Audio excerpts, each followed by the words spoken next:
Hi, hello, hey. Shut the. I got a pop-up and I was like, what the? What are you doing here? Pop-ups? On my computer? During streams? No way! Go away. I don't need you. Okay, I need to scream through this sound.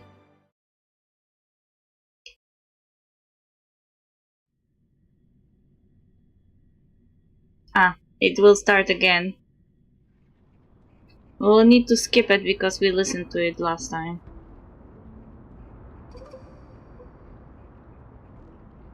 Hello? Why everything stopped? Hello? My mouth is not moving.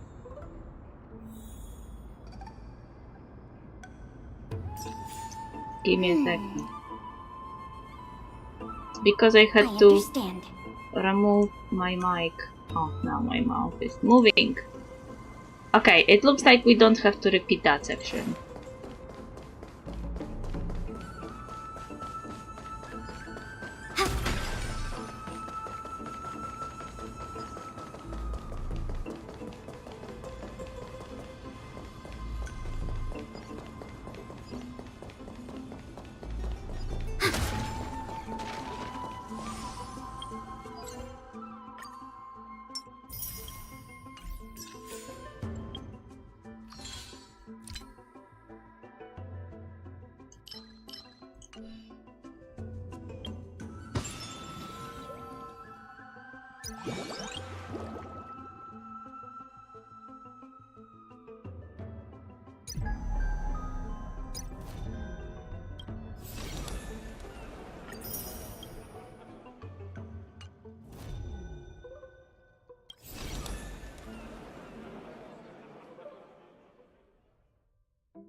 This picture really drives the point home that Trailblazer was part of this team before.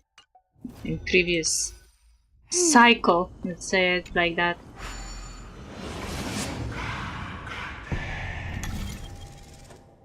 Jump. Ba ba ba.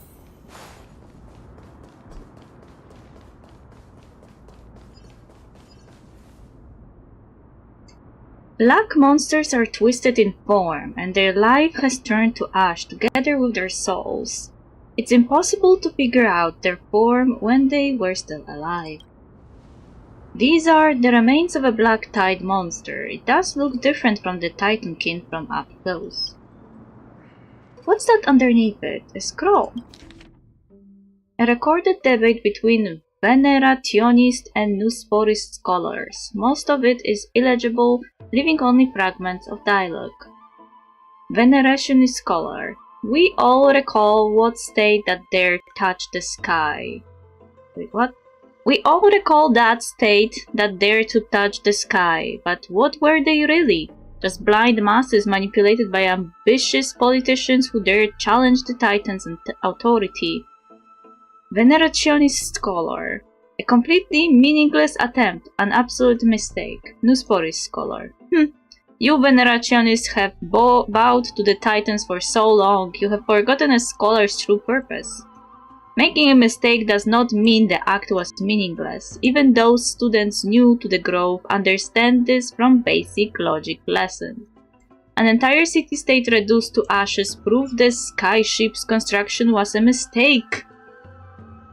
To me, that's precisely the meaning they achieved through sacrifice.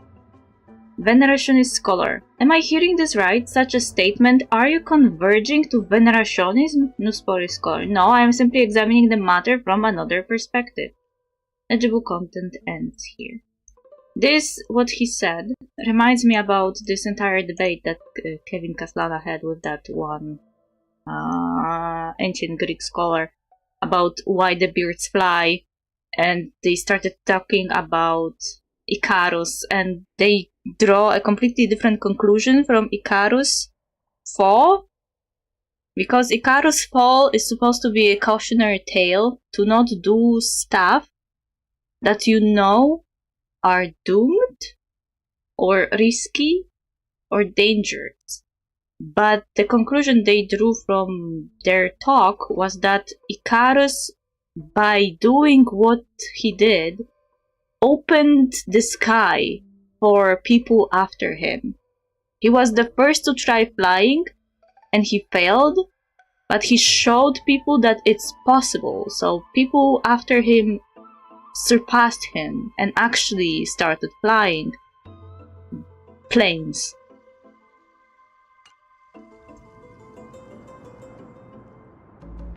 So this was this Nusporist conclusion kinda reminded me about that. As I expected, the Grove doesn't forbid discussions about the sky. It's a debate between two scholars about the sky ships. Aglaya also made mention of the ships when she interrogated us, a memory I would rather forget.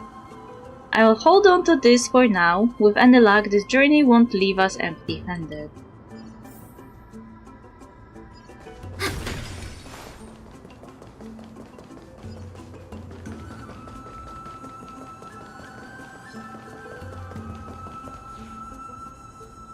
That's Hyacinth. Why is she surrounded by so many monsters?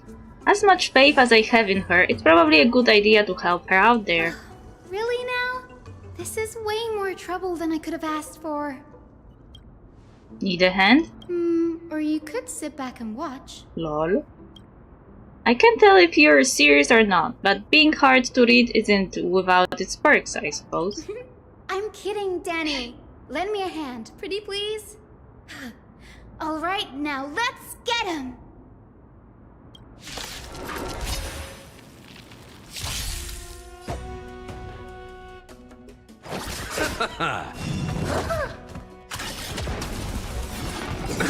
Nothing may bloom. Thanks. I'll never forget you. Eternal sleep. The dead return!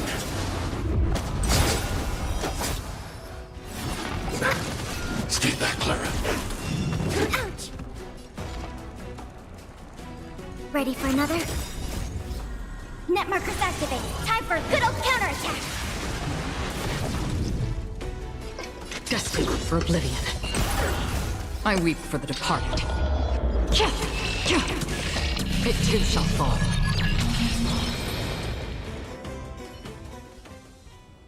This place is practically in ruins. What happened? There shouldn't be this many monsters here. The Black Tide is remarkably quick to detect the light of Amphorius.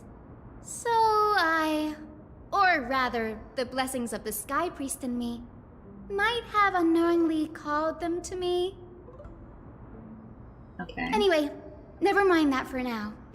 Here, you might want to have a look at this. I found it around here and thought it might be of interest to you. Okay.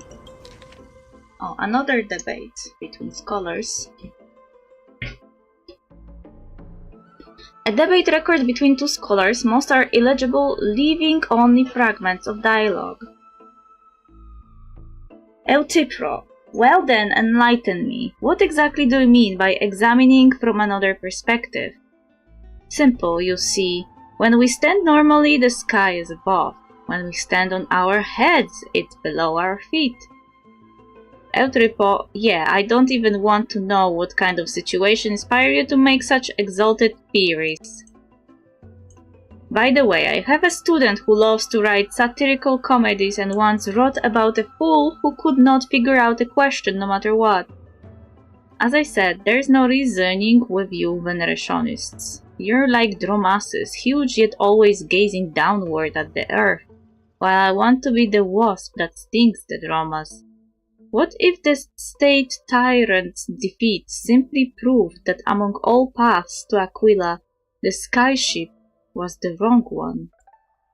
Euthyphro. Anaxagoras, you impious blasphemer, mark my words, you will eventually answer for your sacrilege. I doubt your students or that young teaching assistant girl have any idea what secret research you're truly conducting. So it was Euthyphro and Anaxagoras. I feel like we met this NPC last time. Anaxagoras. He's the scholar who fused with himself with the core flame of reason. This is new. I didn't know Professor Anaxa was researching the sky. He's never mentioned anything about it. Phainon and Anaxa might be opposed to the plane chase journey. Said. Phainon said, I read Phainon and Anaxa. Phainon said Anaxa might be opposed to the plane chase journey. Might is an understatement.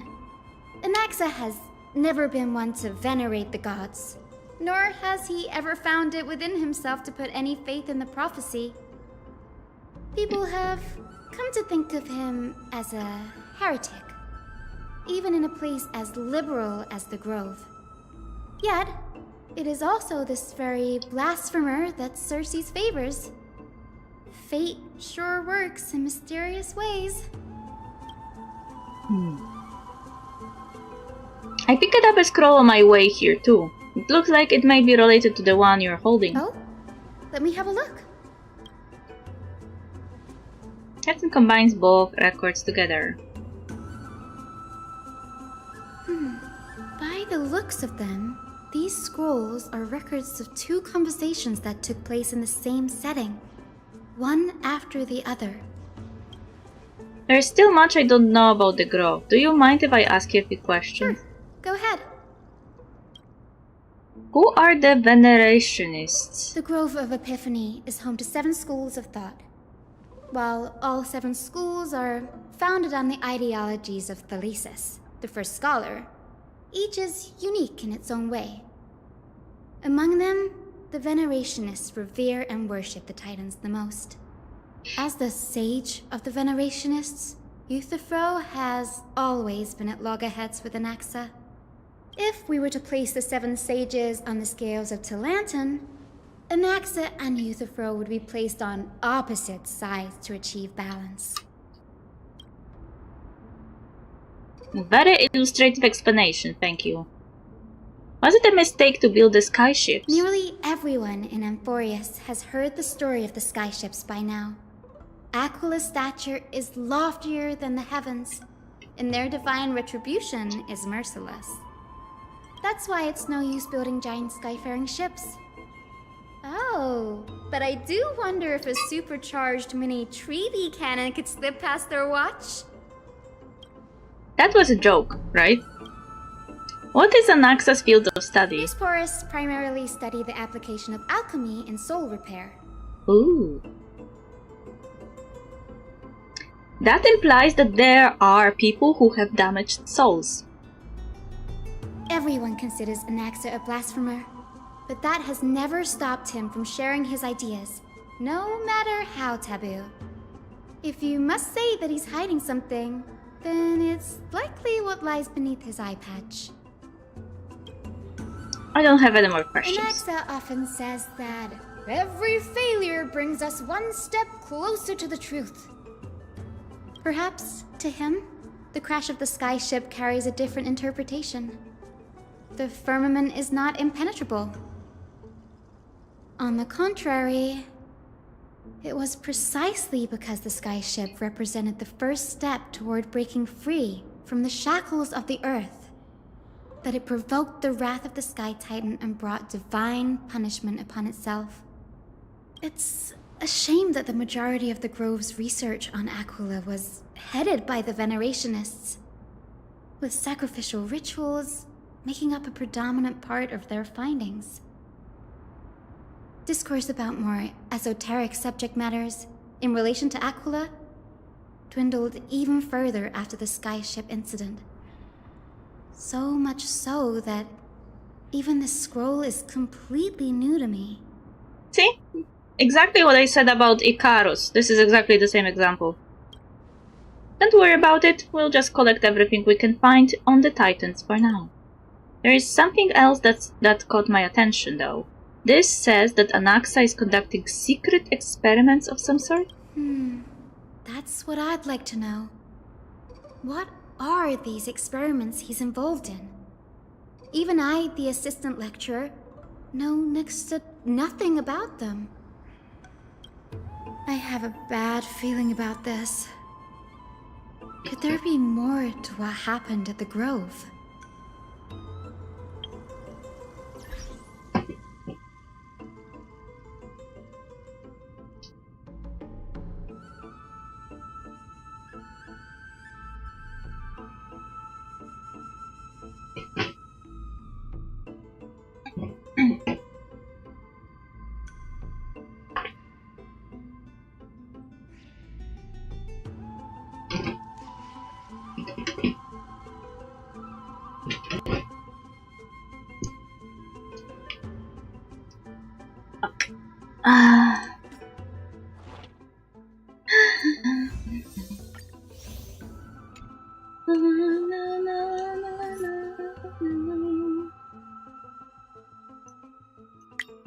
Okay, whatever.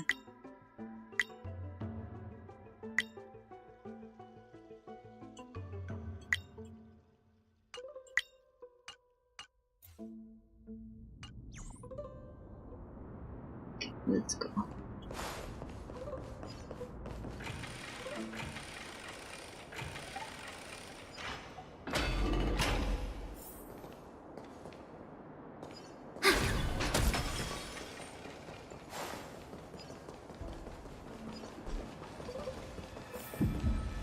This is the Library of Philia, a place where the Grove stores its collection of tomes.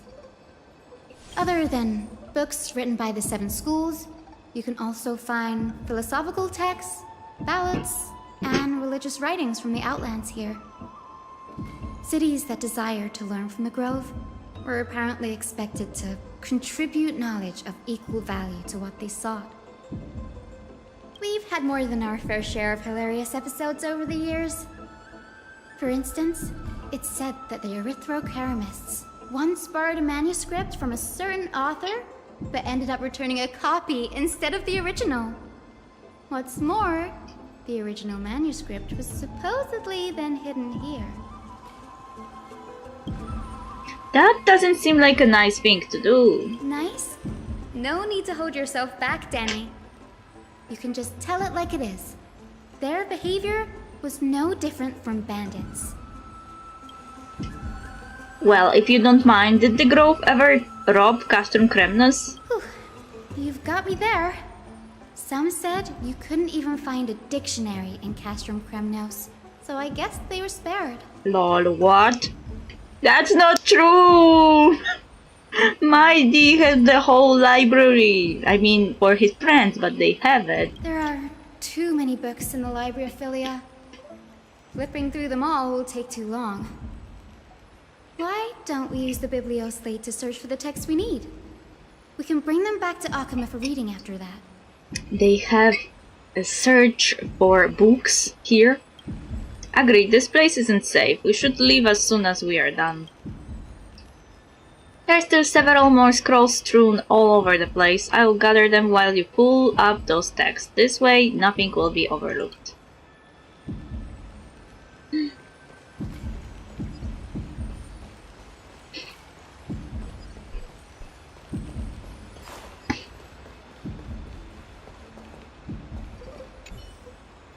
Book covered in annotations from many scholars. Its title is The Art of Sophistry, 40 Ways to Improve Your Debating Skills. Blah.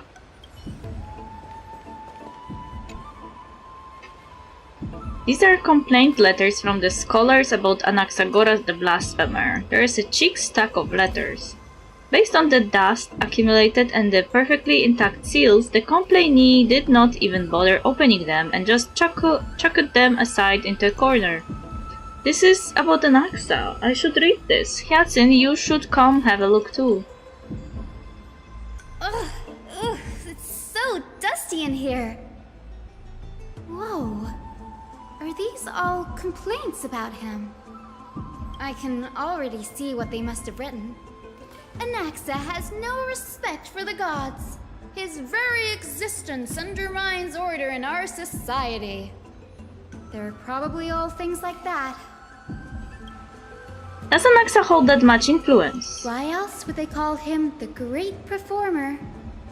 When Anaxa established his school of thought, the first thing he apparently did was read his own work to everyone.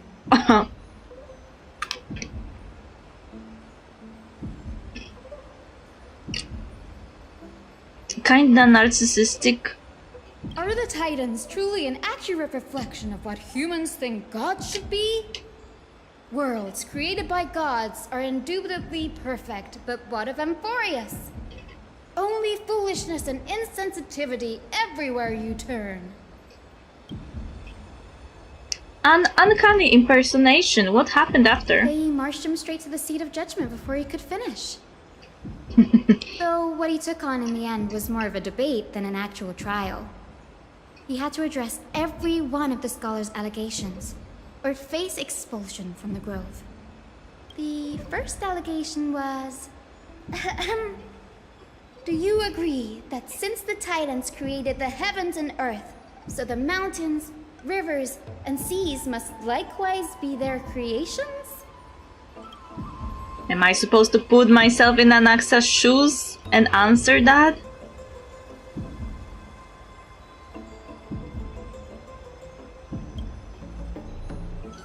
As told in the myths, the seas, the skies, and the earth are all, beyond the shadow of a doubt, creations of the Titans. Anaxa would have probably been spared a lot of trouble if he had answered this way. Instead, he quoted past instances of the Flame Chase journey and posited that humans have the potential to take over the divinity of Titans. Wait. Quoted past instances of Flame Chase journey. But does he mean the Flame Chase journey that is conducted now? Or they knew there were previous Flame Chase journeys? Needless to say, his critics didn't take kindly to his answer, so they followed up with a second allegation. You claim to be studying souls, yet you are, in fact, defiling them and committing acts condemned by the gods. Do you admit it? That's a serious allegation. Did he really do that? Anaxa always wears an eye patch, never removing it, even when alone. Some say he used one of his eyes as an alchemical ingredient. Every being in the world owes their safekeeping to Kithily, and this is even more so for the Chrysos heirs who have divine blood coursing through them. If he has really done something of that nature, then it'd indeed be sacrilegious. Thankfully, they had no way to prove it, so it amounted to nothing more than an allegation in the end. One by one, Anaxa engaged in wars of words against those who would challenge him. Toward the end, a scholar asked him, Anaxagoras, have you any respect for the gods? It was only after a brief silence that he answered, I have never denied that Titans are meant to be noble constructs. What he didn't say, that the Titans are not noble, rings louder in this case. Yes. I'm not sure how that controversy was eventually resolved. But what's for certain, at least, is that Anaxa was allowed to stay in the grove where he continued his research, despite being regarded as a heretic. By the way, this stack of complaint letters has reminded me of a place in the grove. We may find clues there that aren't on the teleslate. I'm talking about Anaxa's alchemy lab, hidden between the cornerstones. Given the grove's meticulous approach to archiving, could there already be such an oversight right under their noses? It's a well-kept secret. Among the 7 sages, excluding the nominal chief sage, each has a private sanctuary where they can conduct research undisturbed in their free time. Even the administrators of the Library of Philia are restricted from accessing those places and documenting the sage's research. But with the grove in this state, I'm sure Anaxa won't be mad even if we sneak into the lab for a short while. Right? Are you asking me? These trees, they're like a maze.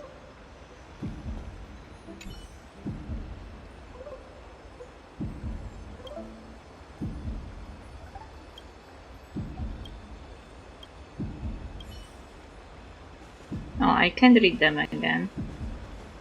Well, whatever. I wanted to say something.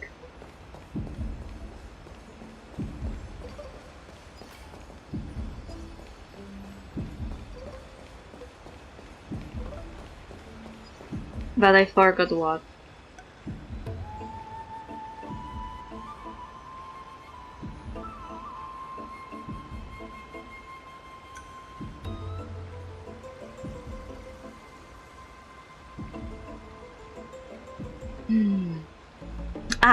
That Anaxa seems to be like a crossover between the Doctor from Genshin Impact and Sue from Honkai Impact Part.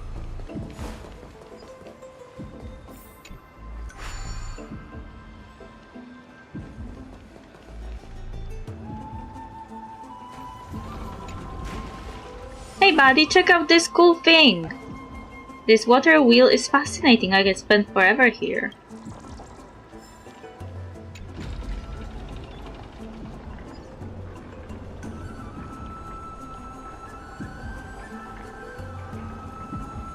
I understand.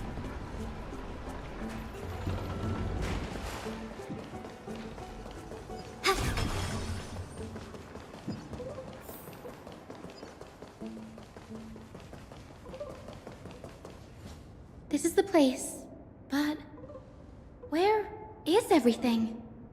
Materials for alchemical experiments, matrix diagrams, and even the seal to the lab. They're all gone. Did the Black Tide destroy it all? No wonder we didn't see any defense mechanisms along the way. Have you ever been here before? No, not even close. Not only are alchemy experiments high-risk activities, but Professor Anaxa also has a penchant for using bizarre materials. Students often saw him walk in looking right as rain, but come out covered in soap with his hair singed. Naturally, no one dared to come near this place. Huh? That bookshelf over there seems to be the only thing still intact.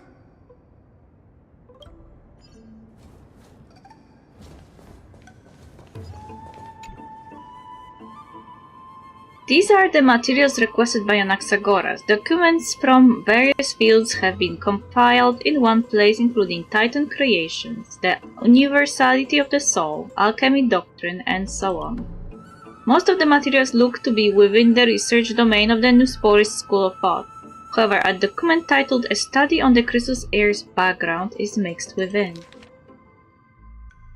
These appear to be quick notes examining the background of Chrysos Heirs. The Holy Maiden of Janusopolis, Trivi, Trian, and Trinon, descendants of the Holy Maiden from the Temple of the Three Faith. Goldweaver Aglaia of Okema, from the Mnestia priestly family. The Prince of Castrum Kremnos, Hyacinth of the Twilight Courtyard. All of their ancestry have varying degrees of connection to the Divine Titans or their divine authorities.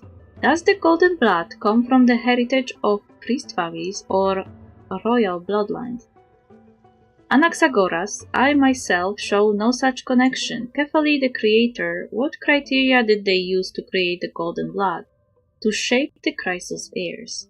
Yet Castor is the servant of death from Idonia. Her lineage is neither Titan, priest, nor demigod, but she has walked the earth for at least a millennium with the power to grant death to humans.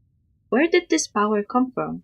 Another text speaks of the dragon legends of Styxia. The alchemical extraction of soul ripped from dragon corpses is intriguing.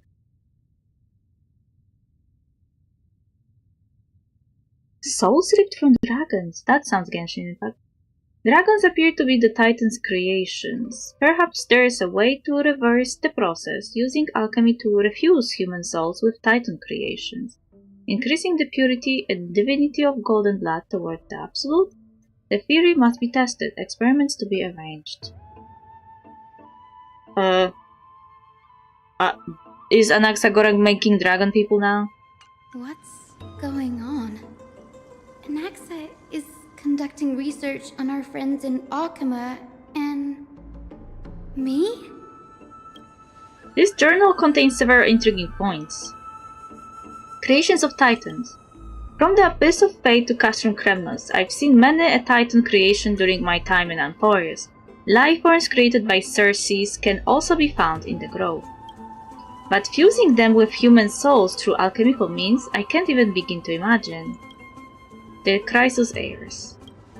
Anaxa seems to hold special interest in the divinity coursing through the Chrysos heirs' veins, and has even conducted a thorough investigation into the hero's background. It wouldn't have been so strange if he had focused only on Cassie, given her own curiosity about her origins. Plus, considering that the Nusporists have crafted omnipotent medicines capable of curing diseases, it also makes sense that he would conduct research on immortal Chrysos heirs. But now, it seems Anaxa's objective was never to create medicine, but to identify the origin of the Golden Blood and figure out its inner workings. Anaxa's research. Through alchemy, Anaxa aims to refine the golden blood in the Chrysos heirs to a degree of purity equal to divinity. This must be what he means by close to true purity, but treating both Titan creations and the human body as materials to be used in alchemy experiments, that's rather extreme. Annie, look at this. I have a bad feeling about this. These documents appear incomplete. Judging from what's left behind, the important alchemical formulae have been taken away. Only the author's reasoning remains. The previous approach has flaws. Fusing human souls with Titan creations does not purify golden blood. Even pure Titan creations are contaminants to the Chrysos heirs' golden blood. Soul fusion between humans and creations merely repairs impurities of the soul or maintains a connection to dying souls.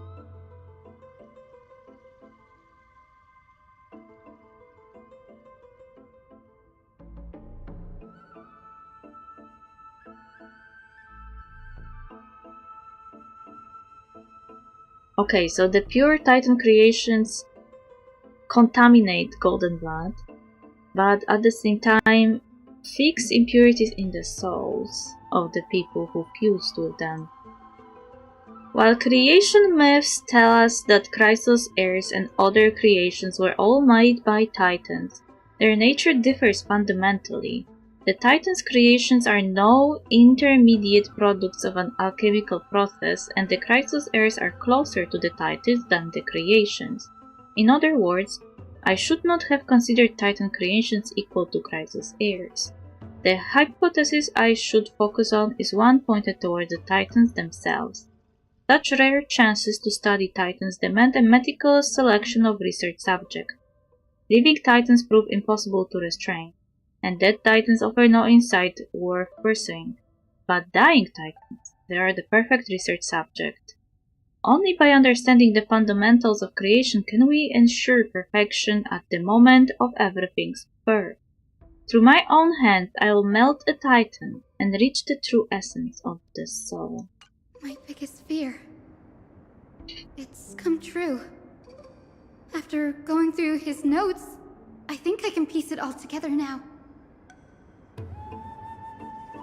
Anaxa was carrying out experiments on soul transmutation. Do you mean he's trying to reconstruct human souls alchemically? Yes, this is what he was secretly conducting research on. Something he had to keep hidden from others. Compared to his public speeches, this is the real blasphemy. Oh, I just thought of something. What's wrong? Do you remember when the Black Tide was approaching? The Grove had planned to send Circe's core flame to a safe place. But an accident happened along the way, and Anaxa lost his life in the process? But Circe took over his body and resurrected him, which led to the situation we're in now. That's right. But what if Professor Anaxa's fusion with the core flame of reason wasn't an accident? What do you mean? Put yourself in his shoes. Knowing that the Black Tide was closing in and your time was running out, what would you have done? I will put my theories to the test, no matter the cost. Exactly. When the Black Tide came, the true reason Anaxa headed to the Luminary Throne was to transmute and fuse himself with the Titan's core flame. Did he succeed? No. Judging from how he reacted after the event, the results came as a surprise. Maybe he failed to consider the possibility that Circe would make a similar decision. The manuscripts detailing all the alchemical formulae have been taken away. His research is still ongoing. Could he have taken them for other purposes? Like what? There's only one Titan left in the world now. No. No way. To conceive an entity of perfection, one must first understand the principles of creation. If Anaxa is in Okema now, then that means... He's after Kefali. Now it explains why he was interested Sir, in him. the sky above us, it's not real, is it? Of course not.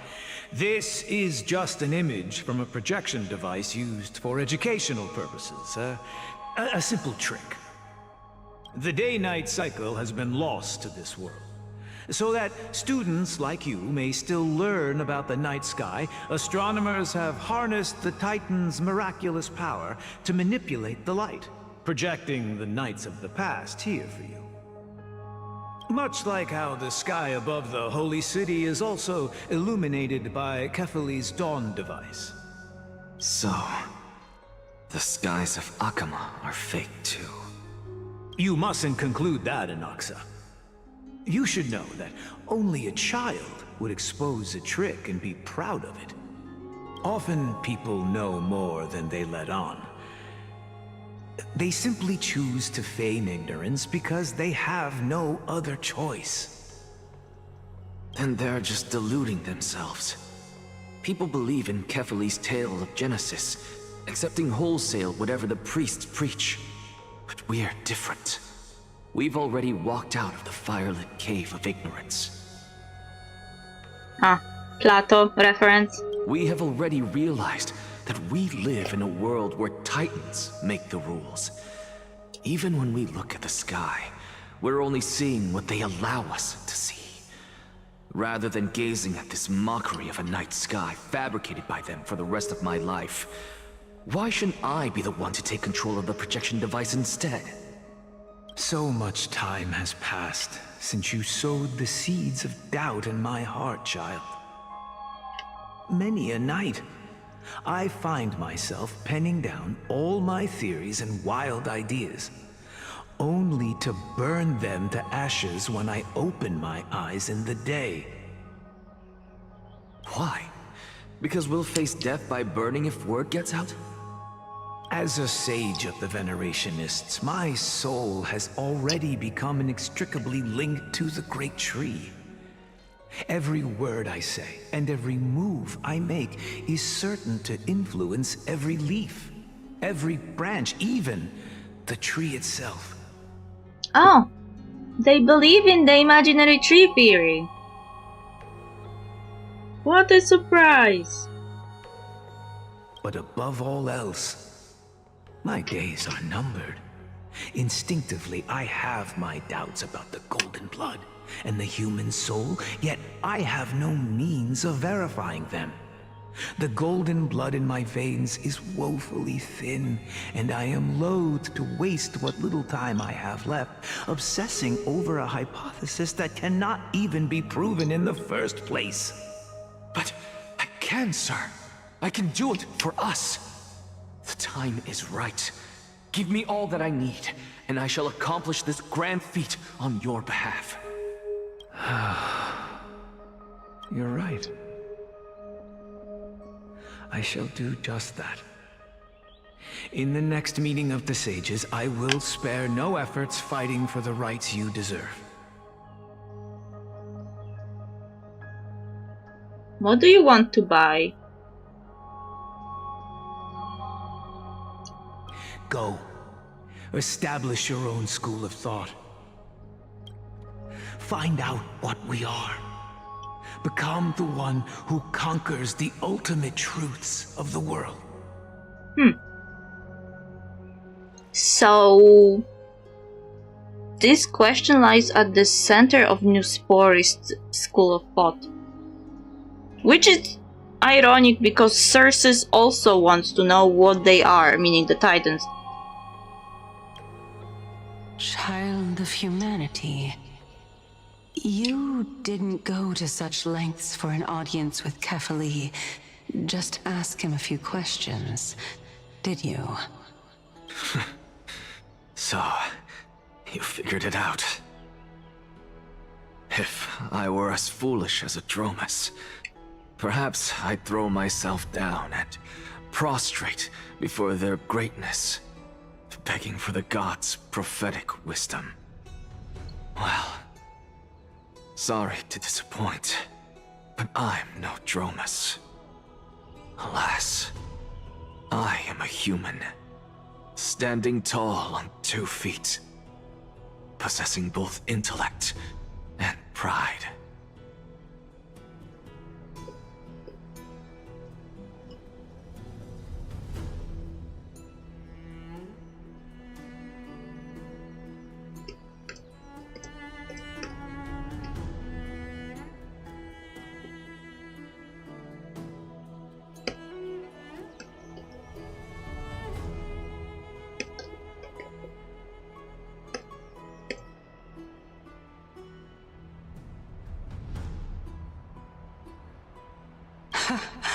Before such power, does it make any difference whether you're a human or a Dromus? I'm sure you're familiar with the story of the Styxians. When the raging waves threatened to swallow them, they didn't just give up and become sitting ducks. No. They constructed a dam that kept the roaring tide at bay, chaining down the mad Fagusa. Oh, they chained the Titan. Brave, if stupid. They call me a blasphemer, Xerxes. But that doesn't mean I deny the existence of gods. It's just, as I see it, Titans are simply a force that mankind has yet to find a way to tame. Oh? If power that rivals the Titans is what you crave, why not conform to the prophecy and brave the trial?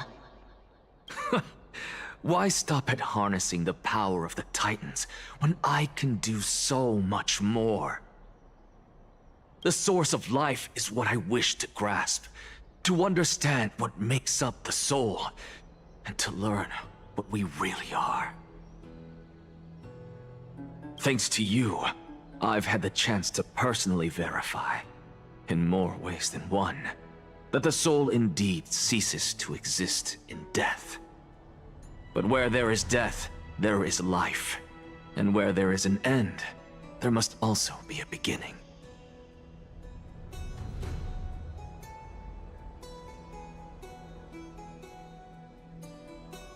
How then is a soul born? That was the only unknown variable left in my calculations. And by the sound of it, you have already formed a conjecture. No, I have already drawn a conclusion. In my journey unto death just now, I finally saw the answer with my own eyes. Professor Anaxa. I'm here. Her life hangs by a thread. I must ask you to refrain from taking any unnecessary steps. Of course. I'll bring this to a conclusive end, and give you the answer you so desire. However, in accordance with the principle of equivalent exchange, I must also demand from you what I need. As you wish.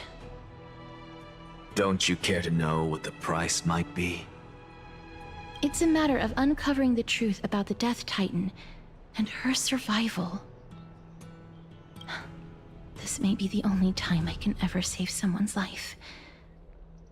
There is no need for me to think twice. I see. In that case, let the show begin. Indulge me. Am I correct to say that you intend to prove Thanatos' whereabouts and prove the nature of our existence now? Before I begin, I must confess I had been stuck in a cognitive trap all this time. As unrelated as these two propositions may seem at first glance, they are in fact logical equivalents. They are merely two different ways of telling us about what the soul is at its core. The reason I say this is as I've mentioned earlier. The answer was hidden in my journey unto death. Anaxa, You were in the Netherrealm? Yes, I am but a living dead man now. But that's not important. What truly matters is, I overheard a conversation between heroes. That's not all. Remember how I said you were a part of that conversation too, Circes? And I've told you that I have no recollection of such an event. That was likely just an illusion conjured up by the mind of a dying man. Of course you wouldn't remember. Because that wasn't you. That was Calypso, one of the 7 sages of the Grove. Calypso? Oh, that's the name I made up on a whim when speaking to this girl. How do you know of it? And surely you jest. Don't you think I, of all people, would know if that were the name of one of the 7 sages under the shade of my tree? Don't you claim to know the Grove's past like the back of your hand? It seems you've lost even the memories seared into your soul.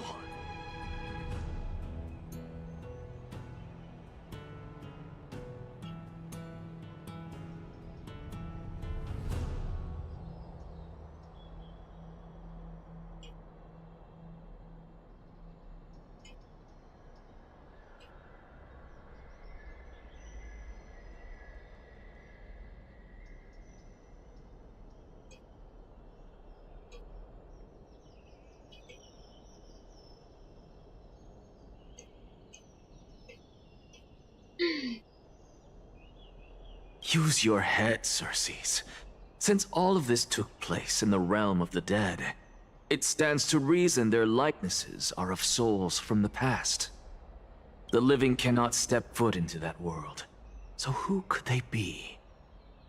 Think about Calypso. Why does she share your likeness, yet you have no idea who she is? The answer is evident, is it not? Those fallen heroes are the mortal incarnations of the Titans before their ascensions to godhood. The gods aren't master creators born out of thin air, and they are no different from humans, because they all evolved from one.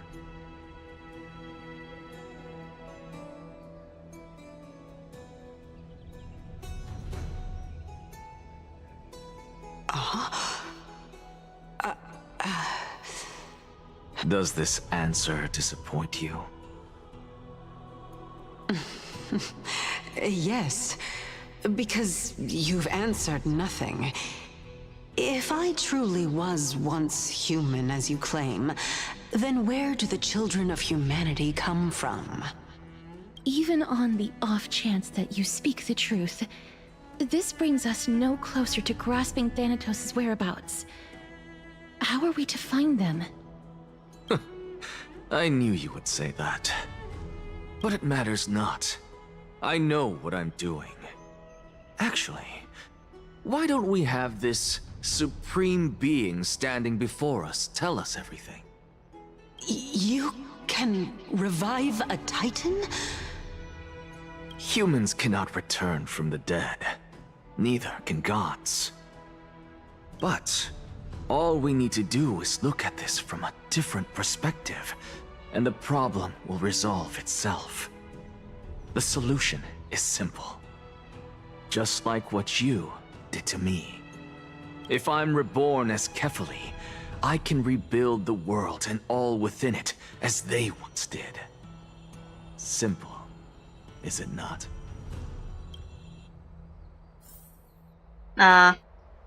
Very obnoxious idea. I have news from Hyacinth and Dan Heng. Anaxa might be trying to do something with Kefali's divine body. Kefali? But what could Anaxa want? Is the Council of Elders going to sit around and let such a sacrilegious act unfold?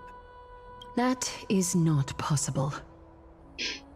He is indeed the great performer, capable of fooling anyone and everyone with his tricks. I'm sorry. No need for guilt, for this is good news to us. The Council of Elders has found themselves a traitorous ally. Anaxa's ambitious desires will be something we can exploit.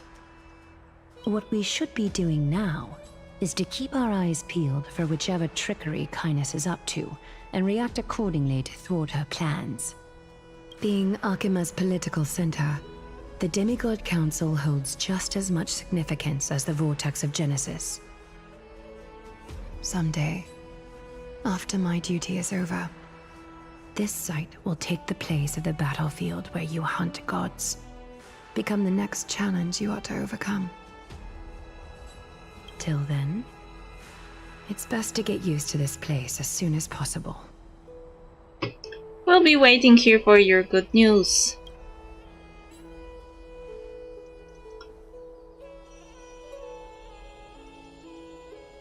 Preposterous! The Christos heirs only have their standing because of the Council of Elders! How dare they trample over it! Wow, these people are shooting daggers with their eyes. It's been a while. Hello, Oleg Ovanfor. Oleg. But we have never met. That's fine. I recognize you. The young lord has nothing but good words about your courage. A young lord. Is he talking about Mighty? It has indeed been some time, Lord Krateros. What brings you here in such haste? Shh, keep it down. Be more vigilant. See those duplicitous dogs over there? They do the dirty work for Kynes. I've already ordered my people to hold them back, but we should still lay low. Unless you're itching for a bloody fight to get a workout in. My bad. So, did something happen? Did you hear thunderclaps last night? Would be hard not to notice thunderclaps in broad daylight. No, I am heavy sleeper. Hooray! It's Acheron! Someone is coming to save us! Thunderclaps are beacon signals of strife.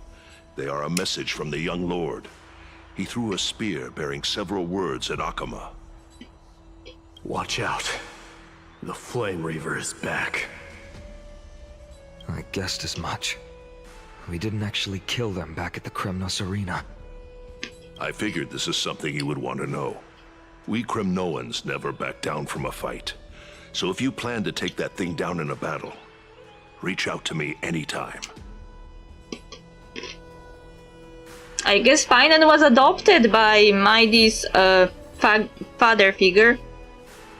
He was acknowledged. You have my gratitude. I will let Aglaya know about this right away. Remind her to be on her toes while you're at it.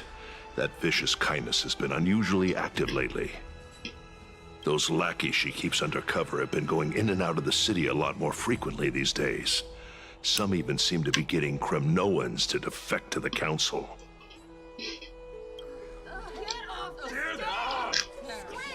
How dare you! Don't place that! That's her. Looks like you can see it for yourself. We should get back. Thank you for the intel, Lord Krateros.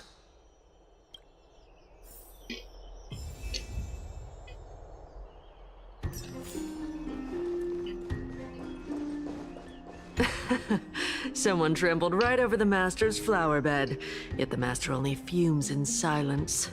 Oopsie. There goes the reputation of the Council of Elders. Whose side am I on?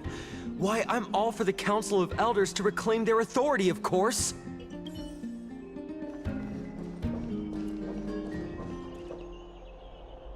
They're here. The Christos heirs are here. Oh, I should have gone back home to fetch a sacrificial vessel, some floral crowns, and frankincense to burn and offer. Oh, Titans! Please, forgive these arrogant and self-conceited heroes!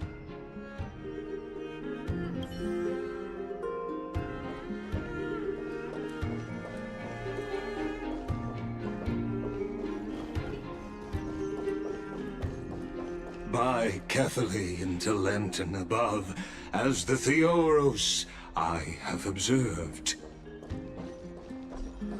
Virtuous citizens of Akama, Finan, Vides, Elysiae, and the Outlander are heading toward us.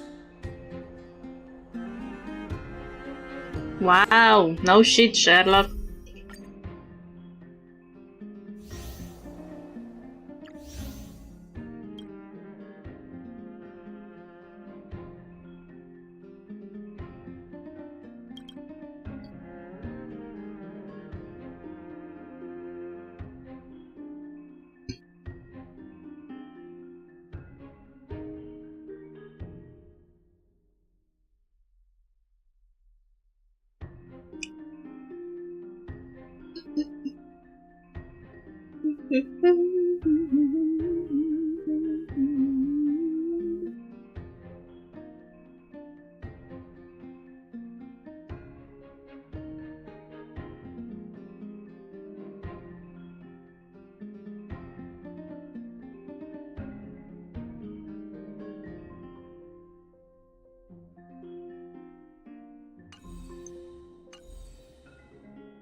Aglaya, what happened here?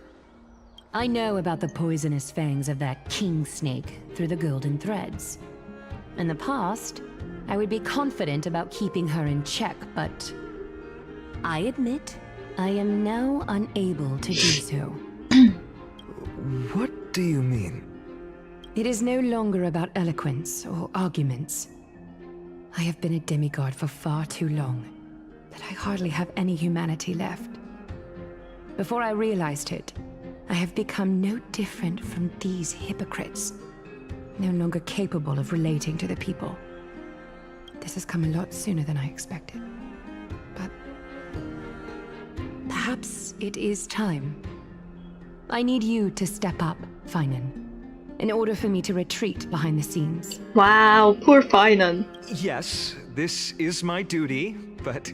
Lol, weren't you like the master debater? You can do it. It is far easier for the Council of Elders to fool many than just fool one person. Their so-called more support is no more than a ruse to distribute power using words instead of lances. There is no glory in winning this debate, but that makes having respect for humans so much more priceless. Finan, you are a Chrysos heir without flaw, capable of relating deeply with humans. I appreciate what you've taught me, Aglaya. I hope we'll live up to your expectations and win this debate.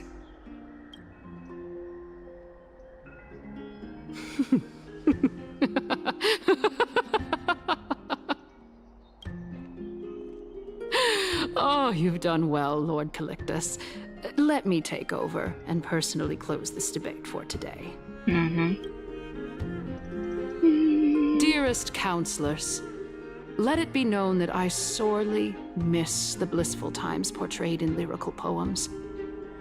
Back then, Amphorius was home to nearly 1,000 cities, each with their own local faith, while gods walked the earth and shared close bonds with humans. Yet, in the present, people from all over are forced to leave their homeland to seek refuge in the holy city, where they hope to rest under Kefali's protection. All of us have long been in the same boat, with no way out of this plight. We didn't have a choice in the past, but now, the Council of Elders brings to the table a new possibility. All I have left is one question for you. Would you rather strive toward the unheard of Era Nova, or return to the prosperous Era Chrysia of our past? Make your choice. That sounds like make America great again kind of argument. Now, which of the two would lead mortals to an ideal future?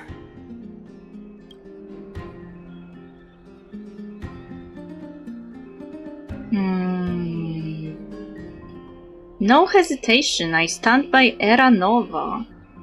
If it's possible to bring Era Chrysia back...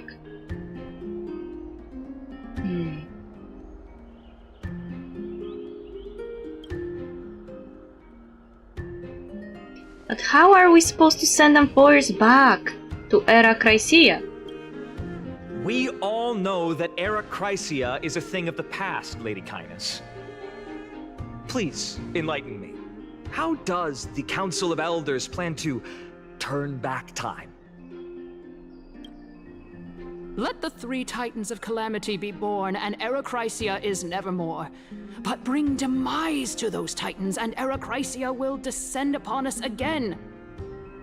So she wants to kill 3 Titans of Calamity. She wants to kill Mighty! Know that the Council of Elders is never one to make empty promises. Look at who we have on our side. Anaxagoras, one of the Grove's 7 sages, and Castorus, Idonia's goddess of death. With the help of these 2 heroes, I can promise all of you that Era Chrysia will exist once more. How? Aren't they Chrysos heirs? They're supporting the Council of Elders instead? It's clear from the start that these heroes do not get along well in their group. All the more proof that Aglaya isn't fit to speak on behalf of every Chrysos heir. I am in favor of Era Chrysia.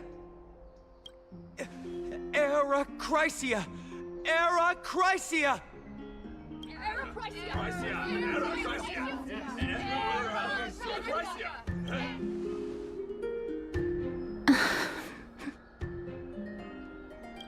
Castorus? Why are you standing over there? You finally arrived, Naxa. So have you, Kaz. Don't worry, Aglaya. Well, I know that you have many queries. Could you continue to converse like how the citizens normally do? Tell me, dear citizens, if we successfully retrieve and return Thanatos' core flame without anyone passing the Death Titan's trial, what would happen next? The answer is simple. We will have a chance to rid the world of death and bring Amphorius back to an era when all beings live forever. We'll usher in a new future that will be entirely different from the flame chase journey. They are idiots! There are myths that state in their world that before the 3 Titans of Calamity descended, there was no death. Which I call bull! I am pretty sure that death existed.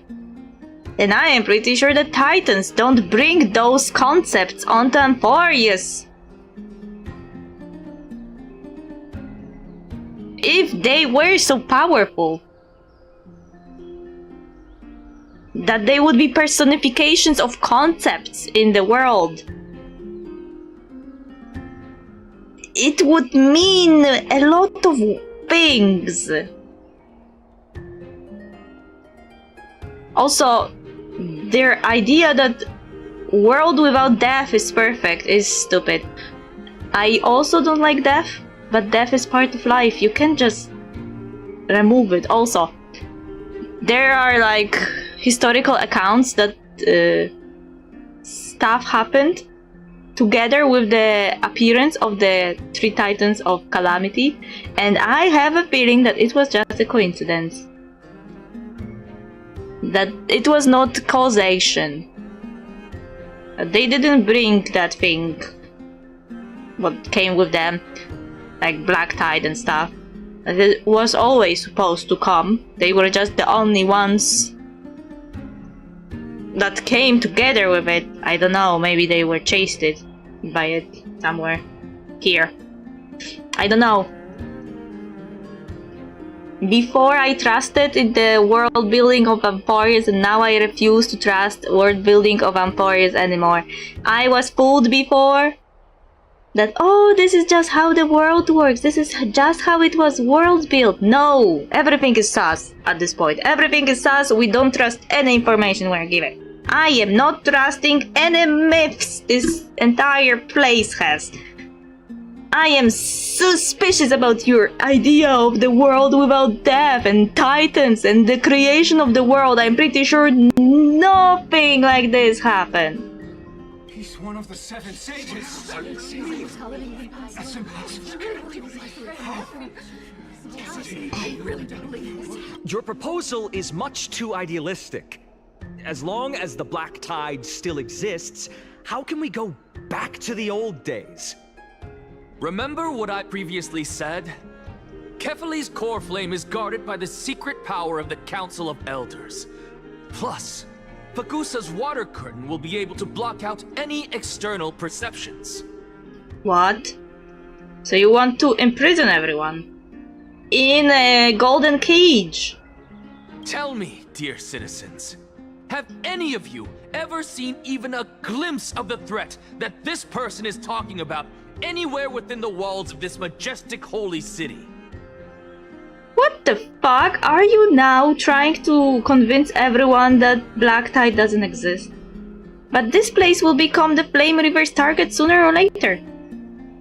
Isn't this just survivorship bias? If we eliminate death, then there's no need for us to fear that Flame Reaver, right? No.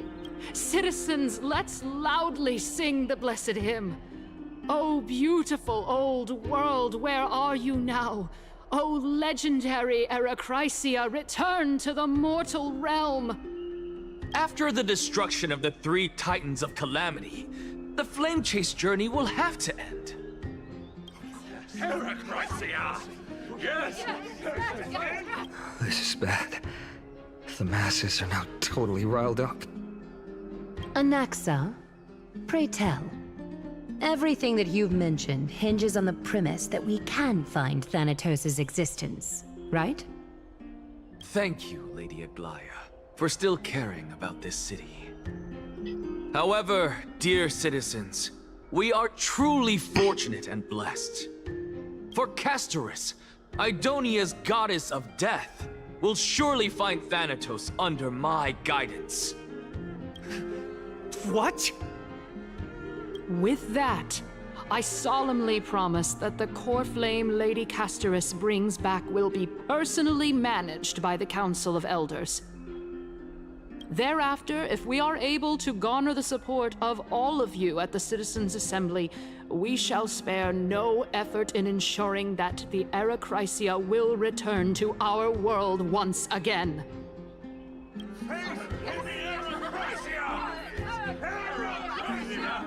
With the balance shattered, the result is clear. By Kefali and Talent and above, as the Theoros I have observed. Akama has chosen her destiny. The issue up for discussion at this Citizens' Assembly shall be modified to the suspension of the Flame Chase journey. This resolution shall be put up on the Wall of Heroes, such that all citizens are aware of the city's way forward.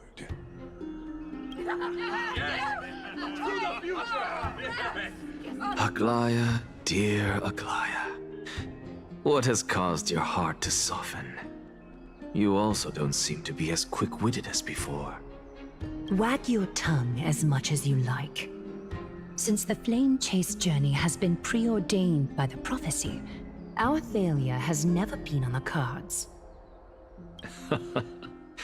Well then, I guess we'll find out if that's true at the Citizens' Assembly. Degus announces the conclusion of the debate and the attendees part ways. Jesus. Castorus, what's going on?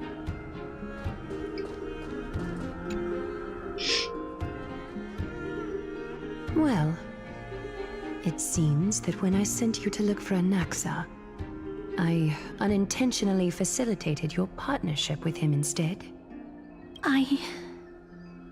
My apologies, everyone. I know that you have many questions to ask me. I will answer them to the best of my knowledge. In that case, please tell us as much as you can. What happened when you went to look for Anaxa? In actuality, he showed me a past that was both long and heavy. The reason I say this is as I've mentioned earlier. The answer was hidden in my journey unto death. Anaxa, you were in the Netherrealm? Yes, I am but a living dead man now. But that's not important. What truly matters is, I overheard a conversation between heroes.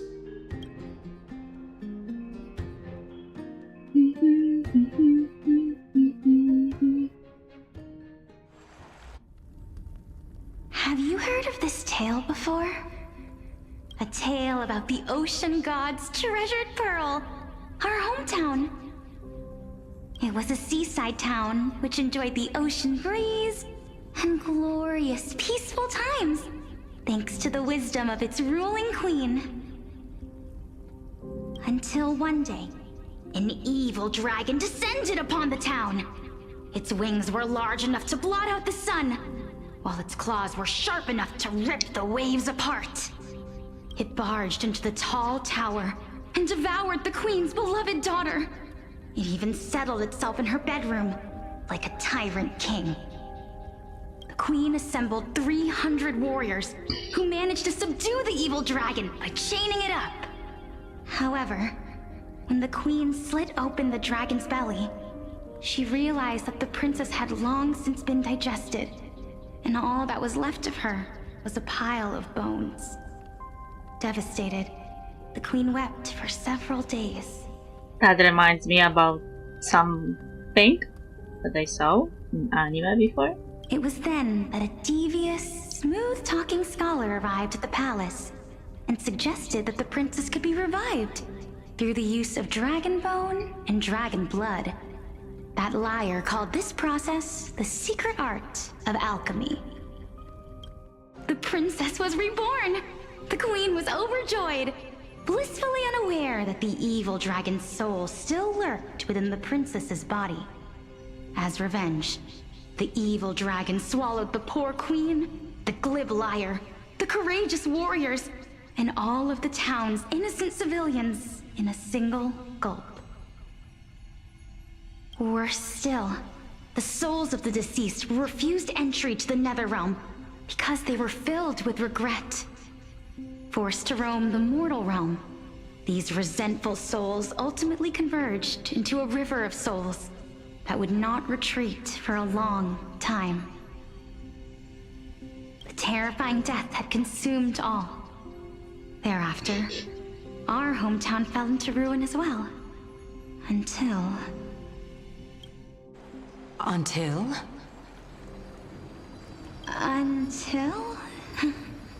Actually, I don't know what happened next either. Oh my... It seems that you still like to whet people's appetites even after all this time, Pelixia. So, according to your story, this is how I used to look? It's practically a mirror image. And yet, what exactly is this? A miracle that I created with alchemy. As for what it is and how I was able to accomplish it, I'll keep the answers to myself for now. Oh my goodness, is this cliffhanger really necessary? Quiet, Titan.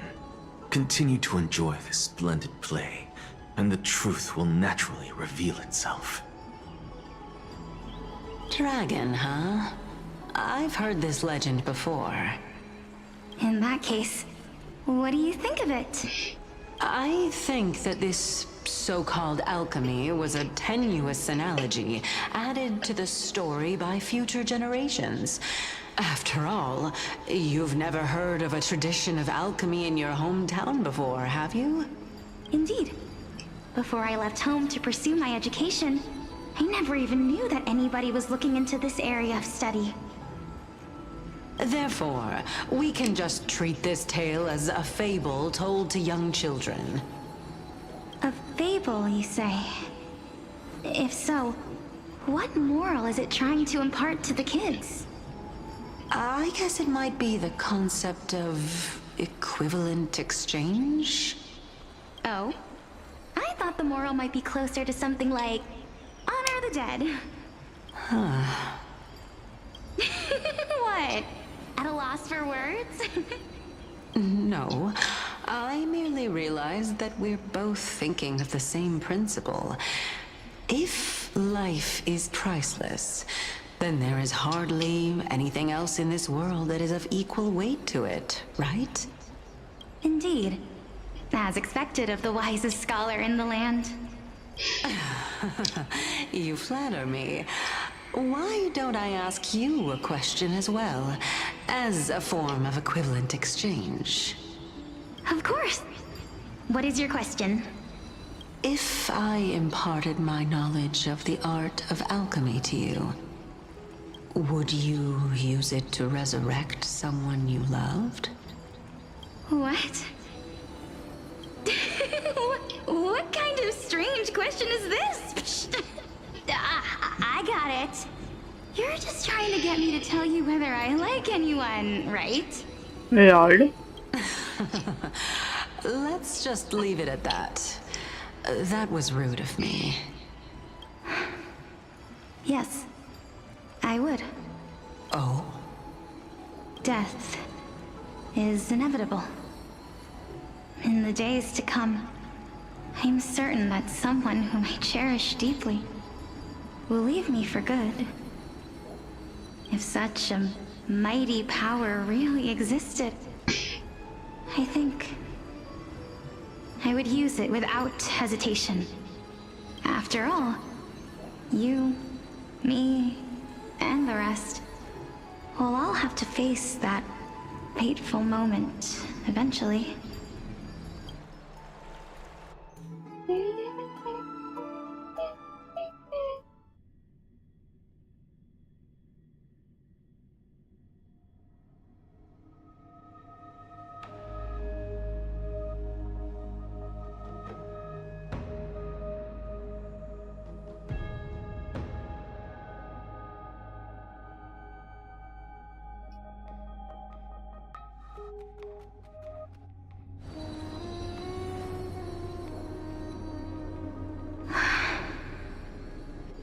My time is finally here.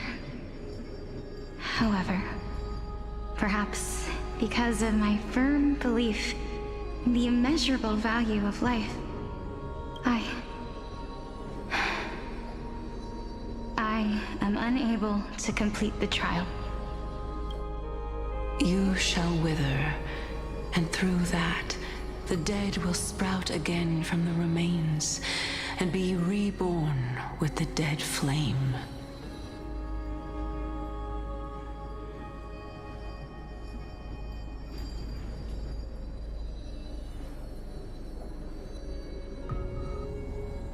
It is a pity that fate is such a cruel mistress.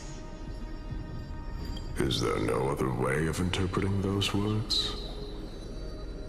I'm afraid that the meaning is clear. Between my sister and me, one must pay the price. Our trial can only be completed when the one chosen sacrifices her life. I'm afraid that the prophecy might even have selected a pair of twins for this exact purpose. Fortune makes fools of us all. Oh. In their flame chase journey, they collected all of the core flames already, even Kefali and the Sky Titan. The only one they didn't was Death. My sister is prepared to sacrifice herself. And yet, I can't do the same. How absurd. My time is almost up, but I'm still afraid to welcome death. What should we do? If I'm ultimately not able to make up my mind... Since Chaos is willing to guide all of us and leave this trial to the end, there is still plenty of time for you to ponder. That's right. Don't allow the fog of an uncertain future to cloud your mind. Trial, prophecy, the topics that they're discussing seem familiar. But these three people must not have left their names in the epics. Otherwise, I would have some recollection of this. Amphorius' history before the Titans were born was complete chaos. Is that not strange by itself? Yeah, but how did they gain the divinity? I thought they had to kill the previous Titans. But there was also this information about creation of Amphorius and the gods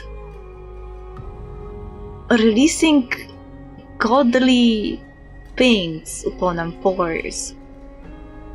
One version says that they created the Titans. But what if they just left the godly core flames and waited for humans to take them and become the Titans? I have long held 3 hypotheses about this. However, let's continue watching for now. Calypso, Polixia, and this warrior. I seem to have met him somewhere before. Regarding this matter, Nias, are you confident that you'll complete your trial? Of course. Though, I am worried about what will happen once I've emerged victorious.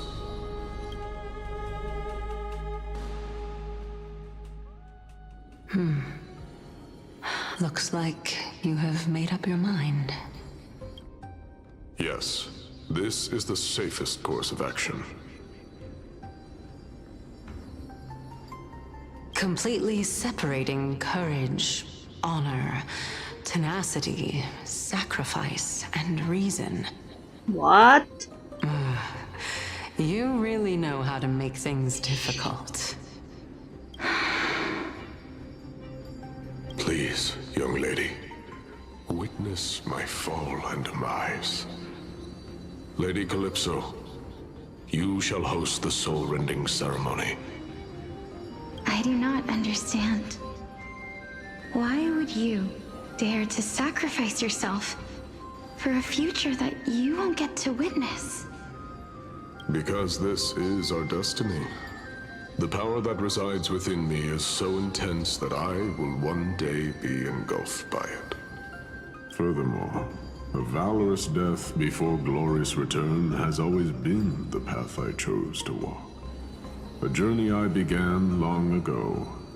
If your sister or Chaos were in my position, I believe they would make the same choice as well.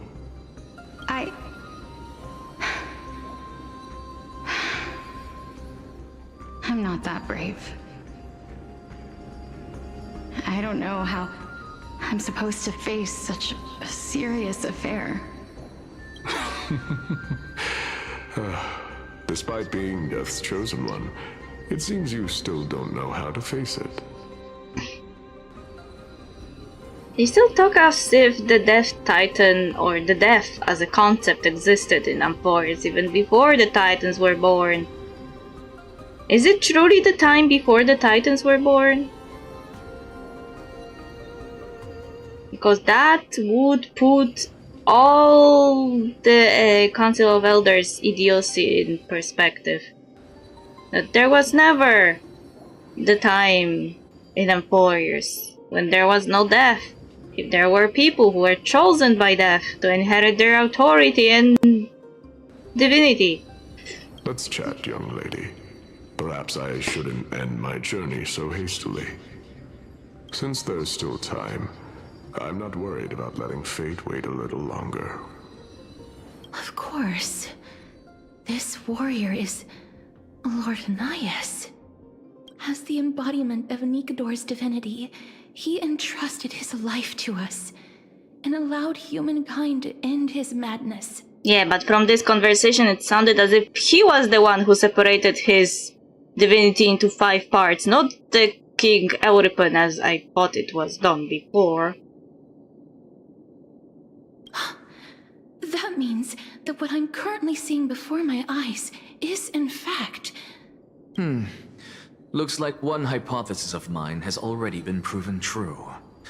These heroes are the true forms of the Titans, before they attain their divinity. If so, the chosen one of death that he speaks of is actually... Polixia?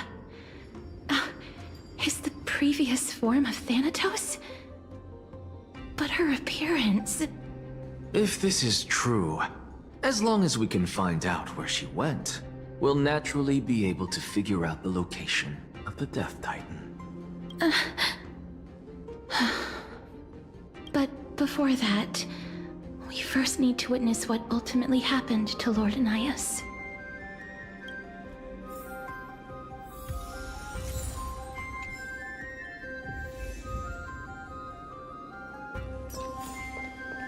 Lord Anias' honor is sealed here. Incredible. The honor in this child's soul is so light.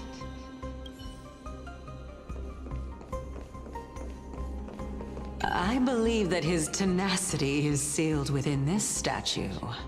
Before we fought Nikador, we also released it from the stone statue.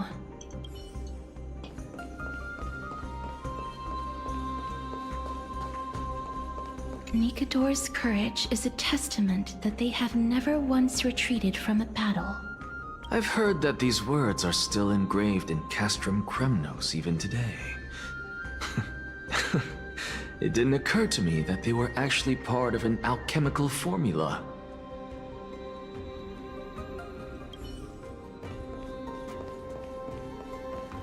Sealed within this statue is undoubtedly his sacrifice. They use their own body as our city walls, keeping out and protecting us from the pervasive spread of madness. They are acutely aware that if the end times were to arrive, there would be nothing left in this world to conquer.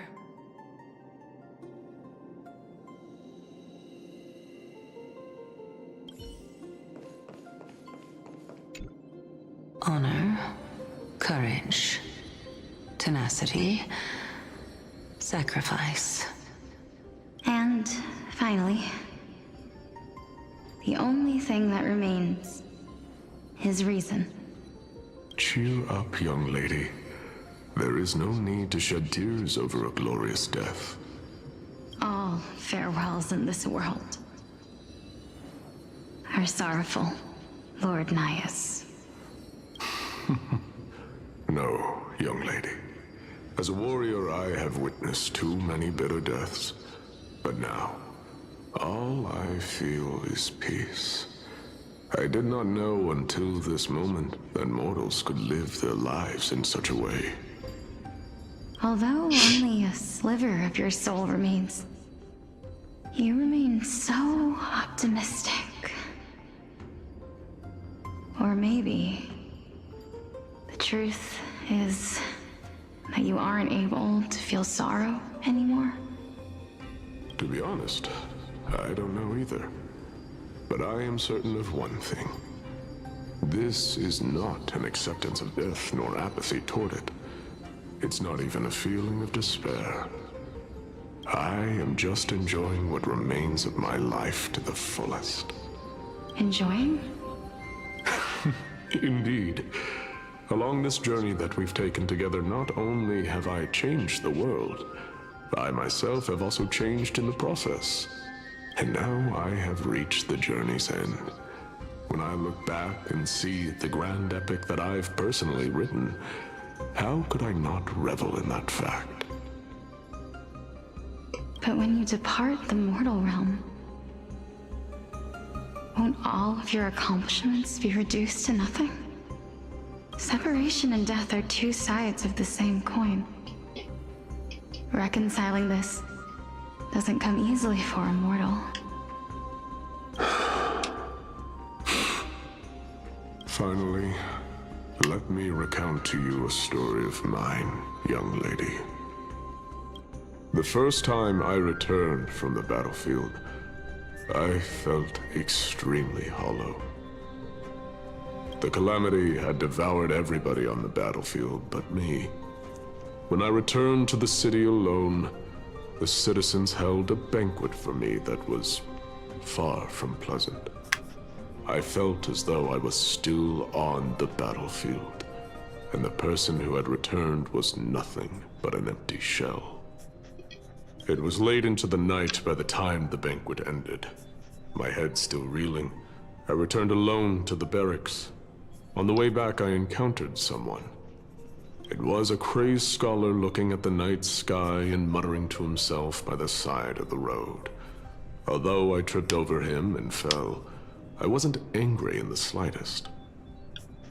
And maybe because I saw myself in him, I inexplicably asked him a question. Do you think that it'd be better if we just died on the roadside like a couple of stray dogs? To my surprise, he shrugged his shoulders and sighed. How does someone who is currently experiencing death, dying and living, afford the same amount of bliss? Now please go away and don't block my starlight. Are you trying to say that there is no difference between living and dying? For they are both journeys that lead toward death? That's exactly what life is, and death is, but a scale to measure how valuable the journey was. Journeys and epics are only glorious and magnificent because all things eventually fade to dust. Therefore, young lady, don't detest your fate. Instead, willingly and respectfully embrace it. The embodiment of strife telling me about the majesty of the world. Indeed. I believe that when the fated moment eventually arrives, you will be able to understand my words. It is time for me to knock on death's door. I will set up a long table at the end of the road and humbly await your arrival. When that moment finally comes, let us drink and be merry then.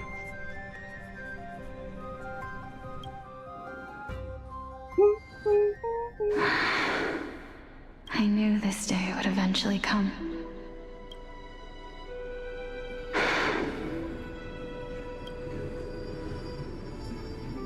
Are the both of you ready? Mm-hmm. Calixia. I'm here. What? This... This is quite interesting indeed. Is this... Calixia's sister? Is it... me? Now, it's time for us to fulfill our promises. Are you afraid?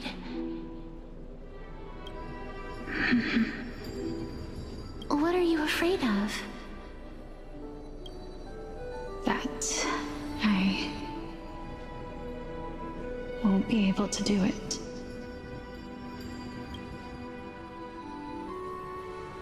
You shall wither, and through that, the dead will sprout again from the remains, and be reborn with the dead flame.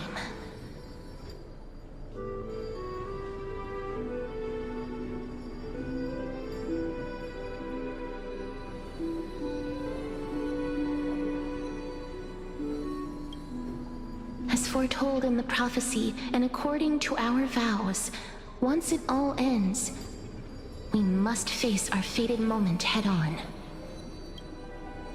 Even if it was prophesied, Do we have no say in the matter? It's so unfair. Why are we the only ones who are forced into mutual destruction? Let me do it, sister. Let me be death's sacrifice. I was never long for this world anyway. But you're different. I was the one who wasted your life after all. You're wrong, Polixia. I don't think that my life was wasted. Just the opposite.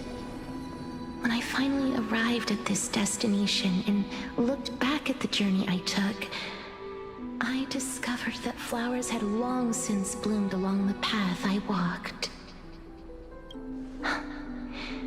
It was you who sowed the seeds for this sea of flowers, one that is more beautiful than the promised land at the end of the world. Besides, I have lived a fulfilling life. Even though I was fated for sacrifice, none of the things that I've experienced will dissipate. Instead, they'll forever live on as memories inside your head. Will they not? How could my memories of you ever compare to the actual you? Well then, tell me, what exactly are we?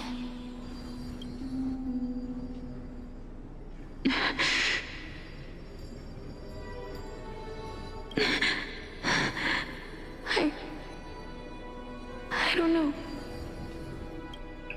I don't know either.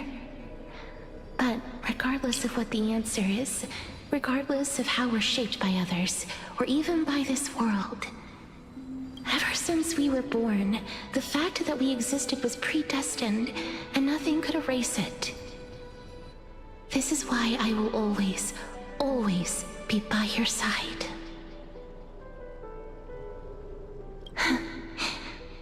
We're twins, after all.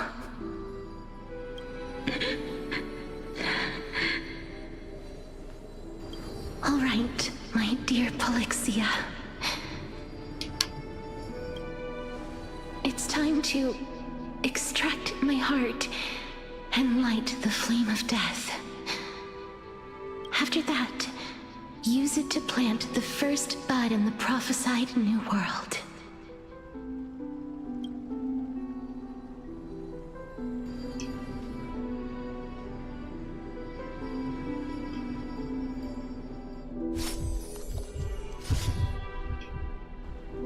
If I imparted my knowledge of the art of alchemy to you, would you use it to resurrect someone you loved? Death is inevitable. In the days to come, I am certain that someone whom I cherish deeply will leave me for good. If such a mighty power really existed, I think I would use it without hesitation. Even now, my answer remains the same. This is why, sister, I promise you, in the prophesied new world, I shall plant the first bud on your behalf. Go now. Return to the ocean god's treasured pearl, our hometown. I shall open wide the entrance to the nether realm and grant you a second life. The living beings on this earth shall respond to my call and lead you to the sacred daylight.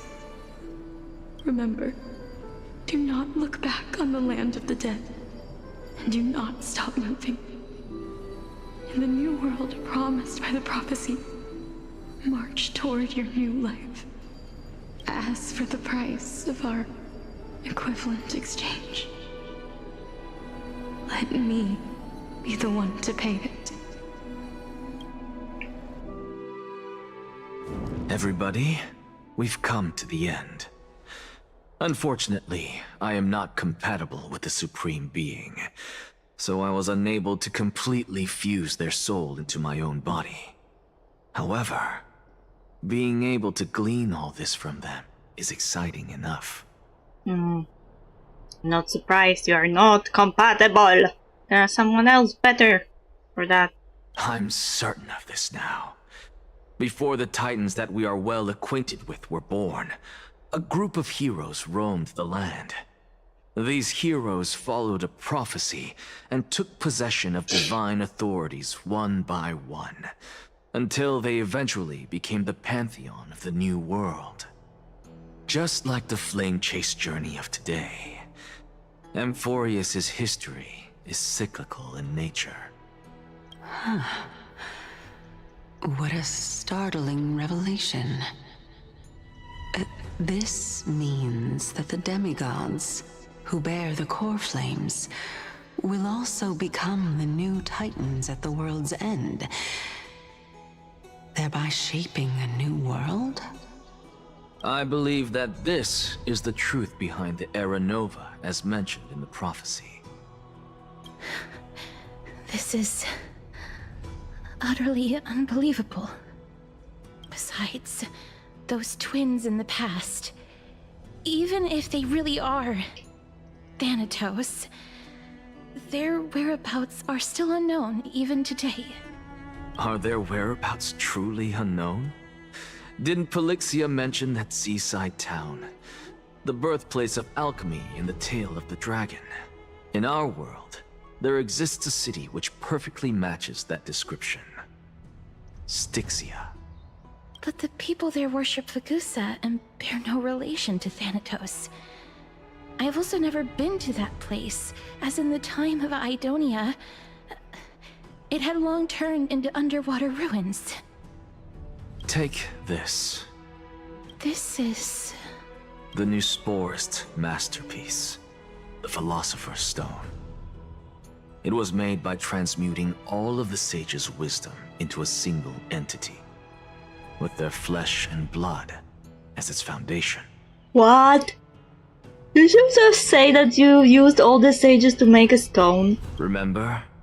I've mentioned before that the art of alchemy is all about conversion, tempering, and ascension.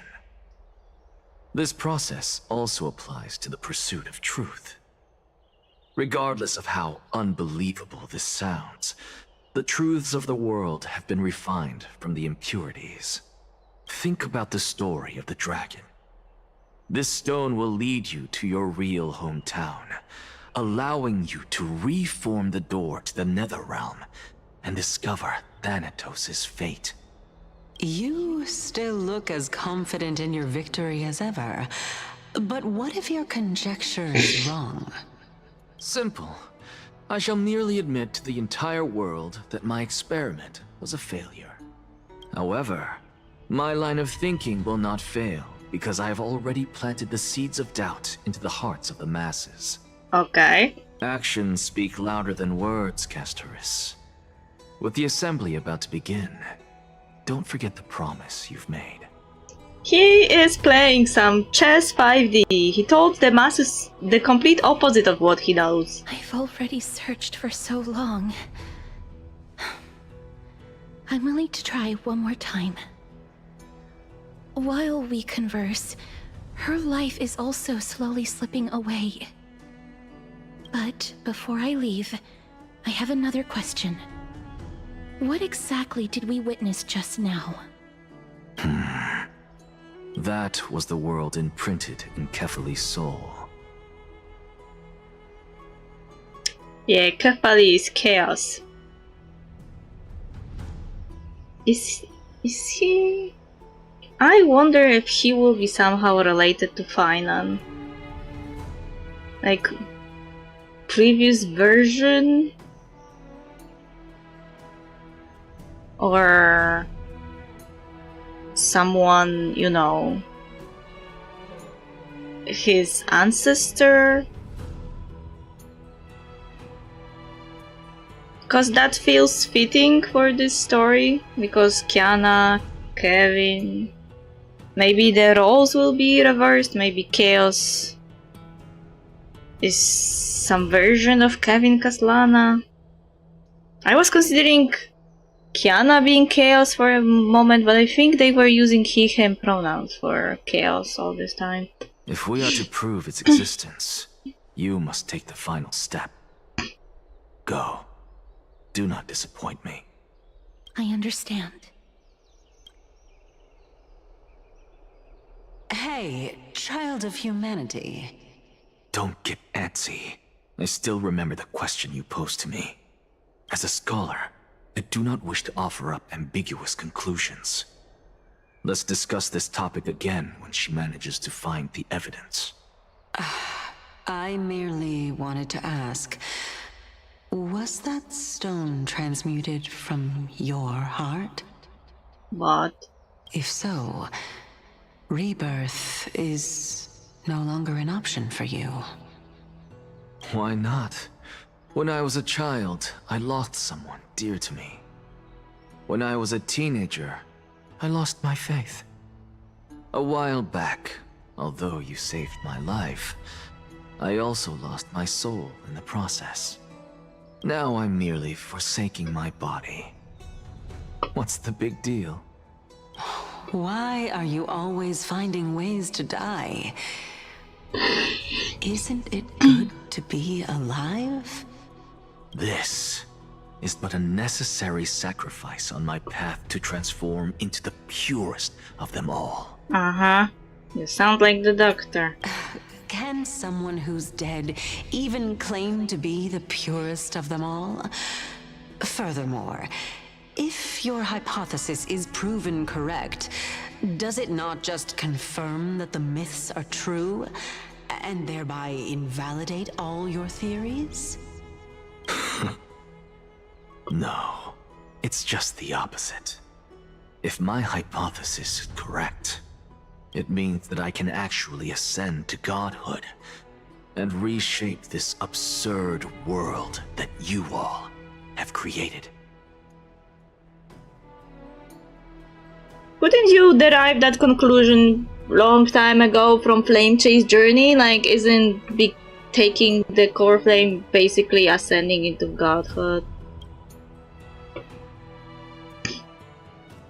I feel like he went very around the topic all the time. A lot to take in at once.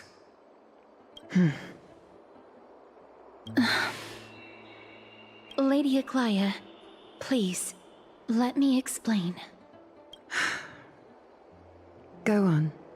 You know that the core flame of death has always been the greatest unknown regarding the Era Nova, which is why both you and Kynus desire to gain the power to control that core flame in the approaching Citizens' Assembly. Professor Anaxa has come to a consensus with Kynus. They want to suspend the trial once Thanatos' core flame is reclaimed, hoping thus to eradicate death from this world. If they're successful, then the Flame Chase journey will cease, and Akama can enjoy everlasting peace. But I know this runs counter to your wishes. So long as we do not usher in Era Nova, the Black Tide will never be eradicated. Even with Lord Mighty on the front line, and the Black Tide not posing an immediate risk, the danger nevertheless remains. Honestly, it's difficult for me to assess the pros and cons in this decision. But someone must bring the core flame before we can begin negotiations over it. The Titan could be very near. I cannot let this chance slip by. Besides, someone has to make this trip to bring back Mrs. Soul. Well said. You already had every reason to seek an audience with Thanatos. It's that great performer who has weaponized your wishes and placed us in this difficult situation. A world without death. Do you desire that too?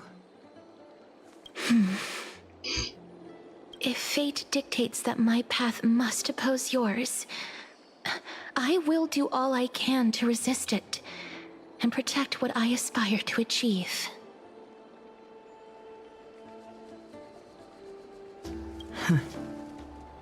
Lord Mighty showed me that without taking the first step, all talk of what follows is moot. Castoris, you have changed! Unsure of what to say, but offers a smile. Have mercy, Aglaya, stay your treads! I have always hoped to hear you speak your mind, Cass. And I am glad to have heard your true thoughts. Styxia. I visited that place in the past. Though it is now an island surrounded by the river of Souls torrents, it's not hard to see its former splendor. Go. I will not stand in your way. As for you, you are someone who has cheated death. I believe you have more than enough reason to make the trip with Castoris and meet the god of death himself. Castoris, I too look forward to your journey. I wonder what kinds of new interpretations your completed story will bring to the Flame Chase journey. Thank you, Lady Aglaya. I hate to put a damper on this heartwarming moment, but if Styxia is now an island surrounded by the river of Souls torrents, then how do we find a way in? Lady Treby is probably... The answer is quite simple. In the myths, Zagreus once made the domain of the dead their treasure vault. That is to say, they could enter and leave the nether realm as they pleased. And if they could do that, then it follows that the demigod who inherited their divinity must be capable of the same. I'll see you at Marmorial Palace at Action Hour tomorrow. Cypher shall be your guide to finding that ancient city.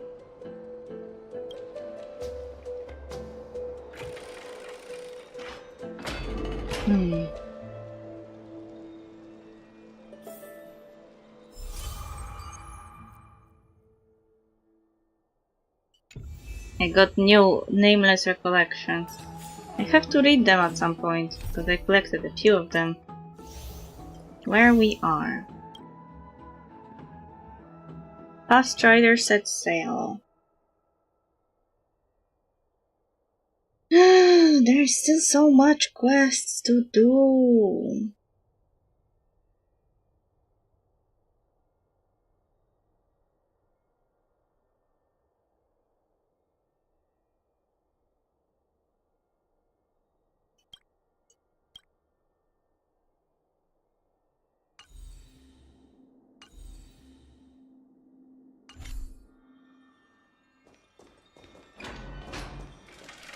Hey, friend! Is the debate finally over? Did you win?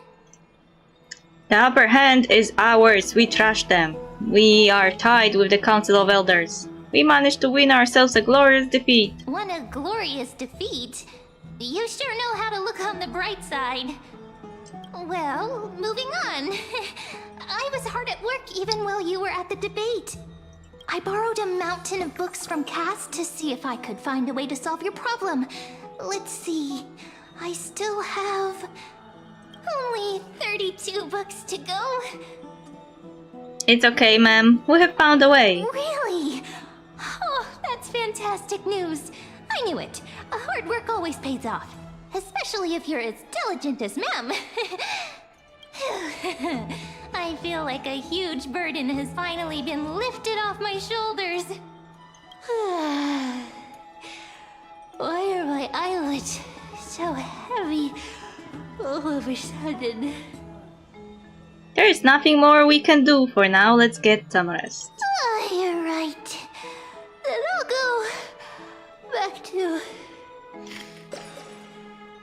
As was their custom, ma'am, with astonishing dexterity, slipped back into their secret little hideaway.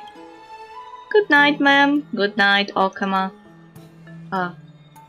It is night time now, right?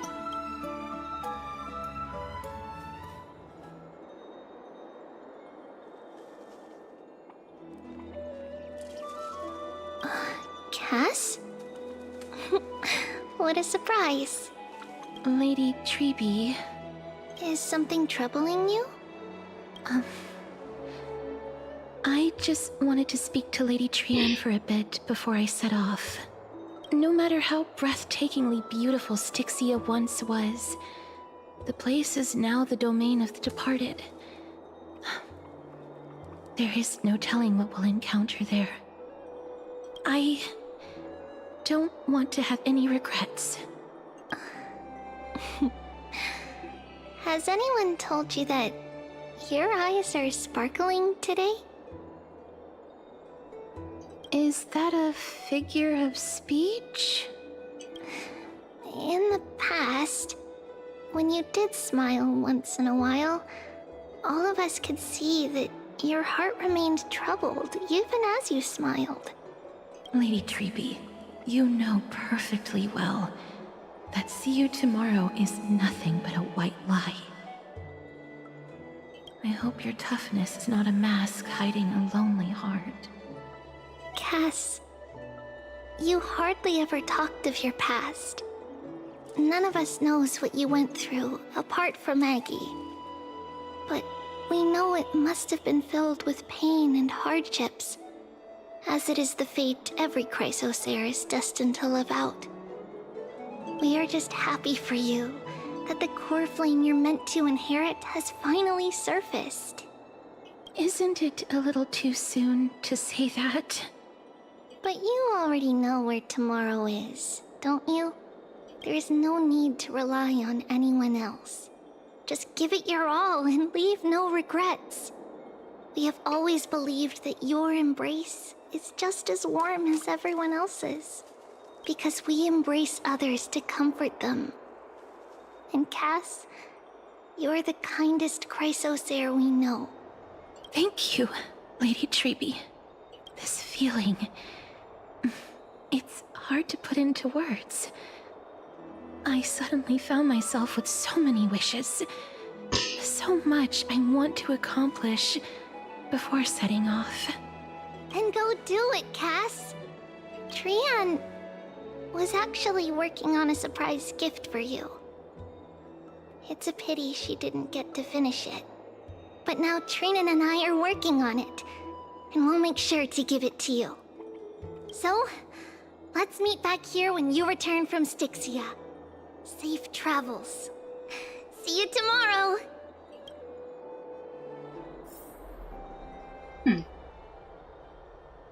I can't sleep! Who could it be?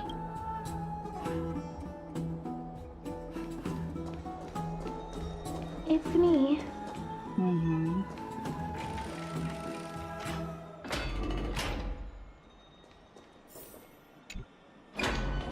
I hope I didn't wake you. Is it another mission from Aglaya? Sleep is a luxury when you are at my age. I'm glad to see you're as full of life as ever. I'm here because of private matters, actually. If it isn't too much to ask, I'd really like it if you could come along with me to retrieve something. Sure, let's go. Aren't you going to ask me what it is? No. It isn't a long way from here. Shall we?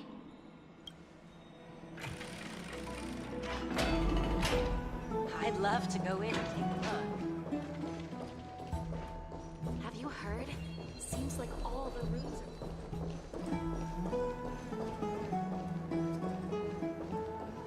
Faith can dispel the black tide. Don't forget to let your friends in on the action.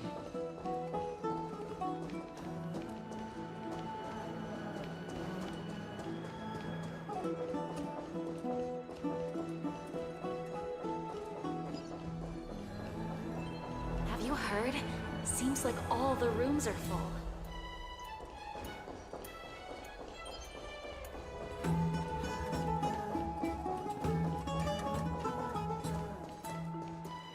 The streets are packed. It seems the vote to pause the flame chase journey has begun. I want to vote! Tell me how I can vote! Take your ceramic shard engraved with the Kefali rune, select the Council of Elders in your heart, and pray silently until the shard registers your choice. Then toss it into the Dolium. Sorry, what? They have to pray to engrave their choice into the rune? What is this bizarre way of voting? The Council of Elders? More like the Council of Buffoons? The Black Tide took my hometown long ago! Who are they kidding with bringing back Eracrysia? It's all a sham to create their own Eracrysia in Akama! Ooh, that man is really angry. Can't really disagree with them though. The Titans are just. So long as we do not overstep our bounds again, we will not incur divine wrath. That is so rude to say. She just implied that his entire city overstepped the bounds and incurred the wrath of the divine. Oh, please. The time when these deranged titans should have vacated their spot to the demigods is long overdue. You'll see soon enough, you old fogey. And I pray that Talanton smacks some sense into you with their scales.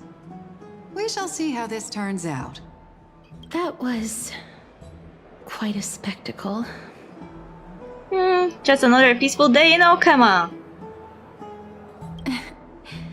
I suppose peaceful is technically correct if no actual violence happened. Lol. To this day, I still find it almost unreal that Akama is the only place illuminated by light amidst the crumbling ruins of Amphorius. And its people are even holding votes to reconcile differing opinions. This peaceful sight is making me forget that this is the end times. This is what the Flame Chase journey is all about. Shouldn't you have gotten used to it by now? You look very confused. Before coming here, I had lived for many years in Idonia, a city of rime and frost. The people there were devotees of Thanatos, and were well known for their unique burial rites and traditions. Traditions that I played a major role in. Because of the curse on you? Yes. You now know me as the Mortician of Akama. But back in those days, I was Idonia's Maiden of War.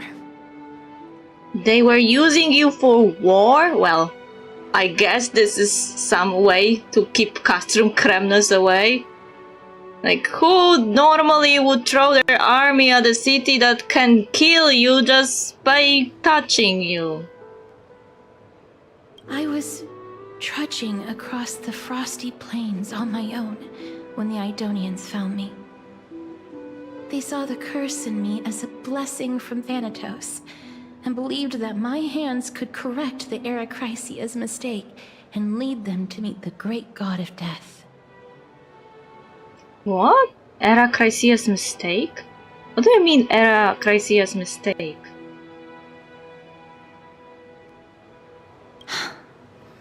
They provided me shelter, but in return, I was expected to grant merciful deaths to war captives, prisoners bound for execution, and heroes alike.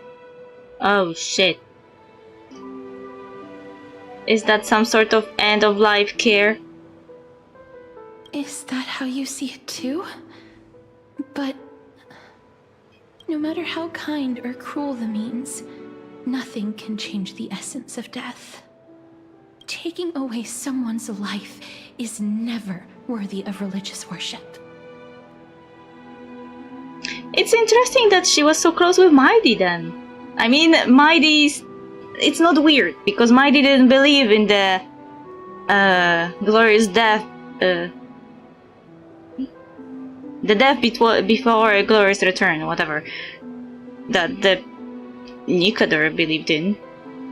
So I guess they had something in common. They thought death was stupid and meaningless. And shouldn't be worshipped. Especially for Mighty, who was immortal. And so many people in his life die in a battlefield in which he was the only one standing.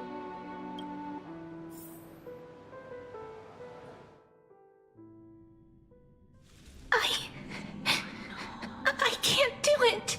What? Their voices... they pierce my ears. The bleeding... The thanks... Ah, I know that feeling, child. I was once as lost as you are now. But you must respect those walking towards death. Just like how you should respect yourself as the Holy Maiden granting humans glory and liberation. Of course they saw death as glory and liberation. I guess the prisoners of war didn't see it that way. What you're asking me to do is no better than the task of an executioner. And yet you want me to respect myself. No matter the titles, I am still taking away human lives.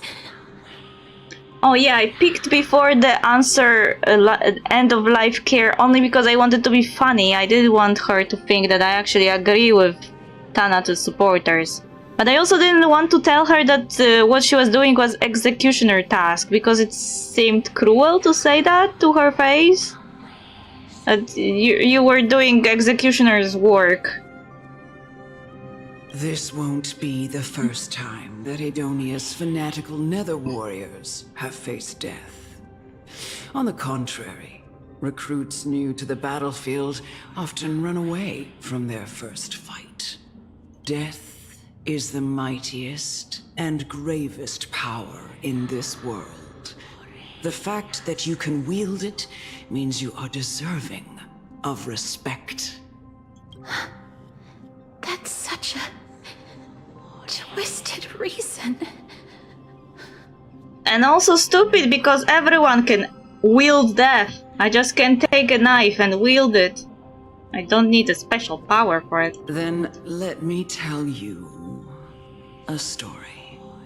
In Idonia, the great swords commonly used by executioners are called Draconian, in memory of Drakon, an elderly executioner. The sword has 3 air holes along its body. If the sword is swung down swiftly and accurately, the holes would make no sound, and the executed would also depart this world quickly and painlessly. But should the executioner have any hesitation, the holes would produce a piercing whistle. On that cue, the screams of the executed are sure to follow. Every executioner after Drakon is to hone their sword skills every day in preparation of future executions. Every swing of their blade must be more resolute than the last, for failing to do so will bring pain. Pain for the dying, as well as pain for themselves. No. I can never get used to this. You misunderstand, child. I am not telling you to get used to it. I'm asking you to consider the source of the dead's suffering and use that knowledge to fortify your future touches with more and more determination. Go, walk with the dead and love them as you love life. Then you'll no longer hear those noises.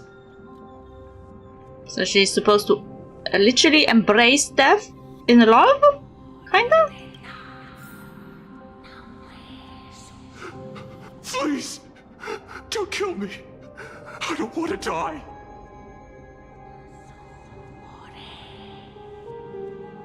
Why the game is forcing me to do it?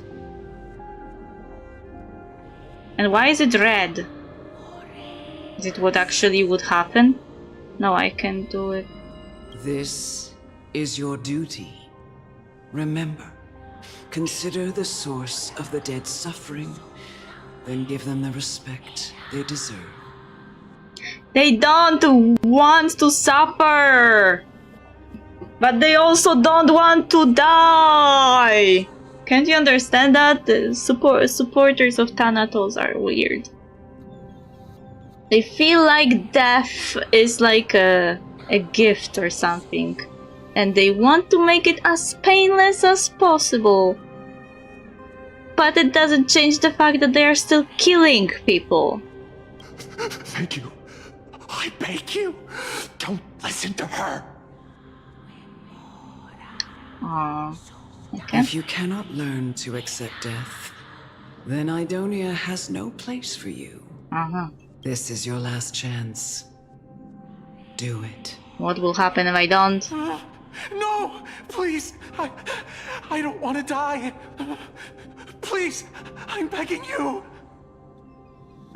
There is no choice anymore. No. You gently touch the prisoner's forehead with your finger. His face is pale, his eyes flicker with fear, and his body trembles uncontrollably. Is it because of fear, anger, and hatred, or is it your so-called merciful touch of death simply a lie? The dark purple mottles spread like petals across the death row inmate's face, then seemed to be submerged by spring water, flooding his body. His trembling ceased, and the cries that had once begged for mercy slowly turned into a sigh like a whimper, as he murmurs to himself. Quickly, everything falls into a dead silence, turning into pitch-black dew that scatters with the wind. You hear your own heartbeat drown out the sound of heavy breathing. May you gain some insights through his sacrifice. Shut the fuck up, you fucking murderer! Prisoners of war and prisoners in general don't exist for you to just execute them. How barbaric can you be? Prisoners of war should be treated with the utmost respect and kindness, and released when the negotiations start and swapped for your prisoners of war on the other side. Is this all? No.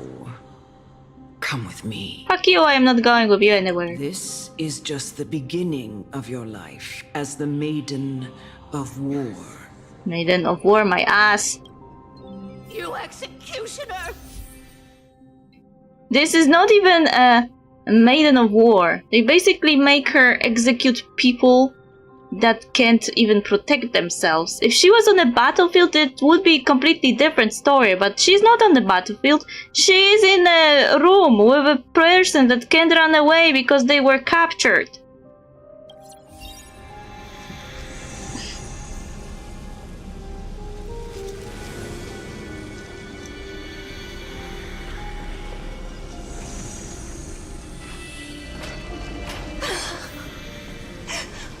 Holy Maiden. Go. Grant her glorious death. Why do you want to die? You are from Castrum Kremnos also. Ah yeah, they also believe in death. Bestow it with honor. Oh, wait. Oh, there is a Titan King there.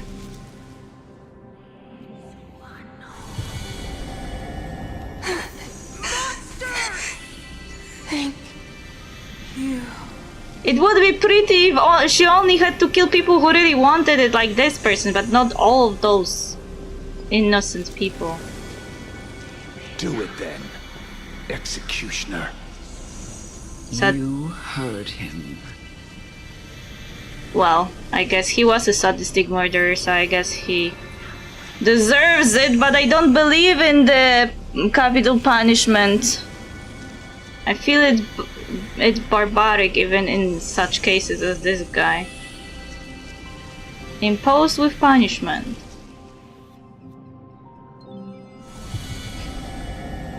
I curse you to live in eternal pain.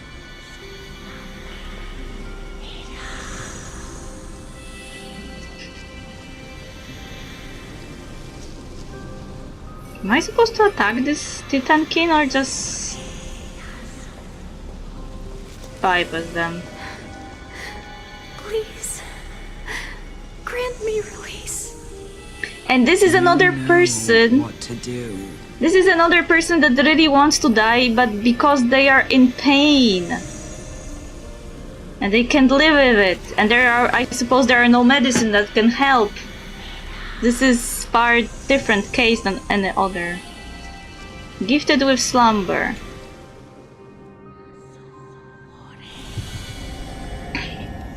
When will this ever end?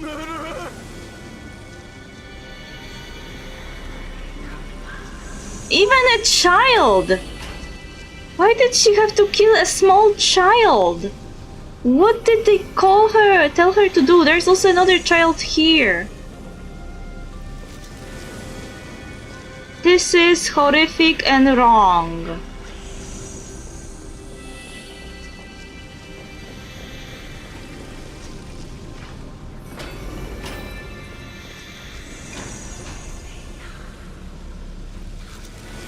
Come. Fulfill your duty. Fuck you, you zealous idiot! What? This person is mad! What are you trying to do with me? I have aged. The time has come for me to heed the summons of Thanatos and journey to their domain. The final resting place of every Idonian. You're not that old yet. You still have many, many years ahead of you. No. I'm already dead. For I have come to fear my declining health and impending death. Ah, Castoris. Will you give me one last chance to charge towards fear and prove that I am no coward? I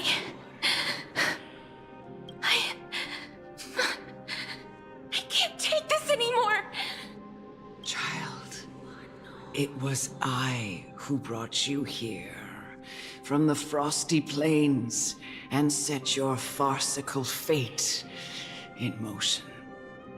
It was also I, Chief Executioner of Idonia, who forced the heavy duty of executing others onto you. This is called abuse!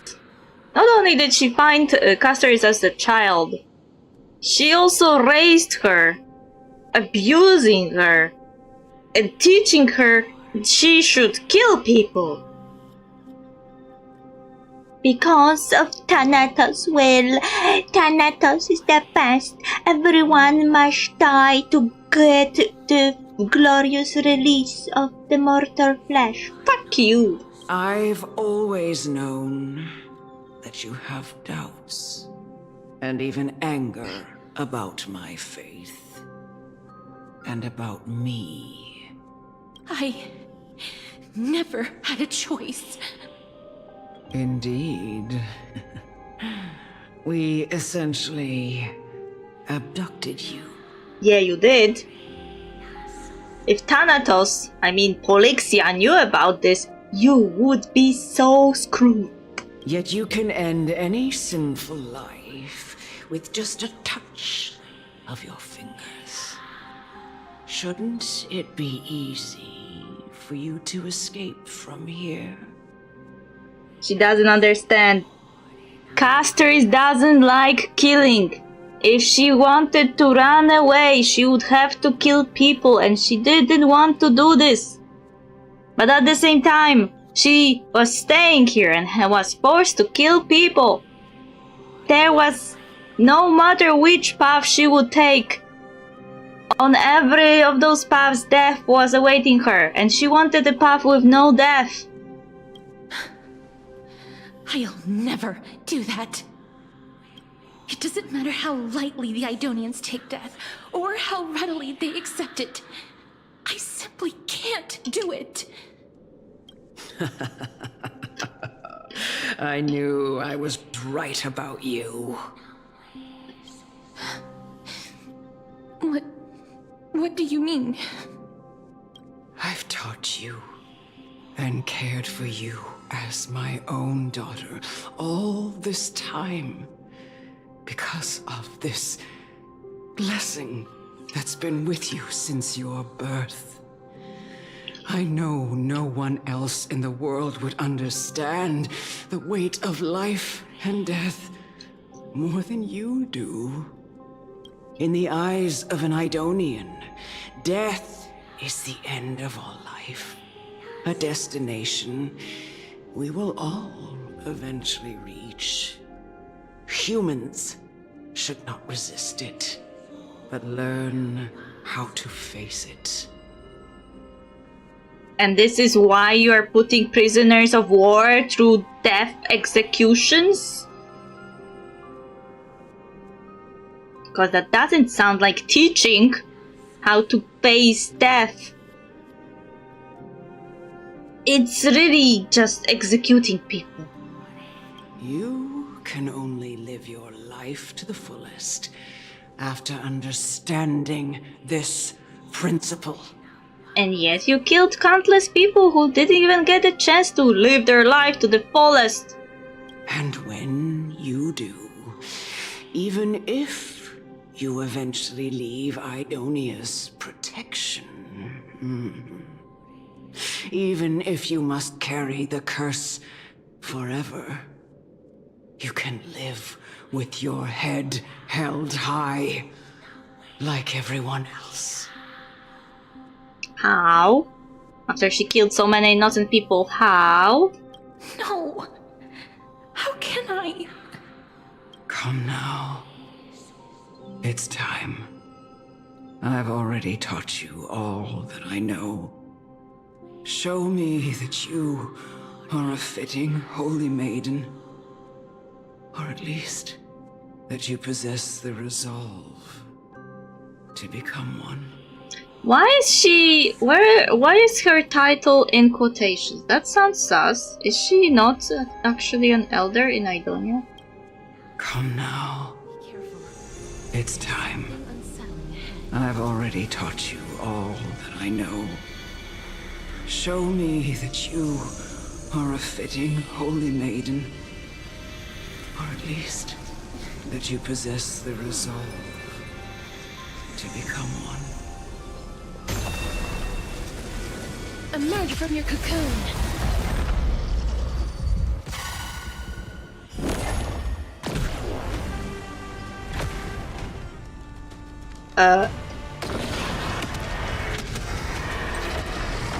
Receive divinity. What is that? May death protect us! Stay back, Clara. As you wish.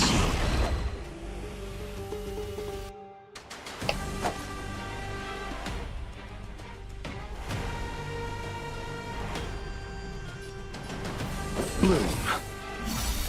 Repay.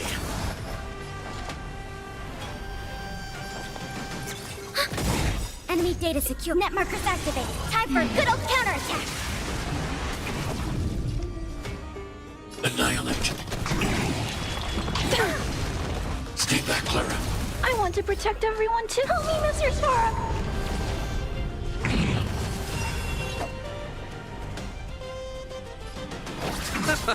Life is not so fragile.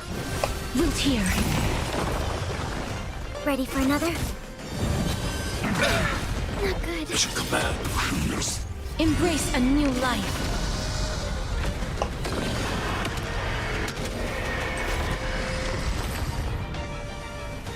That was quick. This was the last time I followed her command. I gently touched the elderly woman before me. The executioner, who had seen too much death, died the same way as everyone else. A gasp for air, a wistful look in her eyes, and a barely perceptible tremor in her fingertips. Elder Amunet, the person who tried to teach me about death, ultimately vanished like dew in the morning mist. She spent her life embodying the beliefs of the Idonians, and when death finally came, she embraced it exactly as their doctrine had taught. I have nothing but respect for her. Can you not?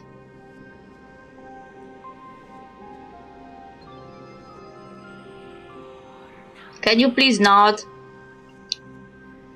revere this person? She's bullshit.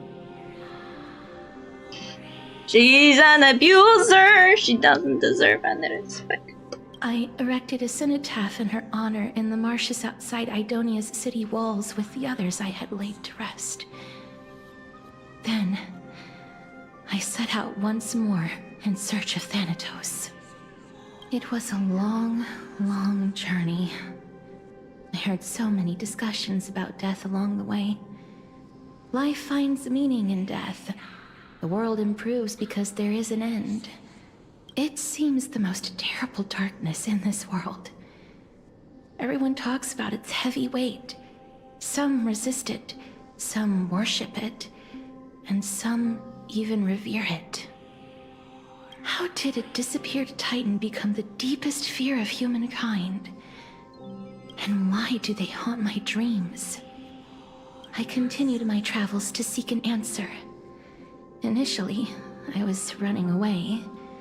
Then, I started searching for it.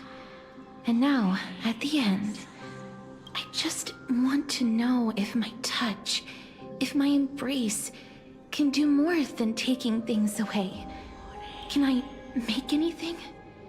Can I leave anything behind? I don't want to die. Please, I'm begging you, just let me go. I don't want to die, please. I don't want mercy like this. Just let me go. I don't...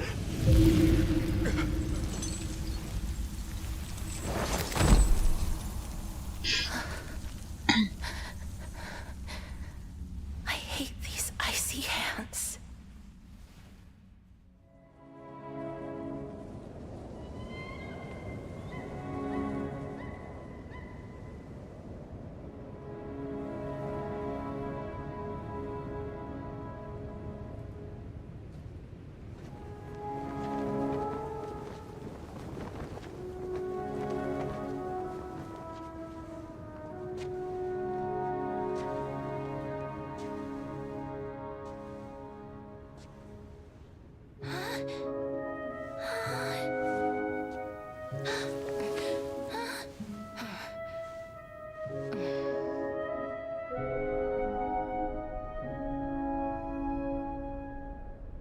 So this is the animation they incorporated into the game. Get it over with. End its suffering.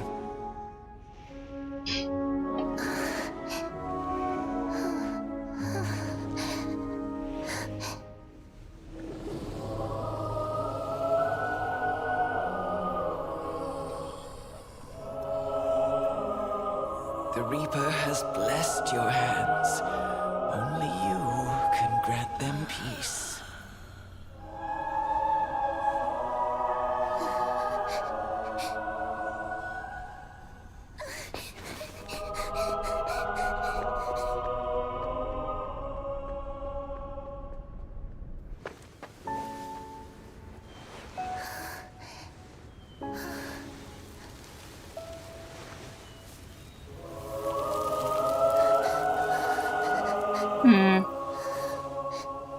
Gloves are not enough. Embrace death. Walk alongside it.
So they all died in some kind of war?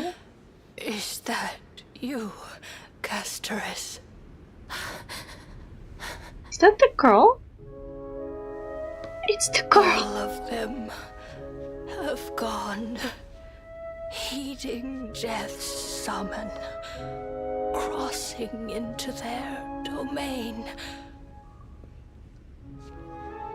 I must go too.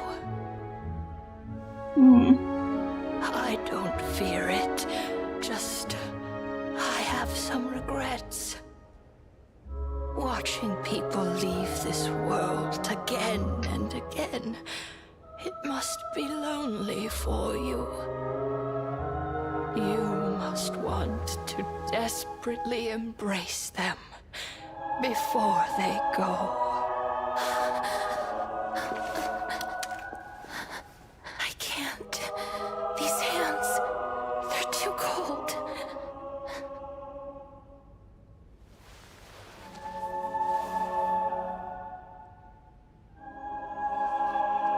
But Big Sister Castorus, your hands are so warm. Just like anyone else's. So go on. Don't hold back. Give me a warm hug.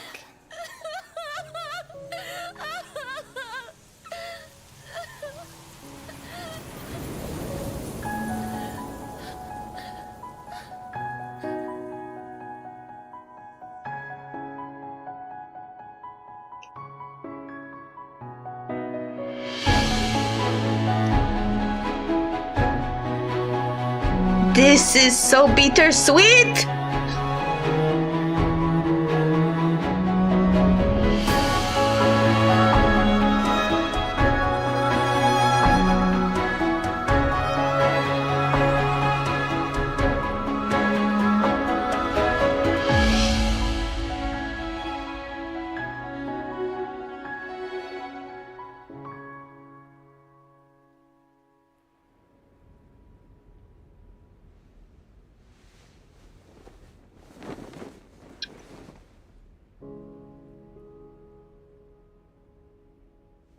Can hands like these really be warm?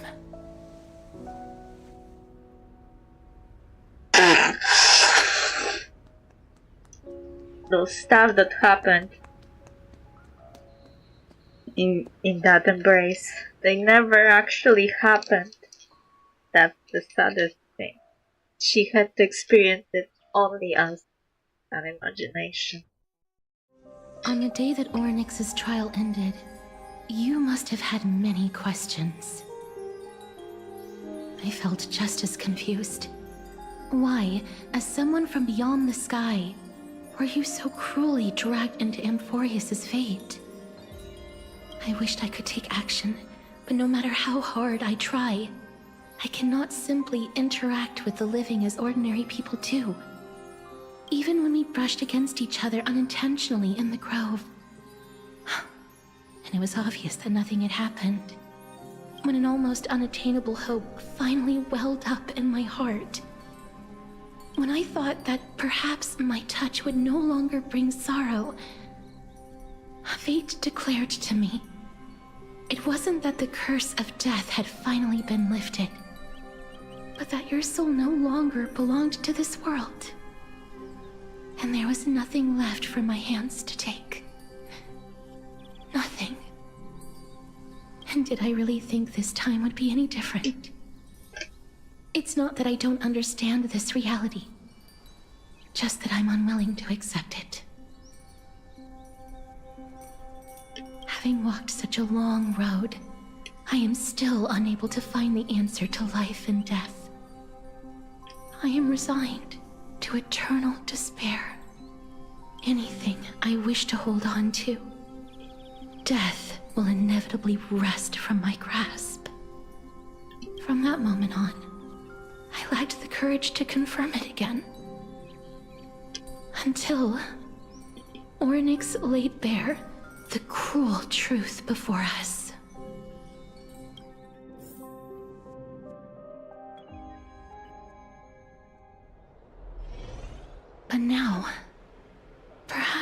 I might have one last chance.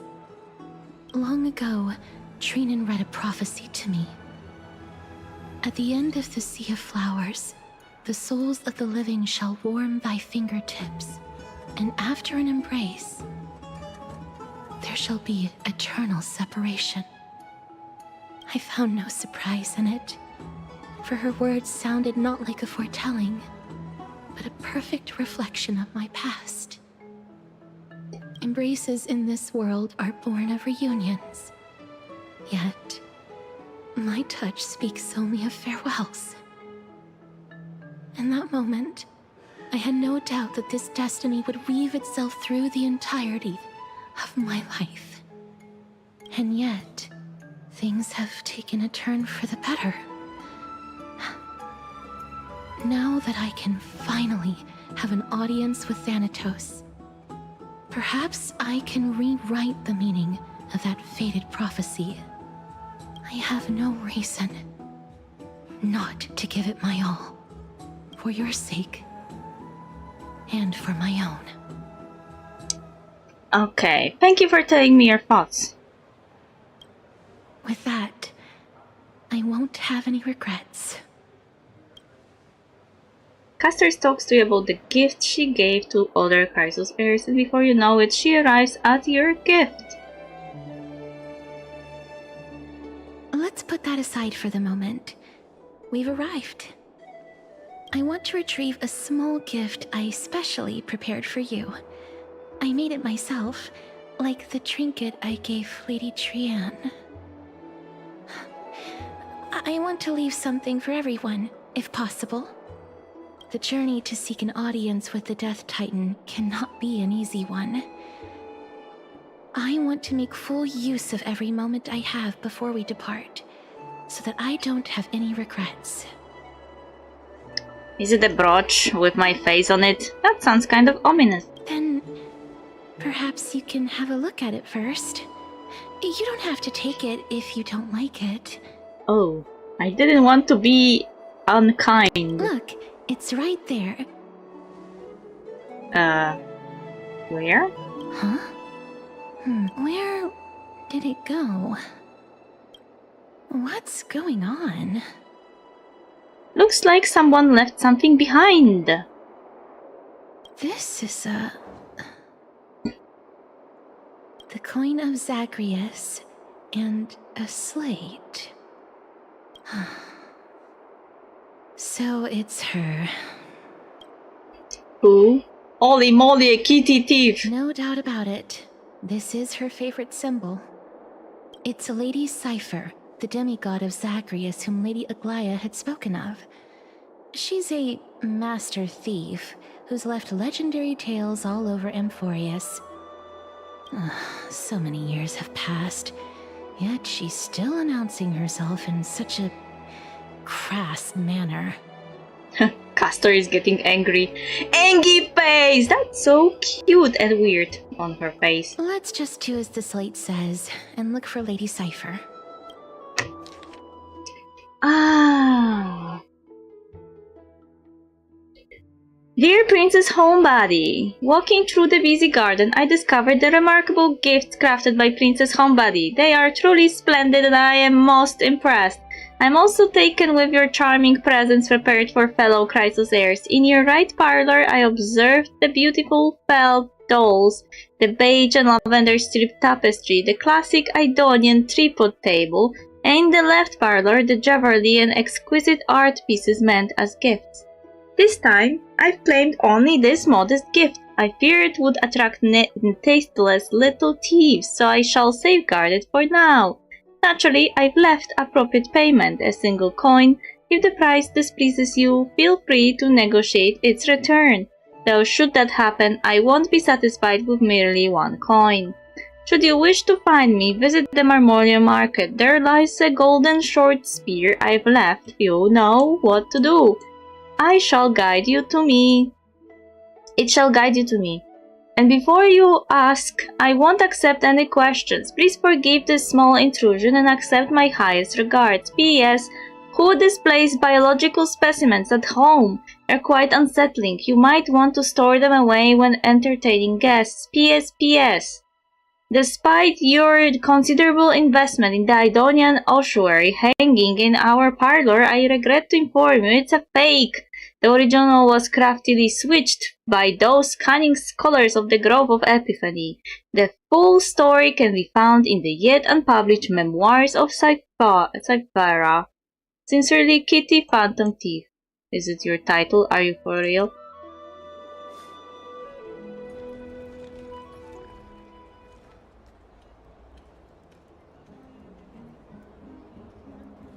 Look, it's right there.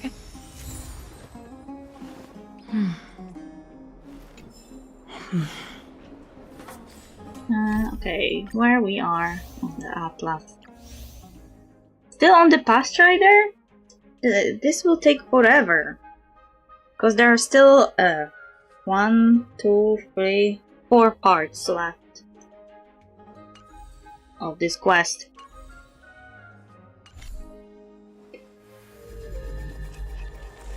We must pursue her.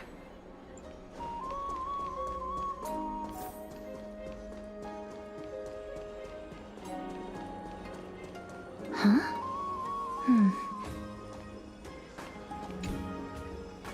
This is a trick she left for us. Clearly, Kitty Phantom Thief wants to play a little game with you. 2 short spears, 1 correct, 1 wrong. Let me check the hint on the scroll. 2 golden short spears. Only the golden short spear engraved with the truth can lead you to Kitty Phantom Thief. Inspect the left golden short spear. The left spear is engraved with the words, "Don't be fooled," the right spear is engraved with lies. Inspect the right golden short spear. The right spear is engraved with the words, "Trust me, Grey Mystery." Both spears are engraved with the truth. I figured it out. The words on the scroll should be true, so which short spear do you want to repair? The left. She's incorrigible. Follow me.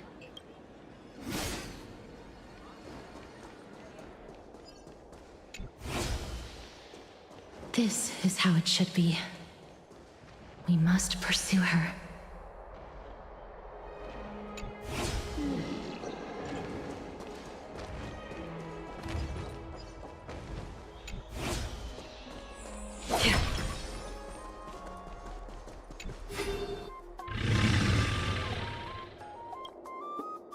Cypher, this drama truly is her, appears to be quite content. Her gaze filled with 3 parts sincerity, 3 parts approval, 3 parts triumph, and 3 parts, haha, Grey Mystery, you have lost if you take this seriously.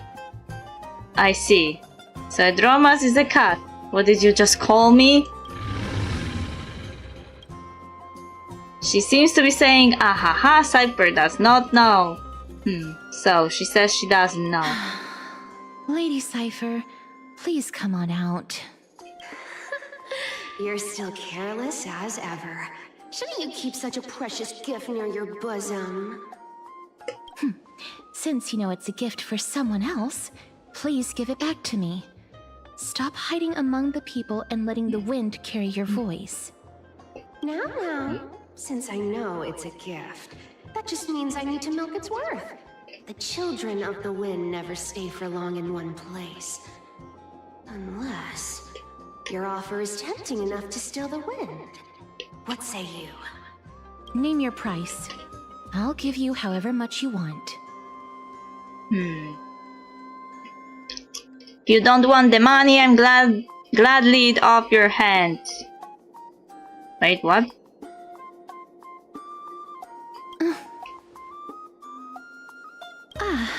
I'm sorry. Bargaining is really not my forte.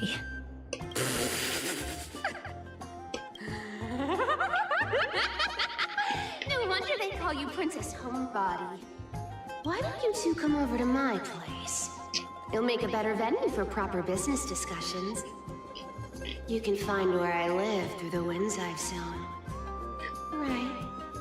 Piece of cake. I can do that even if I can only sense your soul. Alright, I'll see you there. By the way, everyone cool with me collecting a deposit before we reach an agreement, right? Now, come this way. The Dew of Divine Blood in the backpack. Wait, what?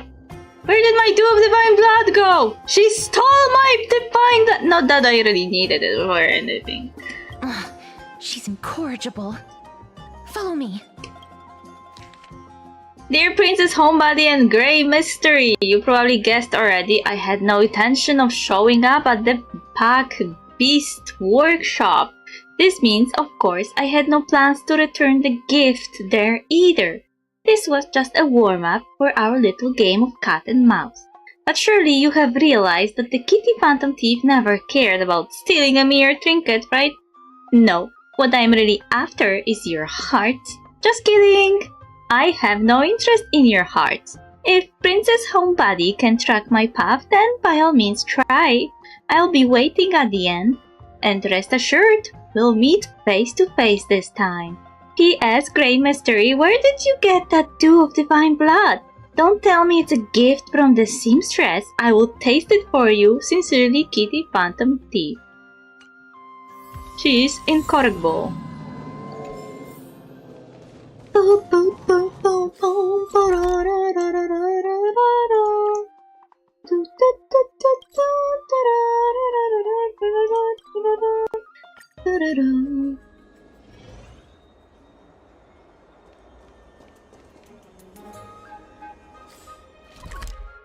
To get there, I need to go there.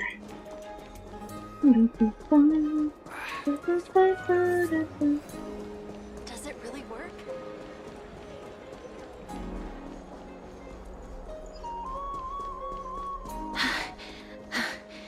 Here we are. Here you are. Over here! Over here! No, not that way! This way! Come on. If I really wanted to hide, you'd never find me. Lol. So relax, you two. No need to get your hackles up. I'm not that scary, am I? Meow.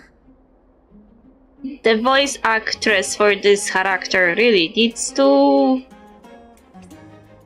hold it in when she's recording those. At last, the character that meows has appeared. No way. Some people might have been into that a millennium ago, but it's long since gone out of style. Loosen up, buddy. Shall we get down to business? Give me the jewelry piece first, or everything's off the table. And my Dew of Divine Blood! Oh, come now. Don't be so upset. Relax. Relax. Look, isn't the view here just great? You can see what everyone is doing and where they're going, and they won't even know you're here. Now that we've broken the ice, let's get to the point. Everything I've said so far has been a joke. I'm inviting you two here for 3 things. 1, the seamstress found me and wants me to take you to Styxia to look for the Death Titan. 2, the Council of Elders also found me and wants me to make sure the core flame of Thanatos ends up in their hands. Look at you having your fingers in both pies. You're that famous. Of course. I may keep a low profile, but I'm still a bona fide demigod. And last, but not least, I'm telling you that I'm not interested in doing either of those things. Don't go look for the Death Titan. The end. Some time ago. Wow, this is some high quality stuff. And this room is full of it. How much are these worth, Did you get all this through that Aranova gimmick? Some of it is family fortune, while the rest came from my business as a dressmaster. Don't liken the flame chase work to your shady dealings. Wow. I should have busted down your door instead of going around like a thief. Well, spill. Why are you giving me so much money? Payment for doing work. You're worth this much. Did you forget my stance to all this? I thought I made myself very clear. You wish to run away. Run away from your responsibilities, from the prophecy, and from your destiny. You shall walk with greed and die over petty change. I understand this prophecy weighs on you immensely. That is why I have never approached the demigod of trickery for running away. But I need you right now, so don't turn me down. You know, maybe the gods got your tongue with their golden threads, Aglaya. I'm not hearing any sincerity in your words. Give me a reason why you're bowing your noble head to me. We lost Trian. Oh. So you do care. The divine power of passages is running out. I need another demigod to escort Castorus and help her fulfill her lifelong wish. Oh, I get it now. You're sending Castorus to her death. And you want me to die with her. This is Castorus's own request. I have never seen her so determined. She brought this up herself? You're not pulling my leg. She's also made up her mind to leave her confused past behind. As will you, Cypher, when you finally make up your mind. Don't be so sure. Time is hard in the likes of you and I. But Castorus remains pure as driven snow. She can always turn back before the end, you know? Maybe she'll remember Trian's sacrifice. Maybe she'll remember the countless martyred Chrysos heirs.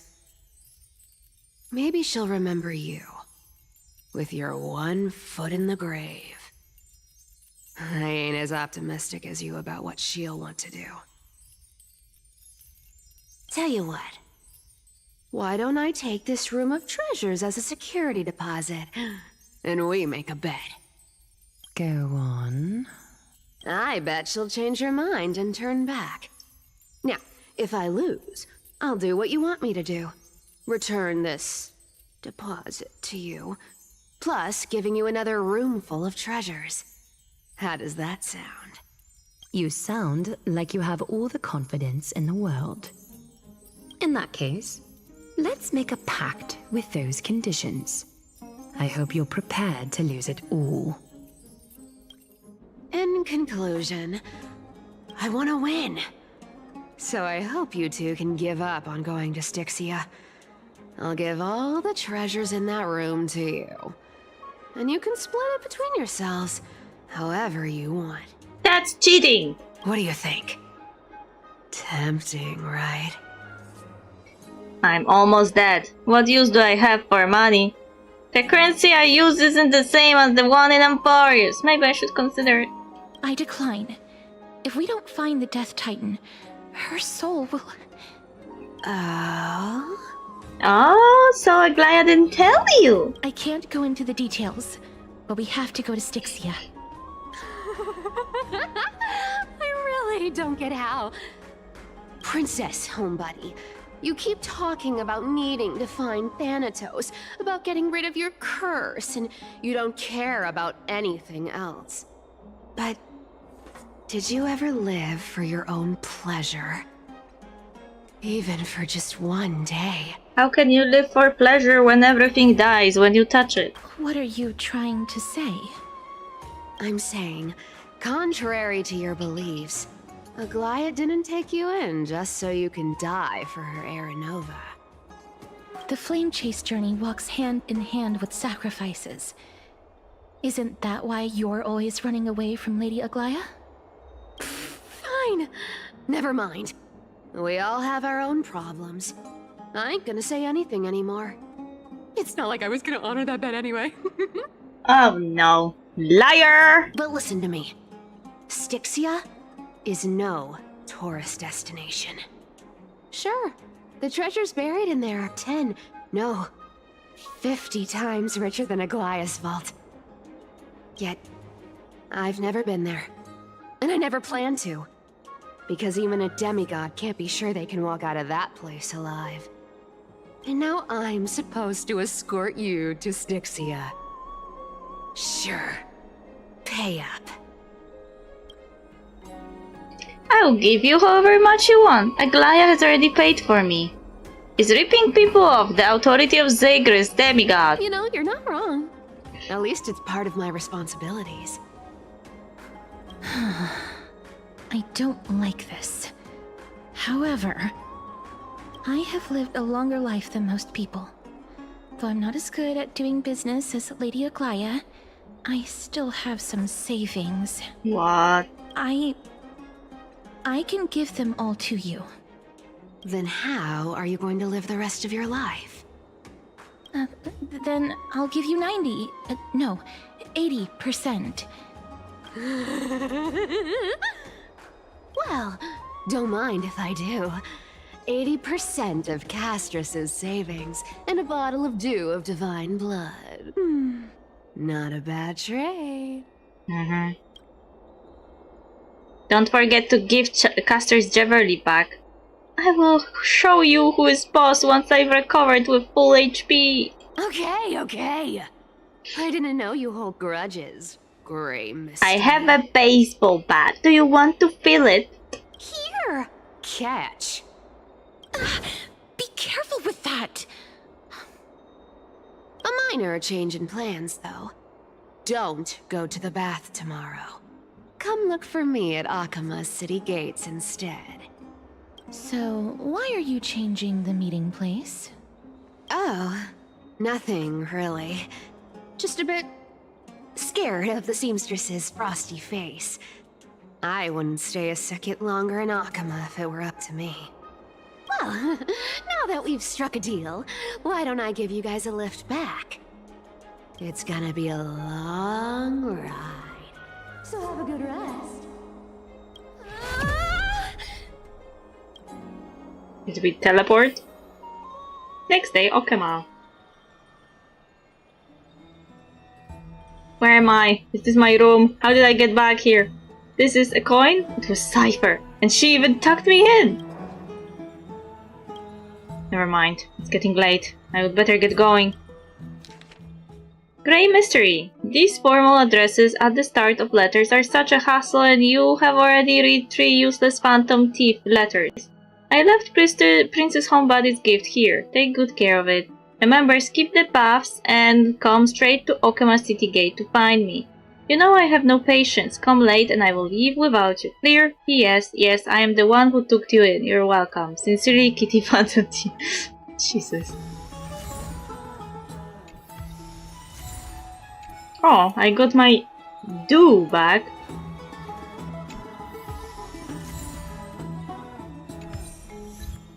Okay. I'm supposed to...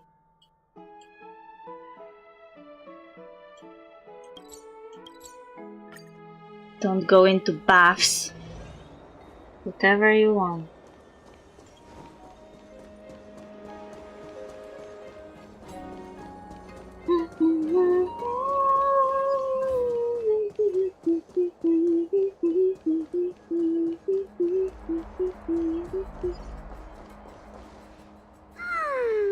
Bright and sunny. Just the weather for farewells. You're here? Really? Just the 3 of us? Totally. The trio team is the best set up to reach the finals. No need, I already told her. She's fine with it. Who, Aglaya? You sure know how to put me in a spot, Casterus. I need to travel with you, but I can't touch you. What a bother.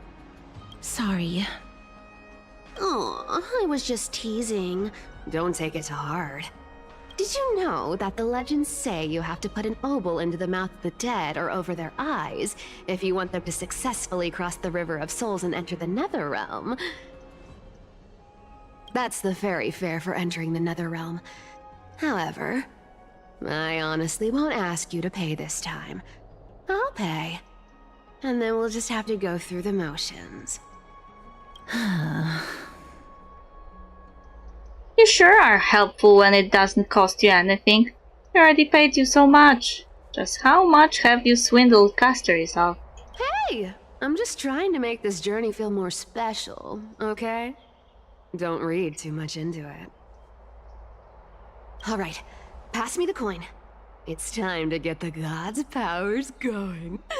A fleet-footed trip to the Netherrealm, here we come. Oh, one last thing before we go. I gotta give you this piece of advice. Especially to you, Princess Homebody. You can't catch the wind by waiting. You only live once. So make the most of every moment you have. Get ready. Be steady. Hi, your turn. Don't be nervous. After all, it'll be gone in the blink of an eye.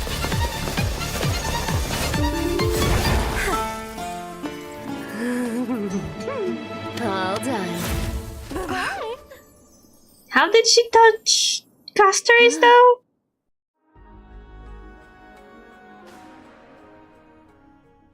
Are you feeling all right? I swear she was speeding.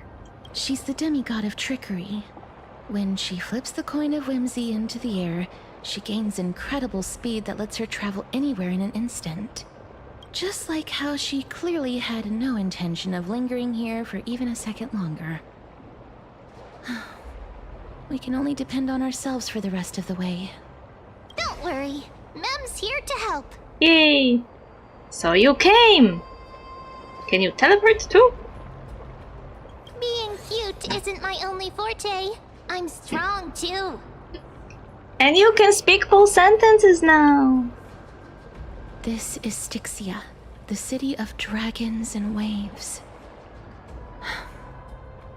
Anaxa hypothesizes that the missing Thanatos is somewhere in these ruins. Is this place supposed to have flying roofs? This is the land of their birth. Or perhaps of their death. Are there any other clues? How would we find them? I know this one. They returned whence they came. Anaxa had used a secret alchemical art to temporarily fuse his soul with Circe's and Kephae. And when he was on the verge of death, he was pulled by Thanatos and caught a glimpse of the flowing river of souls. This alchemy, considered a sacrilegious act, might actually make the souls of mortals and titans attract each other. Even though Thanatos has been missing for 1,000 years, and even their followers haven't been able to find them, perhaps that special attraction could summon them here. Oh, so are we going to use that Philosopher's Stone to conjure the Titan? I guess that's the only way. The only leads we have now are the name of this city and the fairy tale about the dragon. Thanatos is even more mysterious than I am. Indeed. Even one as erudite as Anaxa could only point us to this place, and no further. We will be entering the unknown as soon as we take our first steps. But that won't be the first time in my long journeys. I believe that, rather than standing still, taking action is by far the better option. Perhaps fate might take pity on us today and show some compassion.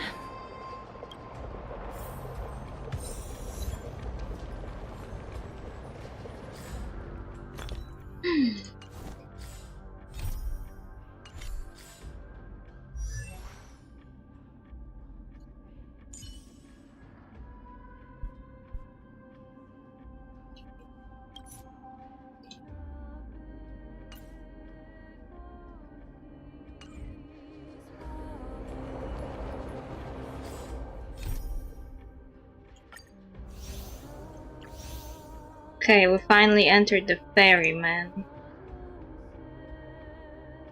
This is like 1, 2, 3, 4 parts still left. One more stream, I guess.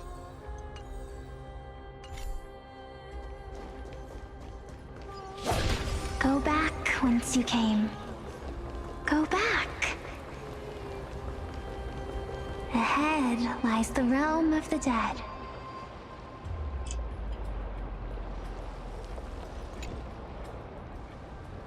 According to the myths of Amphorius, the second hero of Castrum Cremnus was dipped upside down into the river Souls at birth by his mother, believing its waters would grant him invulnerability. However, because the mother held him by his ankle, that spot remained untouched by the river, leaving a single weak point. Is this river truly as miraculous as the legends say? There is only one way to find out: experimentation. After all, truth is tested through practice, and here no miracle of Oronix will protect you. You decide to... Oh, Jesus. Perhaps time to get out of here. This is definitely not the place to linger. Look around, there is already even an holy city guard nearby. If you fall in, who will pull you out?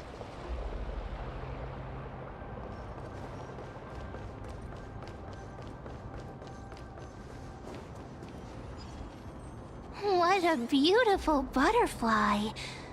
Is it talking to us? This is a eulogistic butterfly. They are found in places where many have met their demise. In Idonia, some think of them as manifestations of Thanatos' benevolence. By turning the lingering obsessions of the deceased into these creatures, it is as if the Titan has made life into a specimen. Others think of them as Thanatos' messengers that guide the departed to the nether realm. The second theory sounds more believable. After all, the things they're saying are rather... direct. Perhaps. But the fact that we're able to hear their whispers proves that we're fast approaching the realm of the dead.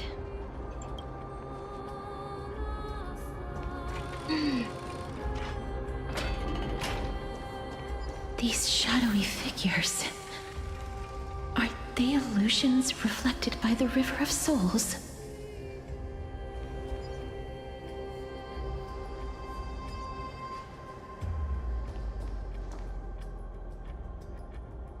What is that eye in the sky?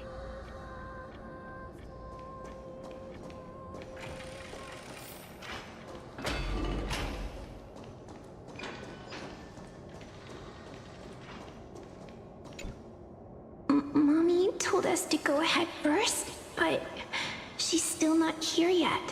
1, 2, 3... I don't even know how many days have passed since then. Perhaps Mommy will be back once you finish counting the days on all 10 fingers. 1, 2, 3... It's been much longer than 10 days since we left Mommy. Strange. For reflections in the River of Souls, they seem oddly animated. I guess they died. Their mother didn't. But, Master, did that lady really lie to us? The Centurion personally instructed us to inlay the inscription into his shield. But now she's taken it away. My child, that shield can never be cast. And there's no need for it anymore. Come, child. What is the name of that Centurion again? Actually, never mind. Forget I said that. I'll wait with you for her to come back. When that happens, you'll be able to keep making shields. Don't be afraid, pal. Let's open our eyes wide, together.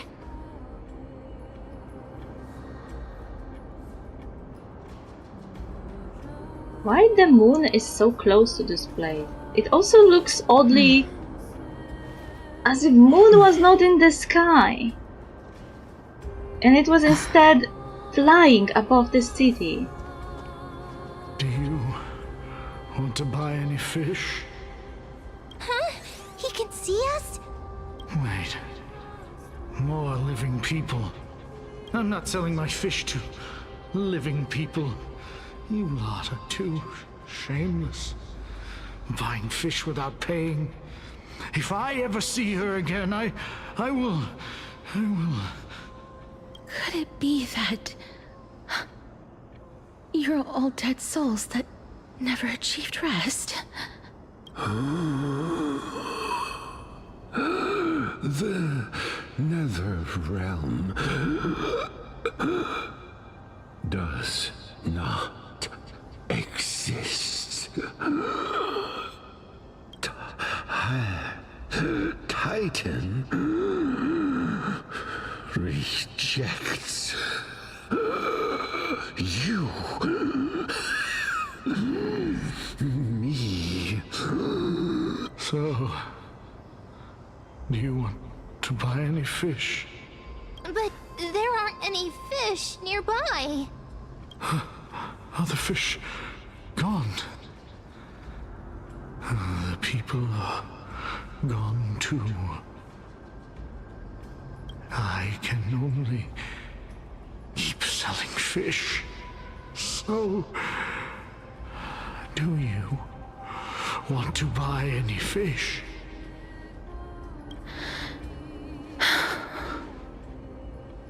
Apologies. I don't have much in the way of savings, but perhaps there's another way for me to release you from your suffering. Please relax. May you fall asleep peacefully amid a gentle field of flowers. This...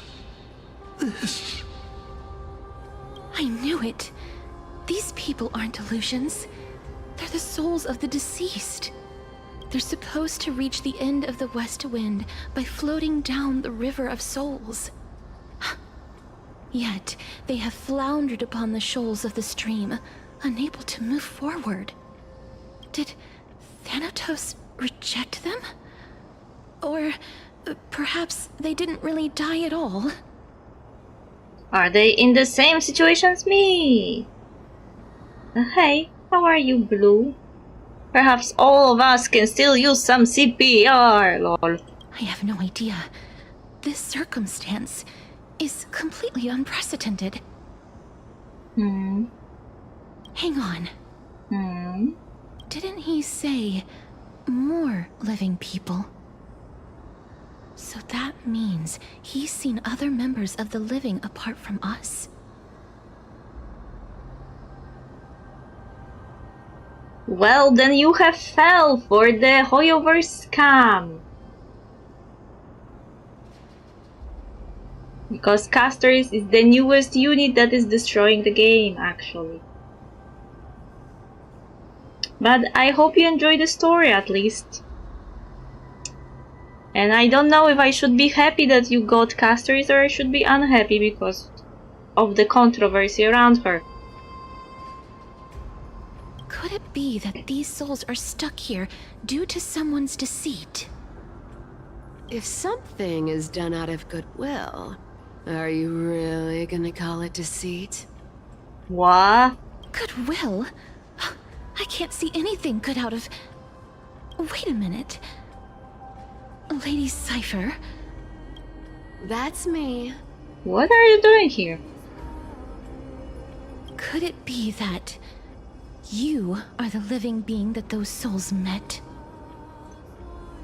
Now pulling for Acheron. Acheron is actually really cool. You can actually bypass a lot of combat with her abilities. So some stuff in the game get done quicker. Congrats.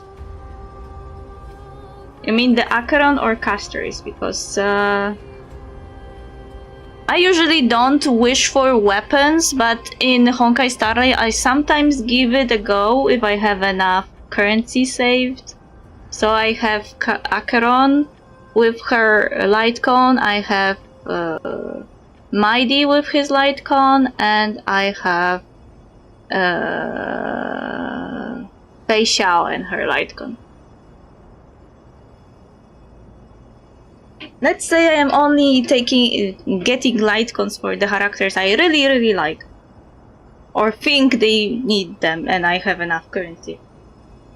I couldn't take their behavior anymore, so I stole some things here and made up some lies there. Just trying to give them something to look forward to, you know? Don't lie to the dead. Also, the odds are better than in Genshin Impact. In Genshin Impact, on weapons banner, you have 50-50 and you still can get not the weapon you want. But in Honkai Star Rail, there is 75 versus 25 chance to get the weapon, meaning the light cone, so it's kind of better. It's because of vile living creatures like you that we're being misunderstood by all of them. Lol. What else am I supposed to do? You can see the mess this place is in. These poor souls are denied by the Netherrealm. So now they're stuck in a few brief moments of their life. Unable to move forward or back. I don't know if you actually can play the story in which Castoris is. I don't remember them adding any skip to the current storyline. So you would probably have to do all the quests first. Which will take you a few weeks. Did you see those two blacksmiths on the way? They've been here for as long as the sun's been around, wailing over and over about casting a shield. Styxia is so freaky. I thought you never were here before, and I also thought that you were not going to stay here. Then why have you come back, Lady Cypher? Hey, I'm not here to aid your adventure. I hate water more than anything else in this world. Especially that stinky river of souls. But, I just discovered some stuff before I left. And I reckon you should know about it. It's about that boy who defied death. I found traces of him here. You mean Mighty or someone else? Lord Mighty? Oh, right! That's his name. Well, now you know. As for whether that info is actually useful, that's for you lot to figure out. So long, Princess Homebody. So long, Grey Mystery. Huh? She disappeared just like that? Lady Cypher has always been a free spirit. In any case, she has brought us some valuable information. If Lord Mighty is also somewhere along the river shoals right now, then he will certainly become our signpost. After all, he's different from those wandering souls. He will find his way, even in the realm of the dead. Speaking of finding the way, how are we supposed to get over there? Don't worry, it's time for me to shine. Lol. Ornyx's rune of recollection is nearby. Use prayers to return the river to before it got flooded. Lovely. Hey, over here!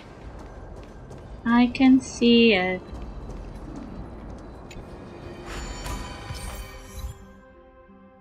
Interact with the rune base to obtain the rune of recollection. With the rune in possession, the miracle orb's illumination radius moves with your character and reverses the surrounding space-time. Cool.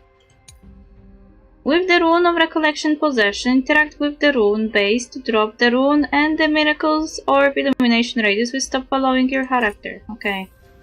Ornyx's miracle has appeared. Amazing! It's like we're inside a giant bubble. Even the river got parted.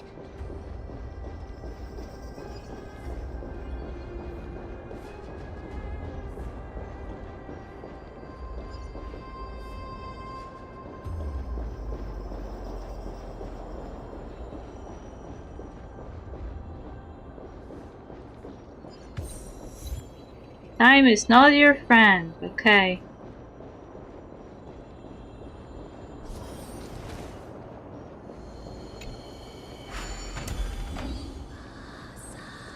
Centurion. Ah, by the looks of it, you must be the foreign warriors that the Queen had mentioned, right? Since the current campaign requires the utmost care, I wasn't able to make time to welcome all of you. Please, forgive me. Foreign warriors? A priestess, a warrior, and a divine beast. You look identical to the blessed saviors that the Queen described. What? This is my pets. I am actually of the hunter class. Oh darn, no healer on this team. A campaign? Who are you campaigning against? Nobody knows, as of now. War with nobody. Cool. Of the scouts that went ahead, only one has managed to return. He says that the land ahead is a forbidden land that should not be approached, as it is the doorway between the netherworld and the mortal realm. As for the rest of the scouts, they've completely lost their souls and are decaying by the day. While there is still dissension within the city, the scholars agree that this calamity was so unprecedented that it needed to be given a new designation. An unprecedented calamity. Could it be death? It seems that you have indeed heard about this. Well, death is just one of the possibilities. It's too early to come to a definitive conclusion. A world that has never seen death.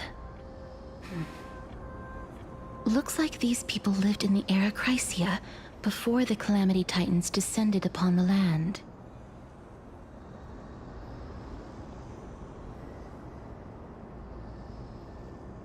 No, don't tell me that there was truly no death. I don't believe it.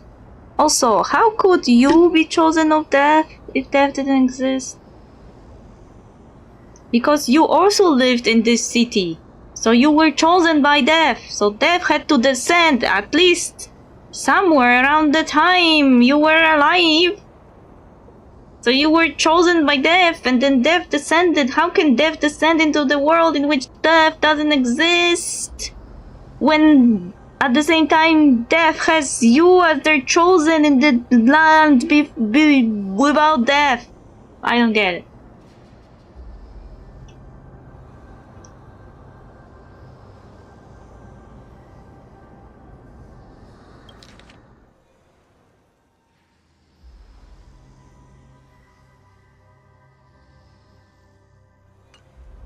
May I ask, where is the scout who managed to come back? Though he returned to Styxia, he only had enough left in him to last no more than half a day. However, it was his intel that convinced us to rally together. He said that he witnessed the demonic specter of an evil dragon at that treacherous land. The apparition opened its giant maw and devoured everything in sight, and thus brought Styxia that thing called death. Styxia. An evil dragon that brings death. It all sounds rather familiar. Wait, wasn't this part of that fable?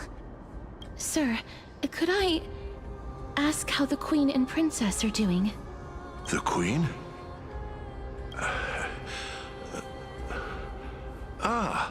By the looks of it, you must be the foreign warriors that the Queen had mentioned, right? Echo? I think he asked that already. Is he set to loop on repeat? Oh, it's the same lines. Looks like he's still trapped in the moments before his death. Leave it to me. Sir, the war ended long ago. Styxia no longer exists. Styxia is no more? This cannot stand! Newcomers, hurry up and go take your positions! Oh, looks like it's difficult for this gentleman to accept reality. Sir, I am the Maiden of War, sent here by the Queen herself. If you accept my blessing, then today's battle will be smooth sailing. Maiden of War? I've never heard of this. There's little time to waste. Please don't take too long. Don't worry. I'm typically unwilling to prolong such a moment.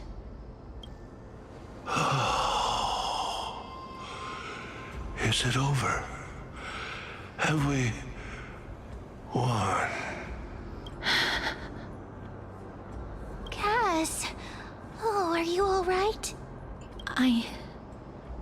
I'm fine. I just didn't expect that I would still have to embalm others, even in the realm of the dead. Is this a remnant of his soul? Looks ominous.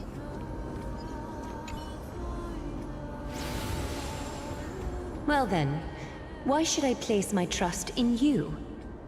Holy maiden from afar. Wait, this is... I don't quite understand what you're trying to say.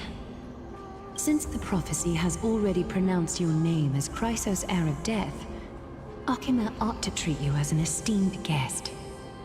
However, you seem to have no intentions of concealing your involvement with the Council of Elders, while most likely being aware of my issues against them.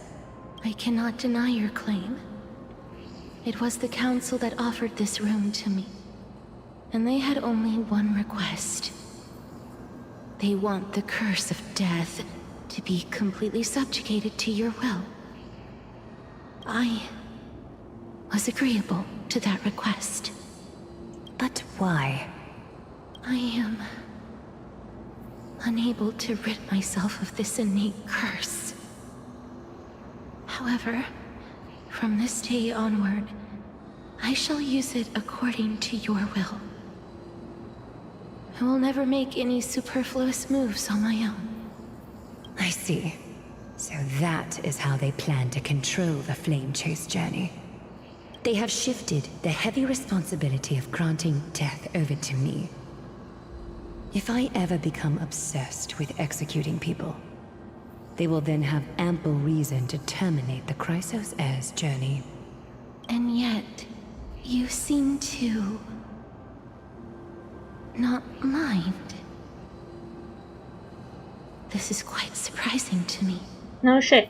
That's because the fate that we were born with is a burden far heavier than that of an individual's life. I've woven many unforeseen events into the tapestry of fate. This is but one instance. Tidy up your precious garments and come with me. Akima welcomes you, Castoris.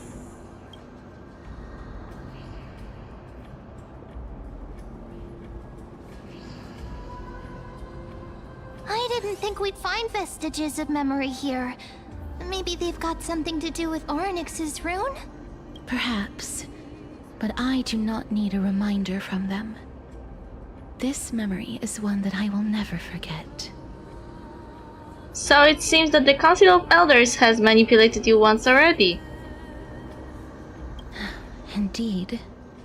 While my relationship with the Council has always been quite ambiguous, Lady Aglaya has never taken any precautions against me. Instead, she's shown me nothing but complete trust. I really want to repay her for that trust. But why would this memory appear right now? Is this really Orynyx's power? Sauce.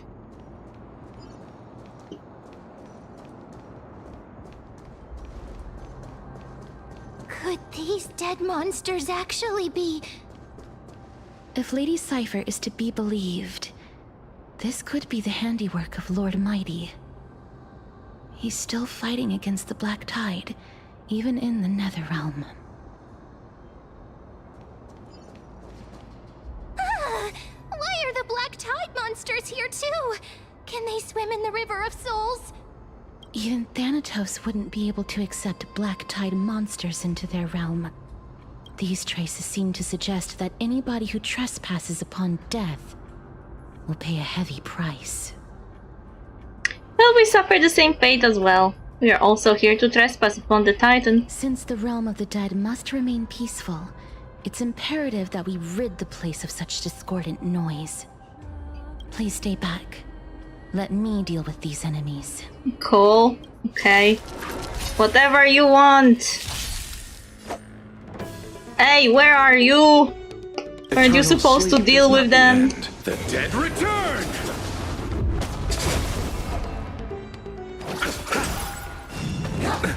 Nothing major. Receive divinity. Repay. We have the upper hand. If Blue, are you still here? If you are not, I will just say it for everyone. Soon, you will be able to pick one of the 5 stars. If you just need to get a special item, and you can pick either Locha or Ruan Mei. And I feel like this will also have like a second stage. Ready for another?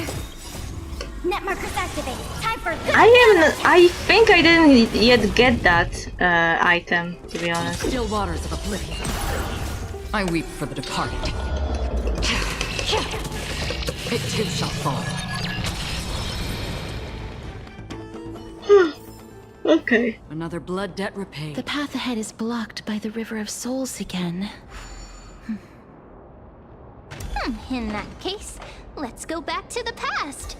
This miracle sure is handy. This is yet another aspect of a Titan's divine power. Seek, and you will find. If Dan Heng was around, he'd definitely be able to raise the waters of the River of Souls into the sky. If Lady Hycelens was still alive, I think she might be able to do that too. Wait, what? She's dead? I thought she was alive! But we didn't meet her, but she's just dead?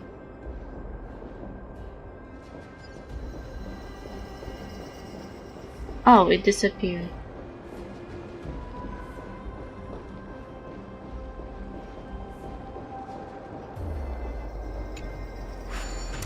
Wait, I need to do the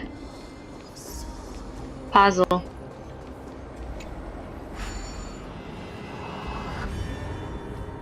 I'm trying to do them every time I find them.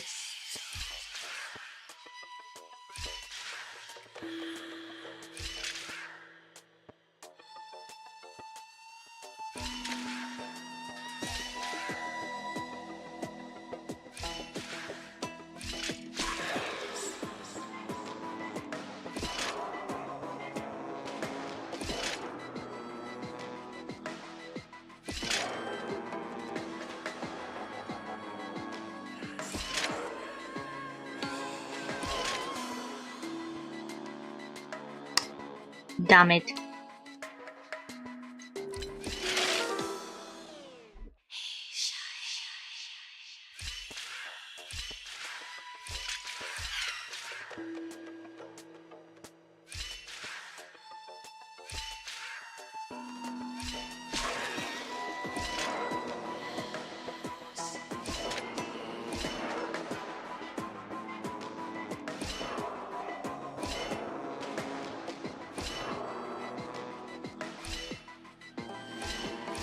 Ah, it won't proceed. That's sad.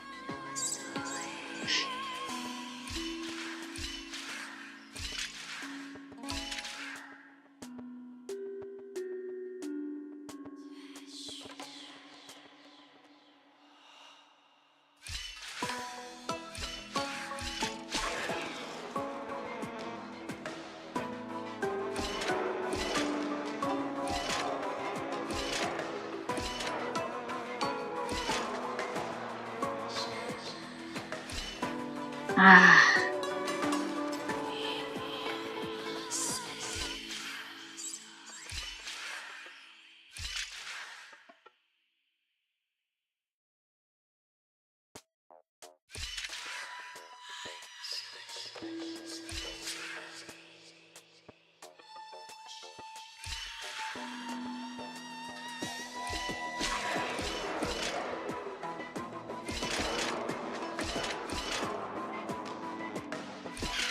Oh.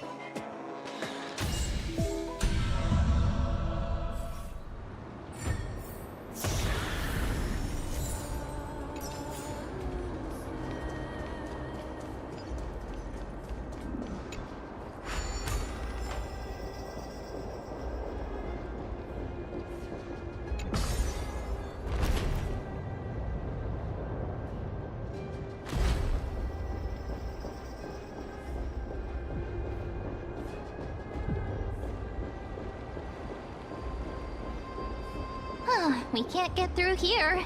Let us return to the present.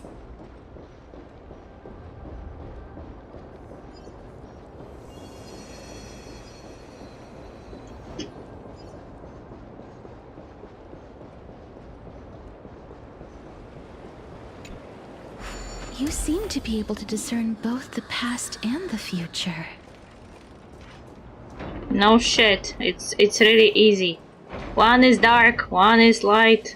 No issue.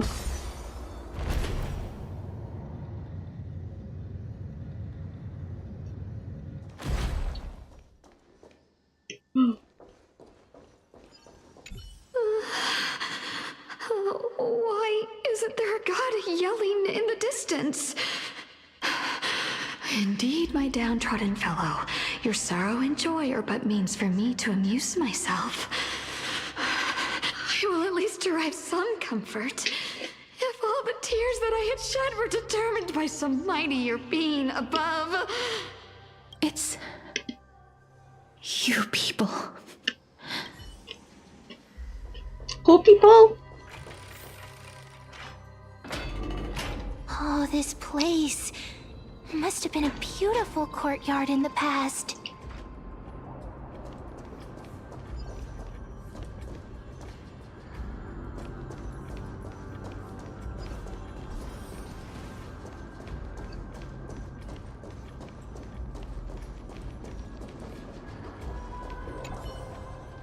You remember Castoris once spoke of the origins of the Eulogist butterflies. Some believed them to be the final obsession of the deceased, others believed them to be Thanatos' messengers.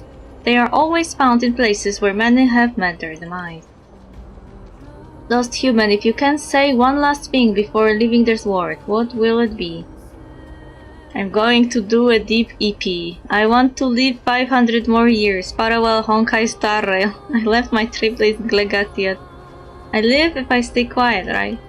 Death is fair to all. I still recall the last words of some of the deceased, if you're curious. Okay. Not interested for now. Is this the Elder? No. Please excuse me. I am but a scholar from a distant land who had the misfortune of falling into the River of Souls and turned into a member of the dead. How is it that Mighty fell into the River of Souls and became immortal while other people just fall in and die? Huh? This one seems to know that she's already dead. Oh, I was merely speculating. But it seems I was right. And you... I recognize you. You're the Holy Maiden of Death from Idonia, right? I'm sorry. I cannot bring you back to life. However, should you desire it, I can end your prolonged limbo. I'm well aware of that. Even if you were able to revive me, I would never choose that option. That's because I didn't fall into the River of Souls by accident. Instead, I leaped into it to seek my death. Suicide mansion! Why? If you could see the life I've led, then you would not reproach me so. My life was far too miserable. But I did not expect things to stay the same even in death. What a joke! In escaping my mortal life, I've entered a millennium of pain instead. Circe's above. What cowards humans are. For we fear both life and death simultaneously. I'm sorry. I am also powerless to answer that question. That's all right, Holy Maiden. At least you are able to respond to me. Please, grant me death. Circe's above. Does this count as thinking till the moment I die? She seems free. I have seen too many farewells. Her distress is quite commonplace. There are those who will end their lives over what seems to be the smallest of worries. For some people, this power that I possess is a blessing rather than a curse. But I never managed to convince myself of that. Cass, are you still trying to create a world without death? Yes, because when placed under time's vast scales, there is no worry in this world that cannot be solved. You should chat with Danhang about this. This is a wish that I've held for almost a millennium. My mind might have changed once upon a time if people managed to strike up a friendship with me, but I've never been more firm in my conviction. Now that I've learned about your near-death state, it is my duty to wipe death from the face of this world. I still don't believe there was a time when the people in Emporius didn't know death. Maybe they were just all immortal. And the death just simply stripped most of the people from that. And made them mortals.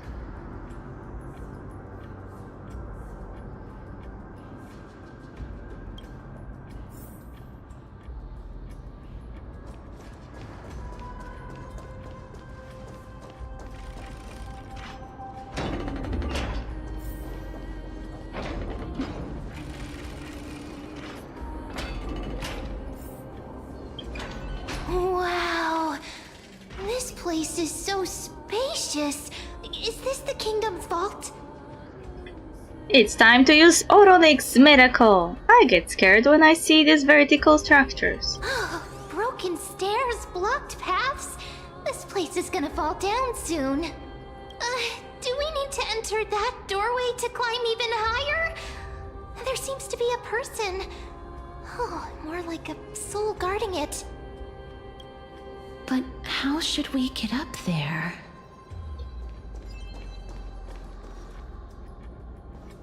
If there is a will, there is a way.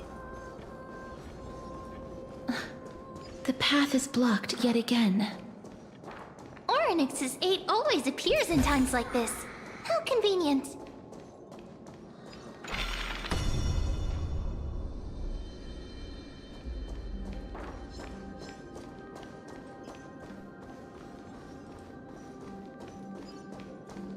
Look, there's even a platform lift over there.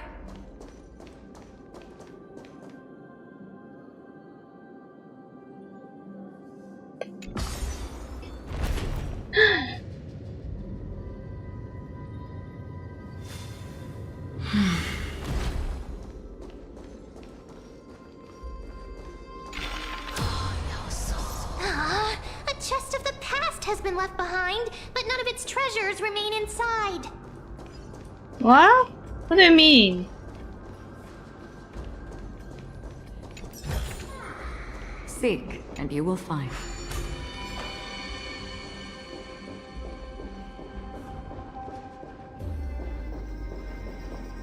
Oh, follow.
its effect. Ma'am, do you really want me to answer that?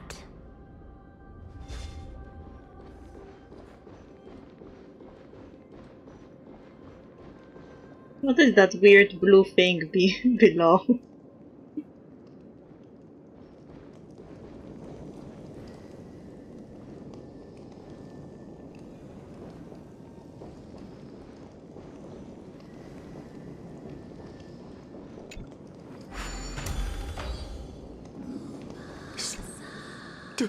Don't come near me! Huh? Why does he look so panicked? Did the black tide monsters frighten him? Or is he actually scared of his own extraordinary power? Let me fight him. These are the troubles that powerhouses like us face. There's no need to be alarmed. We're just passing by the area. See? None of us look threatening.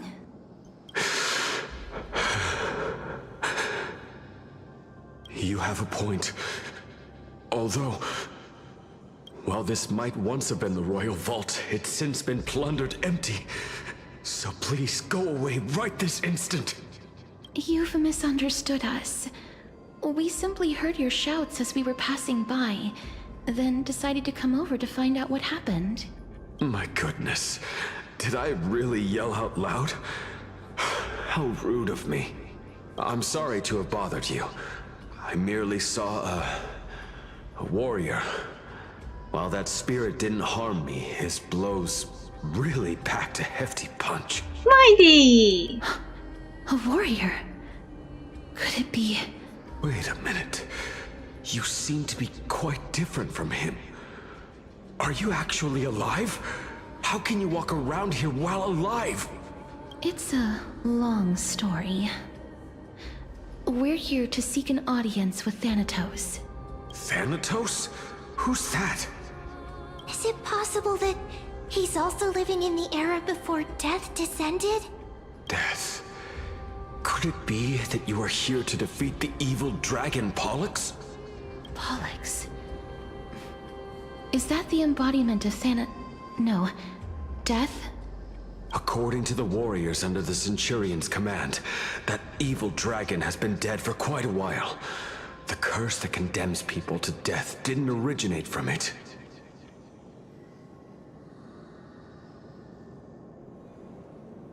If there's Amphorius without death, how can they have a dead dragon? And it also is cursed with death. But they saw a girl within the dragon's embrace, and she is the true Reaper. Pray tell, where is that girl right now? I've heard that the Queen spared no effort in bringing her back to the castle. Her Majesty intends to control all of Amphorius with this unprecedented power. That's quite different than the story we heard. As for whether this rumor is true, well, no one knows. You have my thanks for the invaluable insight that you've given us. Please, treat this touch as a token of my gratitude. You... Are you...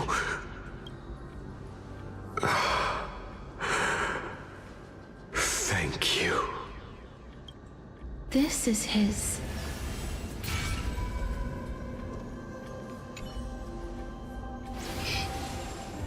Then you granted him death? That isn't like you. You would have refused even if I commanded you to do so. I don't know. I did it out of sympathy, believing that I wouldn't be racked with agony, but... I am still in a state of turmoil. Sympathy? Sympathy for that youth who triumphed in every battle? That young man was favored by Talantin, who taught him a move that will defeat any mortal enemy with a single blow and emerge victorious every time. He could rely on that move to always achieve victory during Era Chrysia. However, Now that death has descended upon the mortal realm, that divine swordplay also means he can send others to death at will. In other words... This sounds like everyone was immortal. You feel that he's similar to you? Yes. Since he can never be inferior to others in martial combat, death would be the inevitable outcome every time he strikes. That's why he approached me and pleaded. Pleaded for me to put an end to all of this. You are perhaps feeling lost from making your peace with death in so abrupt a manner. I have not made peace with death. I've seen the people of Idonia stand tall and proud in the face of death. Even before the fated finale arrived, they were already content with the lives that they'd lived. They had such proud expressions. Expressions that made me believe death would be an insult to these mortals if the concept is truly a power that a god had carelessly cast down upon the world. Perhaps death's authority was never meant to exist in this world. Just like how I shouldn't exist. It makes me think. If they truly didn't know death before the Titan rose, then why Polixia was so anxious? Like, did she understand the concept of death even in the world without death? And understood what it meant to sacrifice her sister? Because this sounds as if they were living in the world without death, and then suddenly the death appeared with Polixia's rise to godhood? Sounds like it. Though at the same time it was before Era Nova. So maybe in previous cycle the death also existed. But what they mean by the cycles, like if in previous world death existed and Castoris and her sister Polixia were chosen by death, and then Polixia became a Titan, and then they ushered Era Nova and nobody remembers the previous cycle. Does it mean that the start of the cycle was with everyone living in the world without death? No. Like, I don't understand it. Were the first era of Era Nova the era of immortal heroes and people? And then Titans started appearing out of nowhere?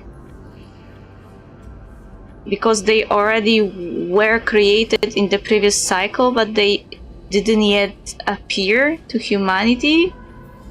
Like, what was the timeline and what were the logistics? It's kinda confusing, because they talk about the world without death, but then at the same time Polixia knew what death was, Castoris died, Era Nova was ushered, there was Era Chrysia with no death, then suddenly the death descended with the girl and the dragon that was dead, and the girl was Polixia from the previous cycle.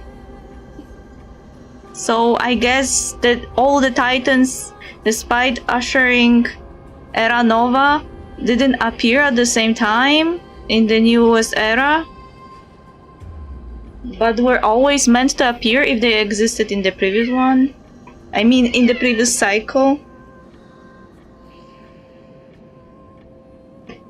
Which means that Era Chrysia was just a temporary paradise that was always supposed to end? What do you want, Kitty? What do you want, meow?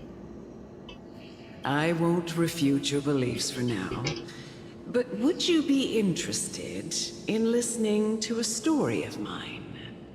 It's a fairy tale from foreign lands, told by the person who brought you to me in that ice field long ago. Also, what does it mean to usher Era Nova? How is this ushered? Like, this is everything before it forgotten? Like, is the world going through a reset or something, and nobody from the previous cycle can remember anything in the current cycle?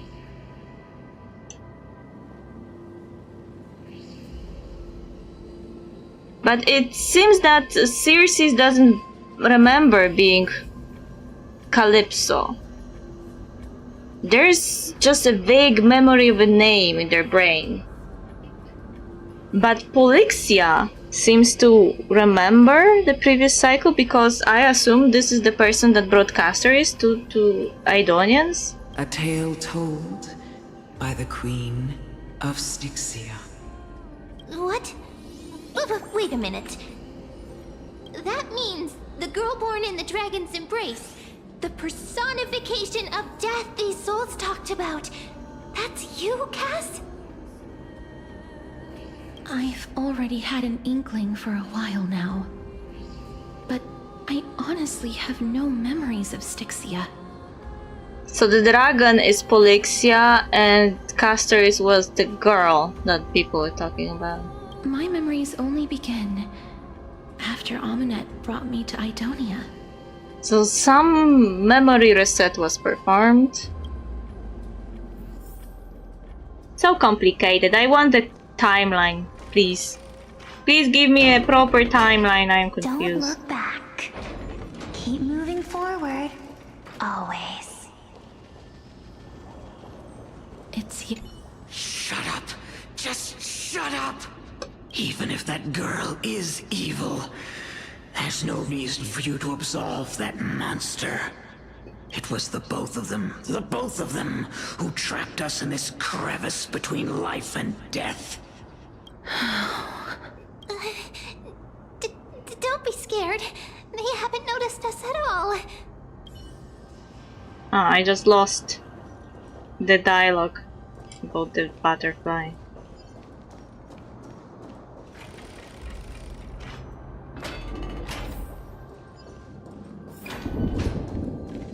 Oh, this is... Mighty? Is it mighty? I heard thunder.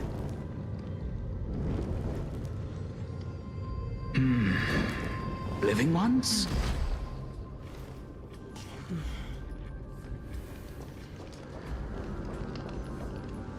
Oh, could you be the scions of Styxia?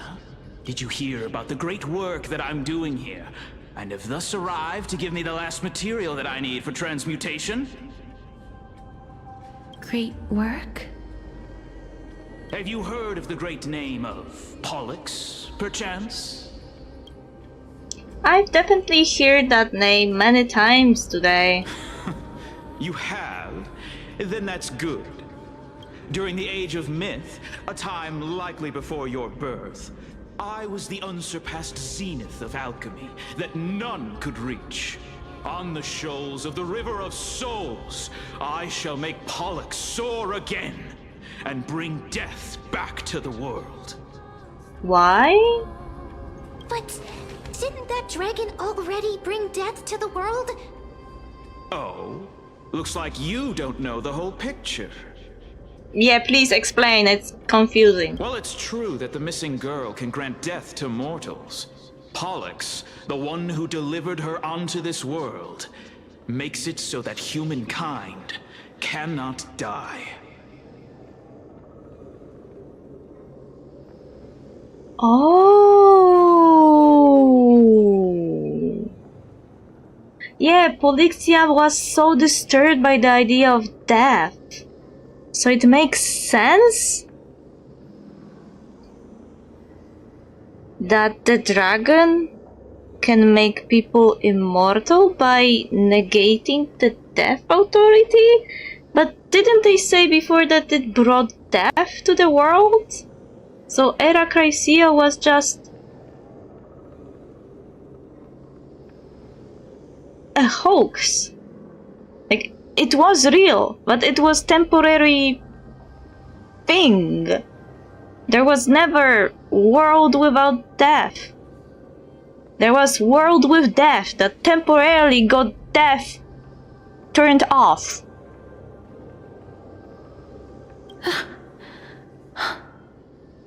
So, it's just as I feared. What did you figure out? You and the dragon, are you the two sides of the same coin? This is my guess. The deceased are supposed to drift down the River of Souls until they reach the end of the West Winds. But this River of Souls was blocked by Pollux' fall. That's right. That's why it's imperative that I bring the dragon back to the mortal realm and make it soar the skies again. I have long since prepared my alchemical matrix in the tower. Although, I am still missing the most crucial material of all. Didn't they say before that blocking the River of Souls would mean that the souls just would get trapped here and wouldn't move on? It didn't mean that death disappeared. But he just said that the dragon makes it so people cannot die. That final ingredient, the final sacrifice, is none other than the girl who lives out her days with death. Ooh. Huh? What's going on? You didn't touch him, did you? I know that I am no longer capable of carrying out that task. Take this, all of you, and please fulfill that great undertaking on my behalf. This... We had been inebriated in Fagusa's feast for too long before we began to seek divine bestowed death, so that we could be freed from the whims of fate. However, that brought doom upon us. Instead of summoning a supreme god, we encountered a monster that cut off the River of Souls. That detestable dragon Pollux denied all the dead from the gates of the Nether Realm. Unable to rest in peace, these departed spirits engulfed Styxia like a roaring tide. As a result, my city and its people no longer exist. Uh-huh. They keep contradicting each other. Before the guy said that the dragon made it so people couldn't die. Now the queen says that because the dragon was blocking the river, the dead were basically flooded the city and destroyed it. So are there dead or there are no dead? Like, keep it straight. It's too confusing. That child is the only person whom I managed to save. Born within the evil dragon's abdomen, she has possessed the talent of death since her birth. She must have been granted to us by the gods as a chance for us to atone for our sins. Uh-huh. So the Queen of Styxia brought Castoris to Idonia. Please, you must nurture her to adulthood and prevent her from experiencing all of the suffering that we went through. And the girl and the woman that you gave the child to didn't do that. I promise that I will care for her as a mother, that I will protect her from the evils of death. You didn't protect her from the evils of death. You made her do the evils of death herself. By Fagusa above, thank you for your kindness. As her mother, please bless this child with a name before I am swept away by the River of Souls. Please, let me know how I should address her in my next life. Oh. Like how a transient raven butterfly, a fleeting papilio castor, perches on the twig of death. Castorus. That shall be her name. That's where my name comes from? A massive roar in the distance. The sound's back. What is making that ruckus? My demos, probably. Living ones, don't waste your time bickering. The Netherrealm's wrath is falling upon you. Black Tide Creations. When did they... Miss, please fight them with caution.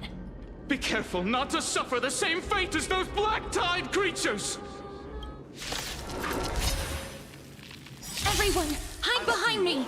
Eternal sleep is the dead return!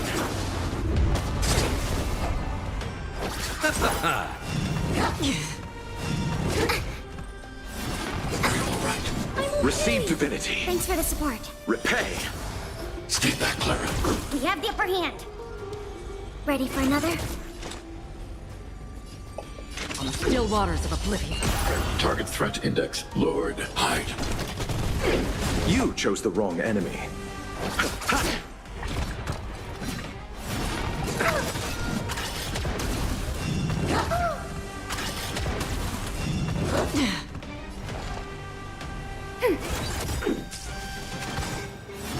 Again. Stay back, Clara. Enemy data secure. Net markers activated. Time for a good old counterattack. I weep for the departed.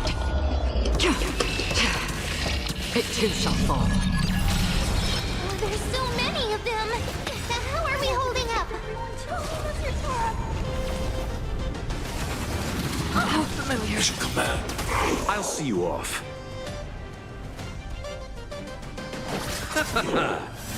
Are you alright? I'm okay. Thanks for the support. Mission command. Are you alright? I'm okay. Eternal sleep. The dead return!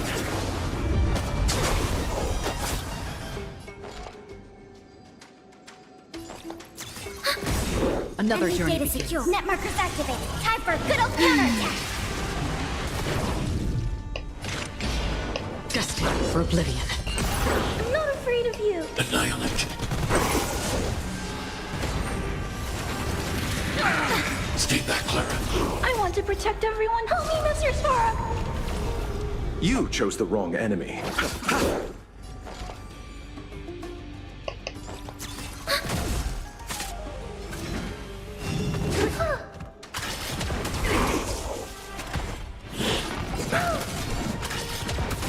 Free will, or was it fate on the still waters of oblivion? I weep for the departed. It too shall fall. Not good. I'll see you off. Hide. I underestimated you. Receive divinity. Eternal step. Dead return! Enemy data sig. Net markers activated. Time for a good old counterattack.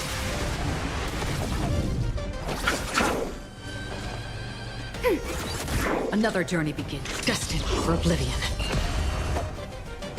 I need to be brave. Annihilate. I want to protect everyone. Tell me, Mr. Sora! I underestimated you.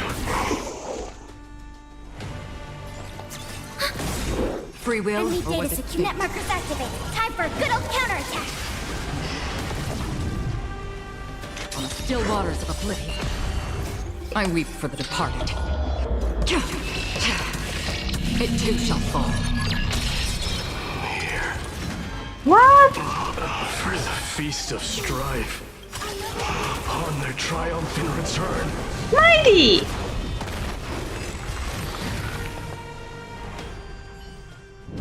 Thanks. You? Why are you dead? Lord Mighty? I missed you so much that it almost killed me. Pun intended. You're adventuring in the River of Souls too. Lord Mighty, you've been through some tough battles once again. That black tide is endless. My death is only temporary. I will find my path of return and go back to the world of the living and continue my protection. We left you only for like a few days and you already died. Lord Mighty, I have always wanted to. Why does death reject you?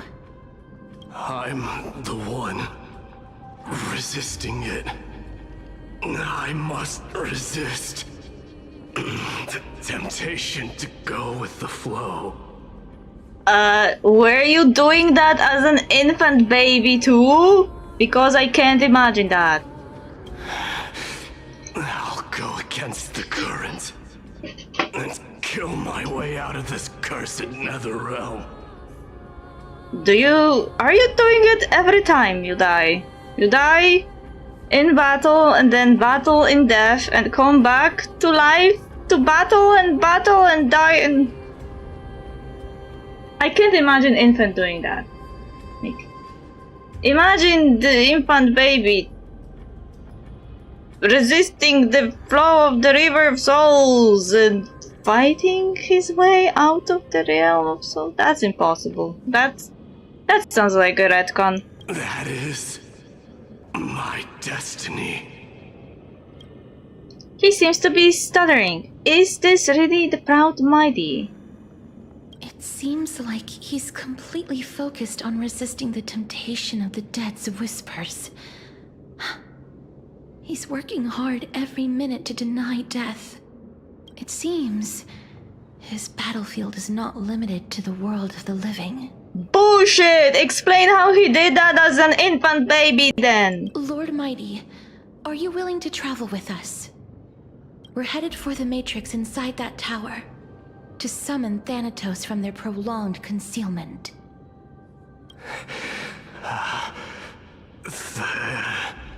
Thanatos. Challenge. Death. That's right. If we can work together and defeat them, you won't have to be troubled by the curse of immortality any longer. Castoris, he needs it to protect us from the black tide though.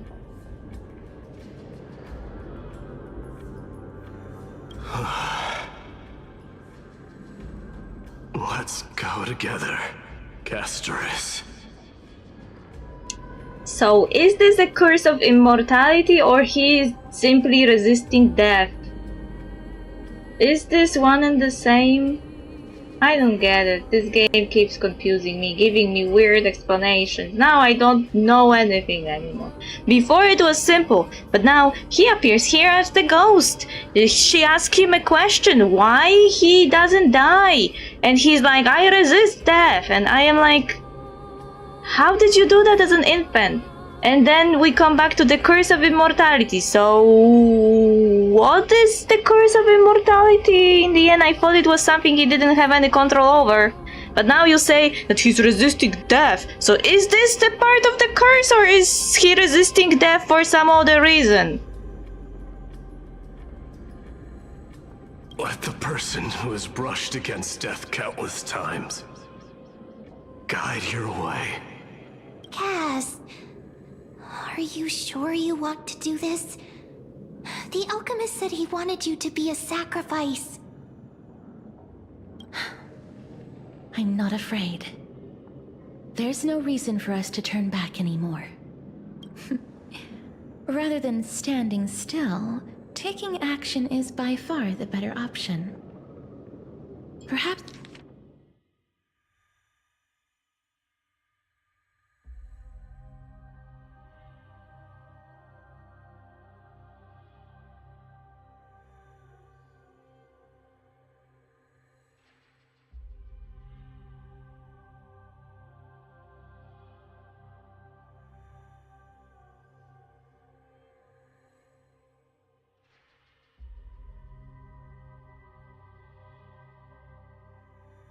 Perhaps fate might take pity on us today and show some compassion. I am confused.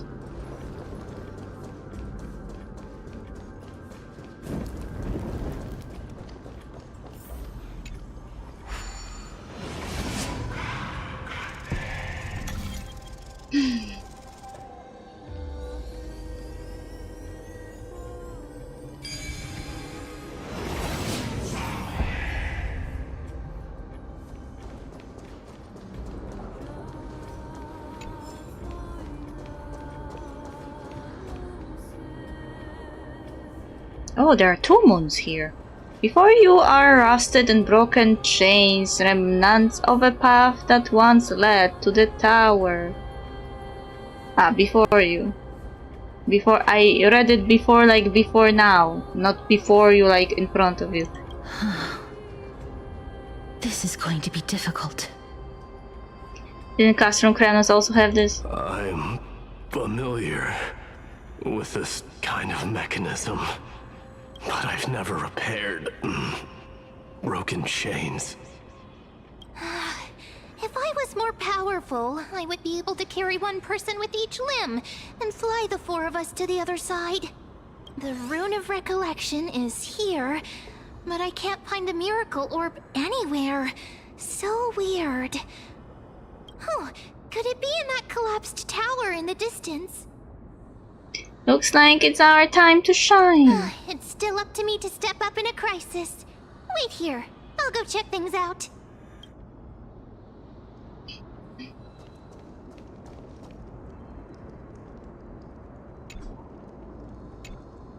Just shout for me when you need my help. Go, ma'am. Got it. Just leave it to me.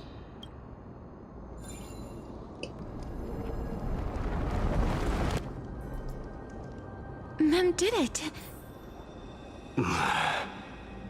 The pink squirrel is very smart. Pink squirrel. Why am I a squirrel now?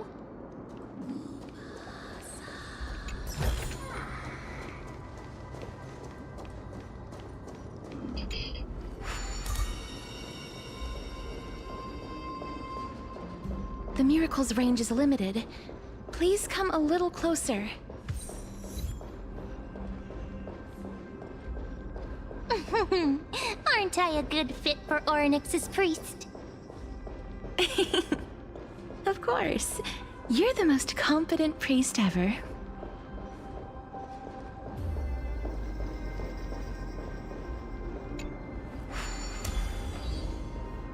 The alchemical matrix should be behind this door.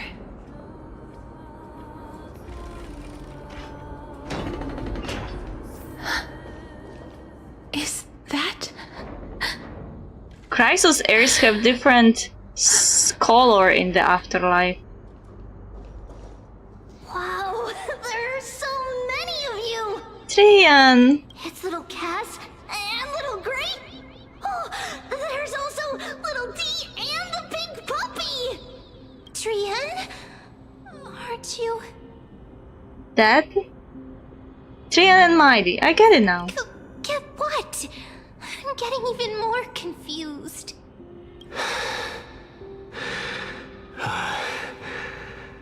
This is the first time I've encountered a deceased friend while going upstream in the River of Souls. So you are doing it every time, and I am asking once again, how did you do it when you were an infant? Did you just swim with the current or something? With your power of will? Like, swim up the current? I don't think someone thought this idea through, because they forgot that Mighty was thrown into the River of Souls as an infant baby that can't walk. It really works like this. Just like the other departed spirits we've encountered along the way. I'm also unable to sense the aura of the living on Lady Trian. Yup, you're right. Trian already knows that she'll not be able to return to everyone's side. But Trian believed that little Cass would eventually return to the Netherrealm. So, Trian has been standing here, at this spot closest to the world of the living, and waiting for little Cass. Oh. It must have been very tough for you. But according to what Trian said, we're almost at the entrance of the Netherrealm. Trian promised Trevi and Trinan that when little Cass got here, Trian would get the gift ready and be the first person to run over and welcome you. So, little Cass, don't cry. Please, accept this. We finally finished it. Aww, this is so cute. We are even on this picture. This is what Lady Trevi once mentioned. The gift for me that you didn't manage to finish. The Holy Maiden of Janus. Even when separated by life and death, their thoughts are still connected. Trian spent a lot of time drawing this. Trian hopes that little Cass likes it. This is also against previously established things. Didn't they stop feeling the pulse of Trian before she died? And then no, not even a single one of them said they can still hear Trian's thoughts from the Netherrealm or something. This sounds like a big fucking retcon. Seriously. It's seriously a wonderful drawing. Lady Trian.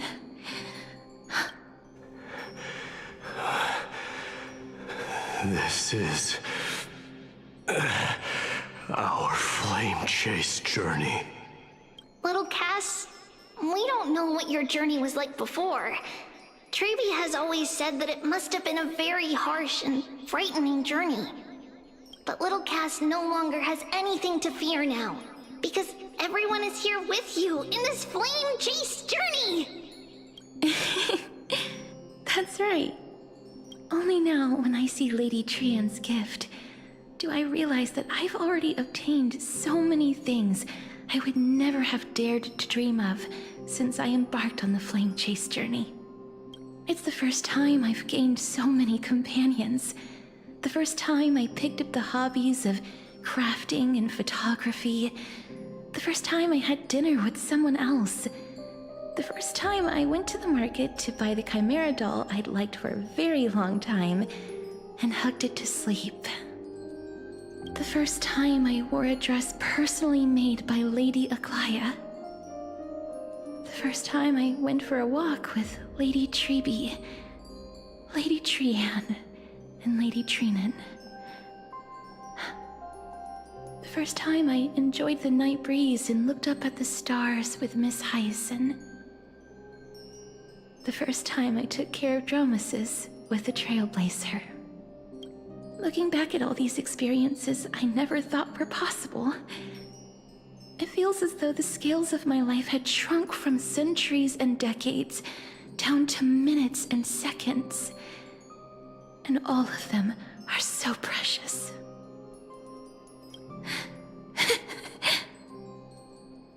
I took countless photos in the past, but they're all black and white landscapes. I don't have a single one with friends. If I had known, I would have taken more pictures.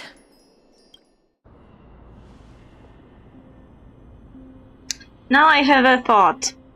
Maybe Maidi as an infant was being rejected by death constantly and was just flowing around the river. And then when he became old enough, like, I don't think the souls can age though. He would have to somehow be considered half alive to be able to grow. Because otherwise, my thought process now wouldn't make sense. I was like thinking maybe he as an infant wasn't able to resist the flow of the river and kept dying, and then when he was still kind of partially alive and kept growing, and then when he was old enough he started fighting his way through. But it doesn't make sense because if he wasn't resisting as an infant, then he should be dead. And also, souls can't grow up, so he wouldn't be growing up in order to be old enough to be able to resist death and fight his way through. So yeah, this still doesn't make sense. Shall we take one now?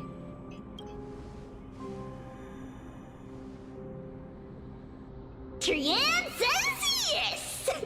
Trian likes little Cass and would love to take a picture with little Cass.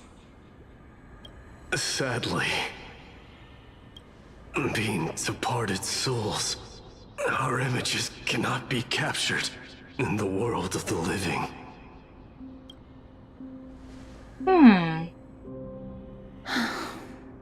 I thought so too. What? Are we seriously going to leave any room for regret?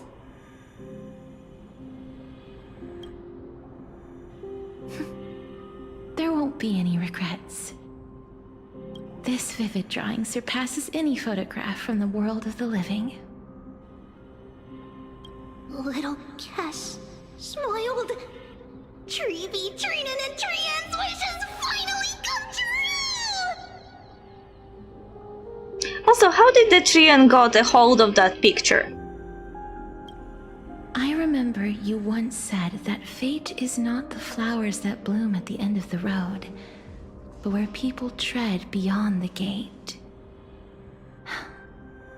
Now, the path that belongs to me is about to reach the end.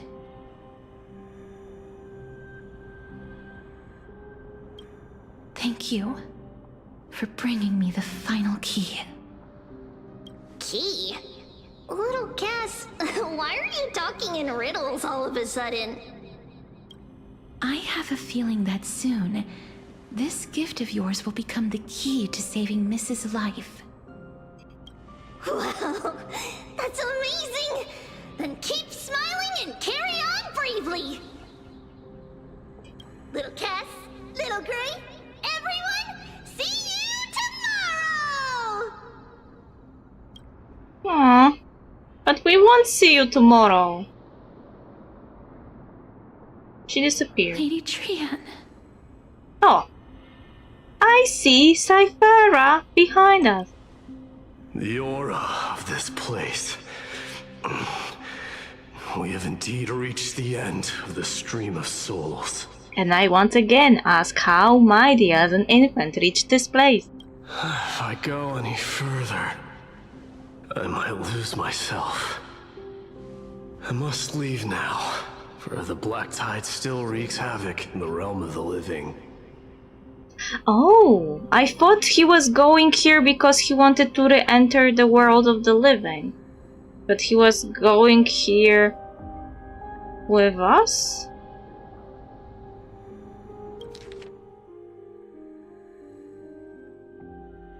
I thought he was going up the stream of souls to enter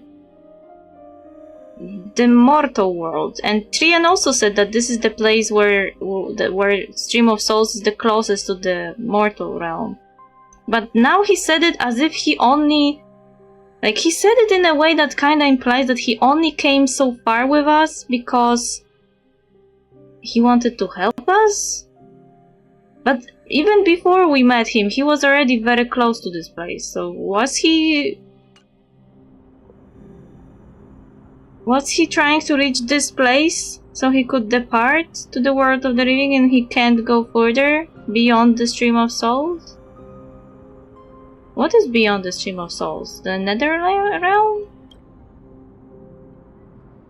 Can you find your way out? Don't you want to know the truth behind Thanatos? Yeah, this also implies that he is now supposed to go all the way back. So why was he even fighting his way all the way here in? Why we met him so far? What was the point? I have broken free from the chains of death countless times. This time will be no different. Is he going to just poof? Castorus, will you fulfill your duty for the flame chase? I have yet to make my decision, Lord Mighty. No matter. Make the choice your heart desires. Even if it takes 1,000 years of waiting. Aww. He's so kind. I will continue to fight till I die. Then rise from death. Till the miracle descends. Or maybe he was fighting all the way here, not because he wanted to reach this place, but because he saw so many black-tide monsters and just decided, well, I am Stripe, I should probably also eradicate them here.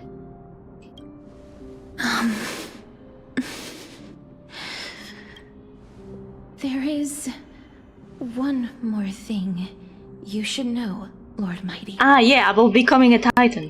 What is it? Professor Anaxa may have deduced the principles behind the Era Nova. You and I may be reincarnated as strife and death in the next cycle, becoming calamities wreaking havoc upon the world. Uh-huh. I see.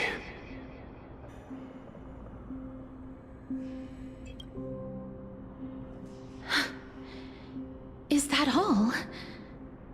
Are you going to accept such a fate without complaints? Well, I guess this is his entire life, accepting fate without complaints. Do you have a strategy to shatter the shackles of our fate? I have a divine beast. I bet this is why we are here. We are going to break their shackles and rewrite the story of Amphores. I haven't found it yet. Perhaps I never will. Then, cease wasting your thoughts on futile matters. Control what little you can. And when fate's inescapable grasp comes, resist it with the strength of your mighty will. This is exactly something he would say. So I guess he's not the type to accept fate, he's the type to, well, compartmentalize, focus on what he can do, and then resist strongly at the end. Thank you, Lord Mighty. I will find the right decision.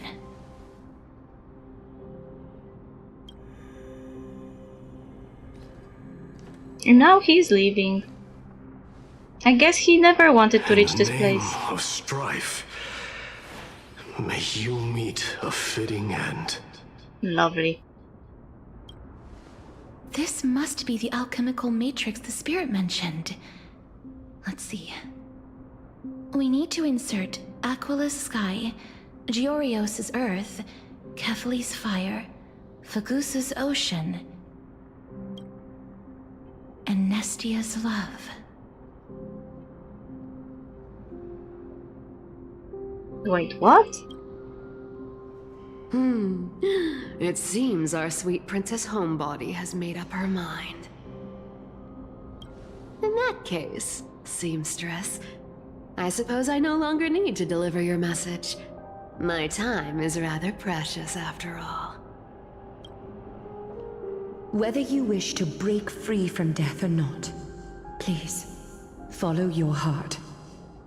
By the promise you once made, I ask that you fulfill your duty one final time. Castorus, please live as a human and die as one. Okay, I need to bring the food out of the fridge for my cat.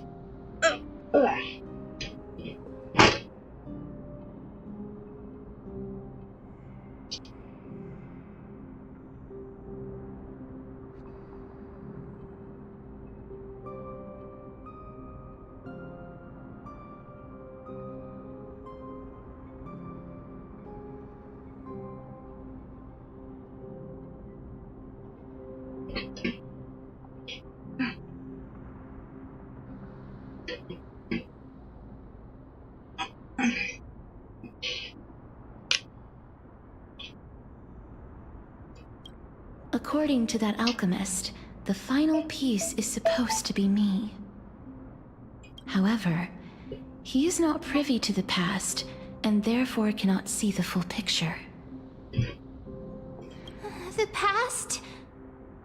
I saw the twins of death in Kethali's memory, and now I am certain that I was one of them.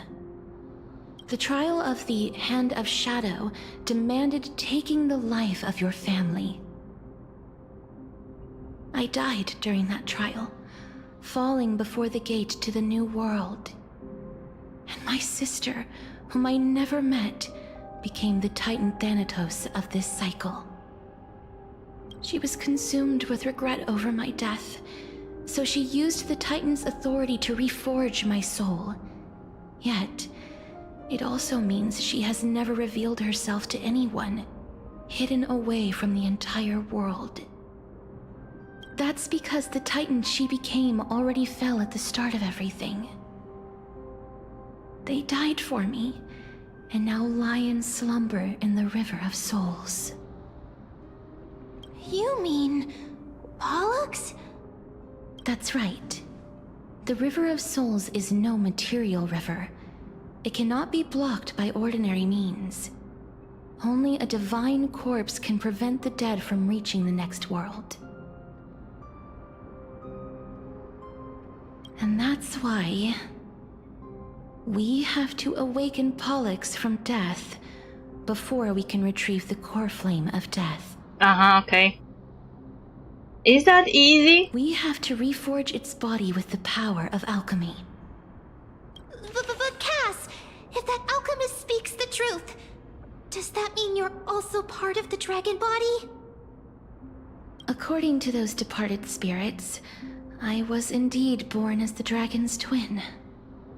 But before we talk about that, have you heard the sighs? I did when I was collecting the souls. I heard them too. So what are those? I think it's probably the sign of Pollux's wish being fulfilled. They must have realized how heavy a price they'd need to pay when they used their divine authority to resurrect a dead woman. That's why they exerted every ounce of their strength to send me to Styxia, a city that called for death, a land where none is hostile to death.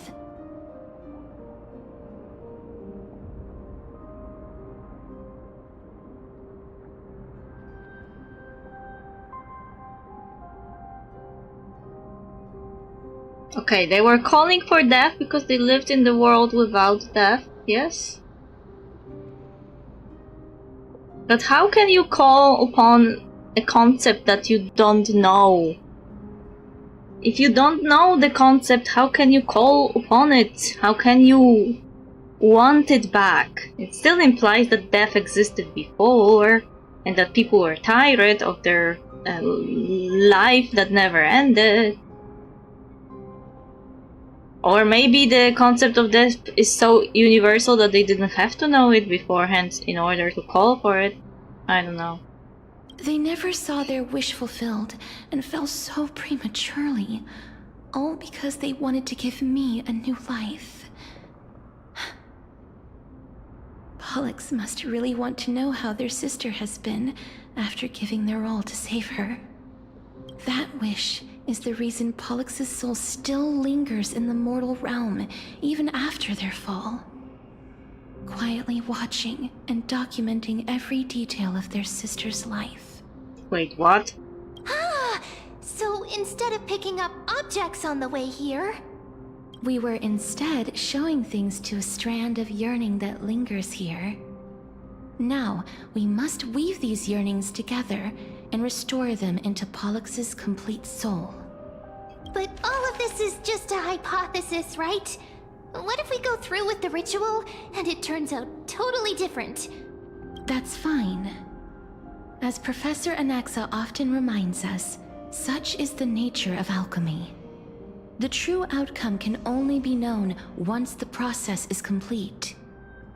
This is why alchemy is also known as the miracle of creation. Now, the puzzle of Pollux's yearnings is nearly complete, with only one final piece remaining. I shall reveal what they have been yearning to know in the alchemical matrix. I will show them my whole life since I left Styxia. Lady Trianne has already drawn a picture of my entire life, and it is now in my hands. Okay, is this the last part of this?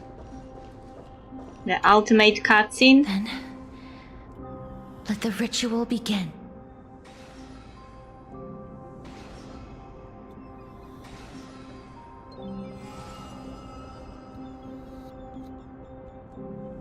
And now, the objective is complete. That is all. Such is what Professor Anaxa always says after preparing for an alchemical ritual. And now, Pollux, I shall lift you from the river of souls and reforge your soul. Perhaps you will be disturbed by this, and your body may become horrifying to behold. I need to mute.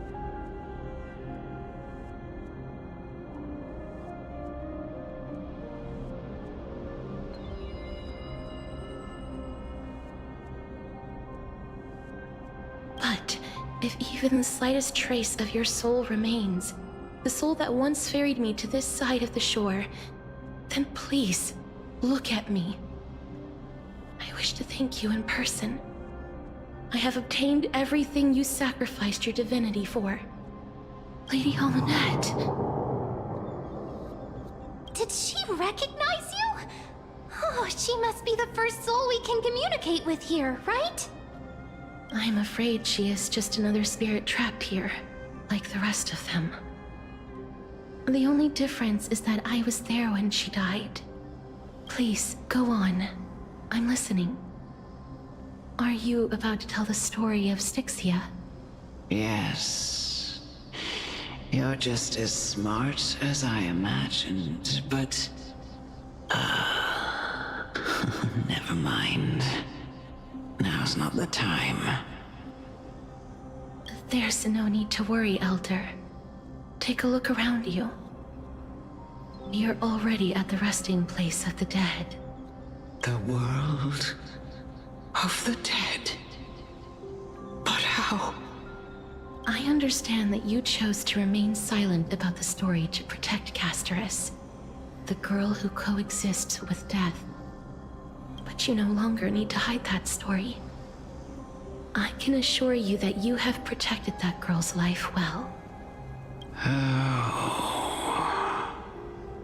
Well, in that case, let me begin.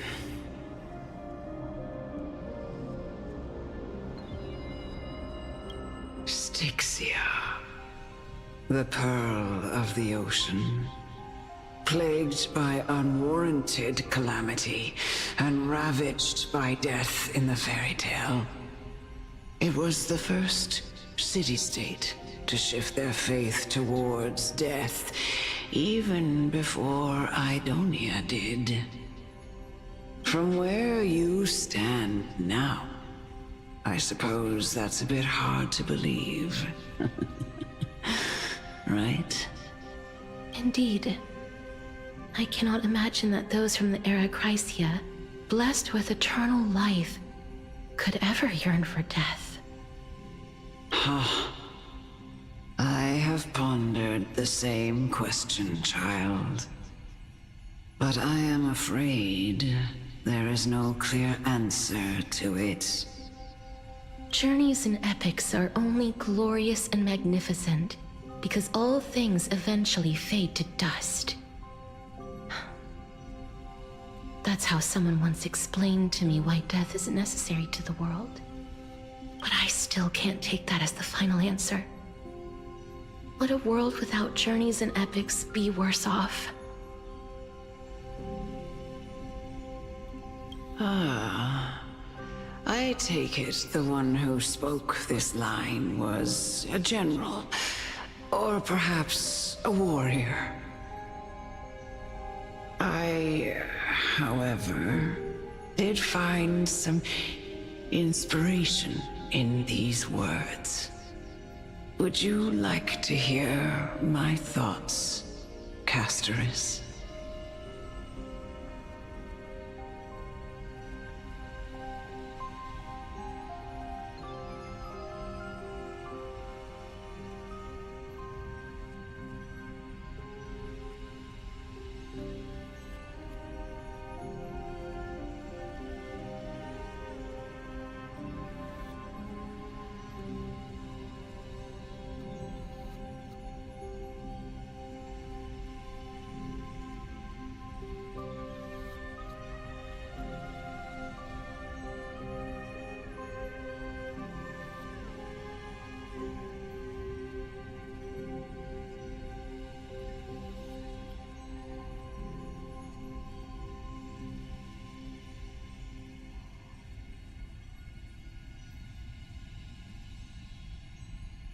Please enlighten me, Lady Amunet.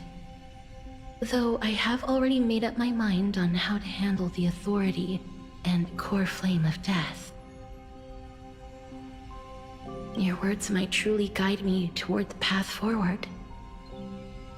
You and I are neither warriors nor generals. Therefore, journeys and epics cannot truly resonate with us.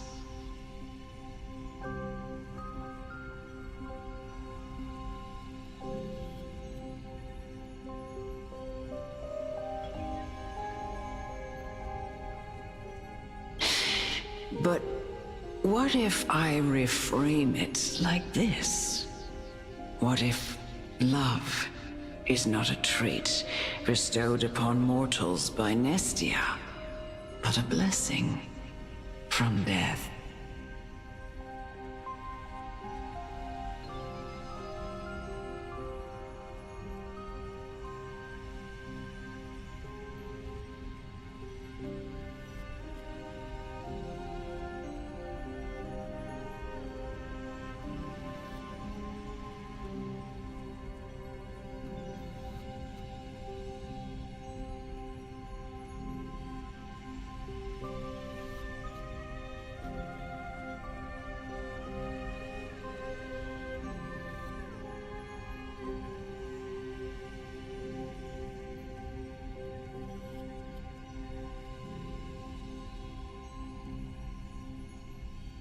Love.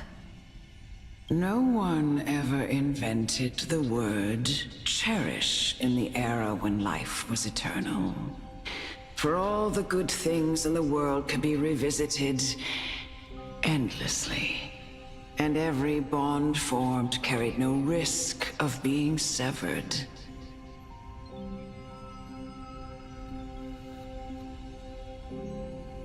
The so-called Era Chrysia was an age devoid of both virtue and sin. People did not truly live. They simply existed, going through the motions without passion or purpose, then waiting for something to happen. Perhaps the people of Styxia chose to embrace death not out of fascination with its cruel and fearsome side, but instead became fixated and obsessed with the impulses and desires tied to a finite existence. before, death is not a thing of fear and desperation, but... That's right, Casterus. It is the reason we shed tears when parting ways, and also the original spark that ignited the passion of mortals. If you truly intend to deprive the world of death, then be prepared to witness it return to a state of stagnation. I understand, Lady Amunet. Our limited lifespan shapes all that we know and love. Not even the Death Titan has the right to take that away from humankind again. Nestia's love was the chrysalis of Gold's first blessing, but it most likely wasn't understood by mankind. We only learned to interpret this wonderful gift after Thanatos' arrival. If the world was bereft of death, then the Queen of Styxia wouldn't have played a midwife in delivering me into this world.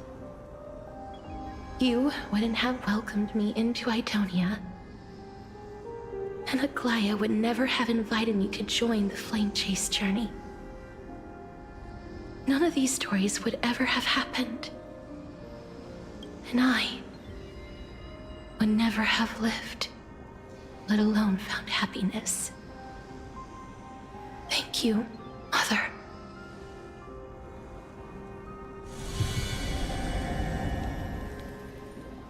I will use all the love I've experienced in this long life to complete the final miracle. My teacher, Anaxagoras, grant me the wisdom of all things. I call upon thee, the stripped dead dragon's corpse.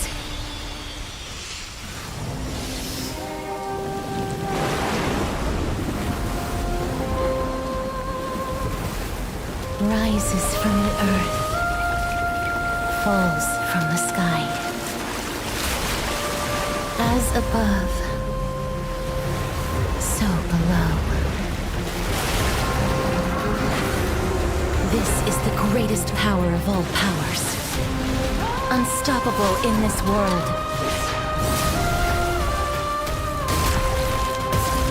The great work that commands all death. I shall grant you embrace.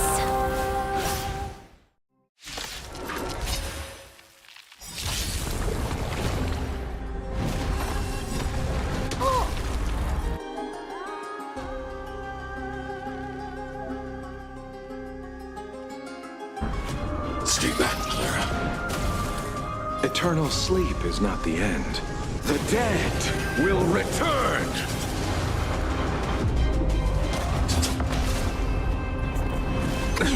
Nothing major. Is the girl who once saved my life truly gone?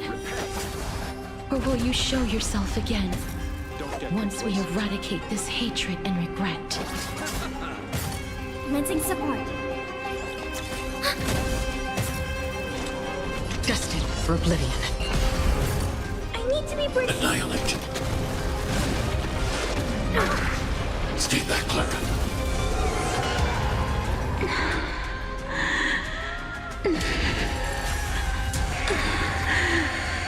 And I know you're anxious. Shh. Don't be afraid. Receive divinity. Don't worry, it's just eternal sleep. The dead return!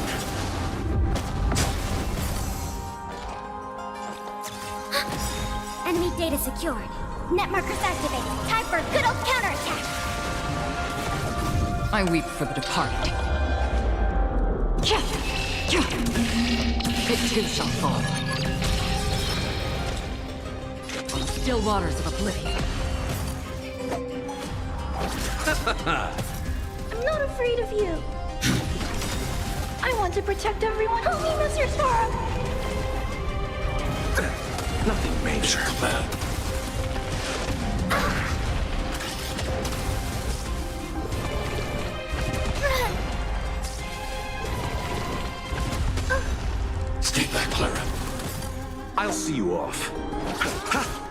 Bloom. Is everyone... Eternal step. Dead return!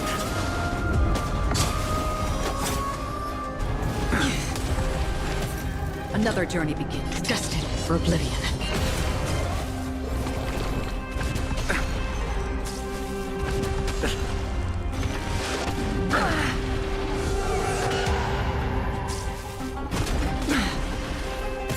You chose the wrong end. Again.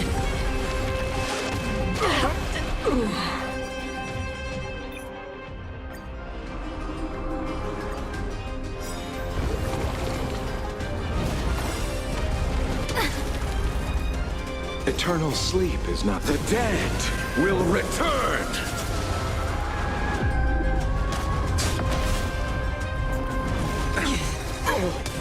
Receive divinity. Thanks for the support. Repay. Is the girl who once saved my life truly gone? Get complacent. Or will you show yourself again? Once we eradicate this hatred and regret. Still waters of oblivion. Annihilate. I'll see you off. Stay back, Clara. Eternal sleep is not the end. The dead return!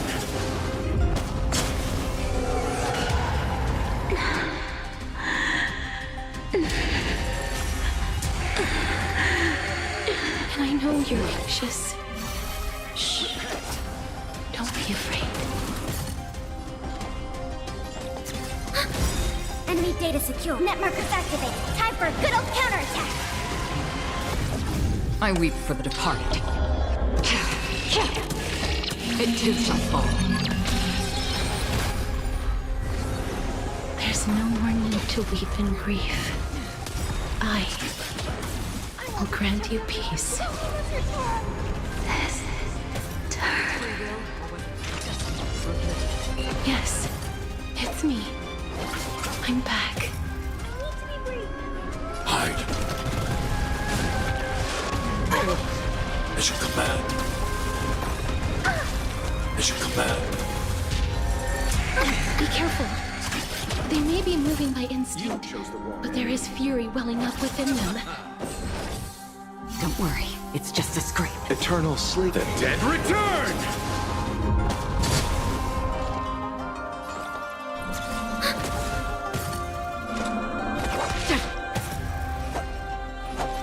Bloom. Thanks for the support. Repay. I'm not afraid of you. Eliminating threat. Enemy targets detected. Enemy data secure. Net markers activated. Time for a good old counterattack. On the still waters of oblivion.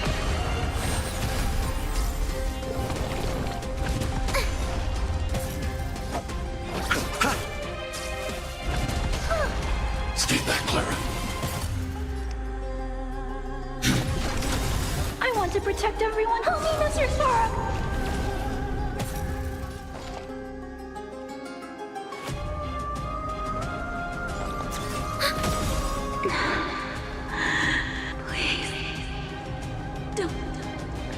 Turn back to the Nether Realm.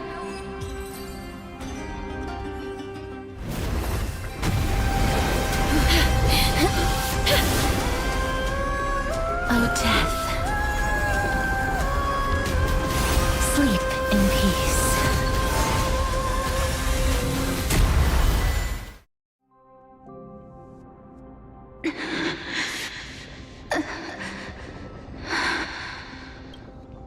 I'm sorry I have to wake you up from ancient death. And I know you're anxious. Shh. Don't be afraid.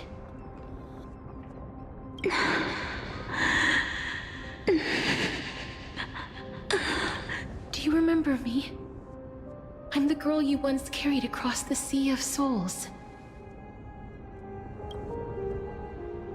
I'm sorry I wasn't able to remember you. But with the help of many people, I was finally able to pick up these broken fragments of my past. I'm back, Pollux.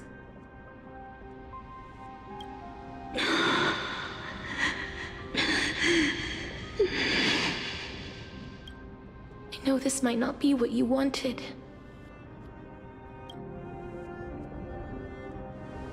But I have to do this.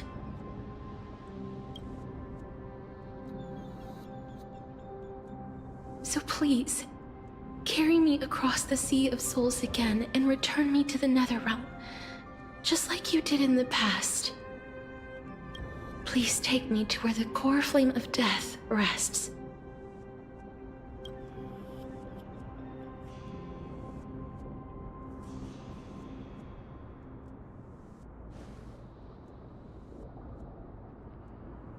I'll be going now.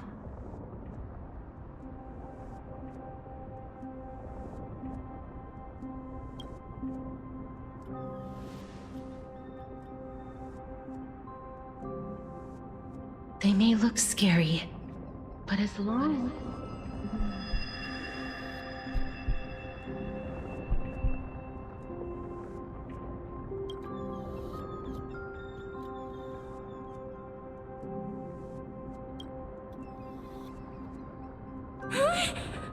What's wrong?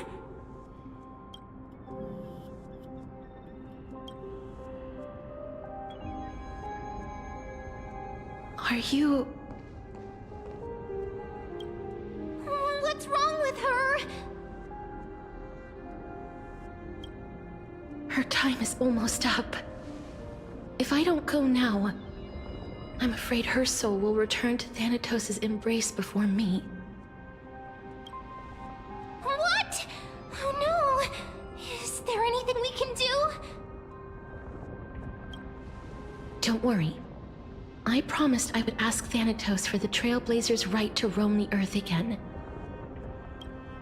Mem, stay here and keep a close watch until I return, all right? All right. I'm the best at taking care of others. Go on, Cass. Make sure not to leave yourself with any regrets.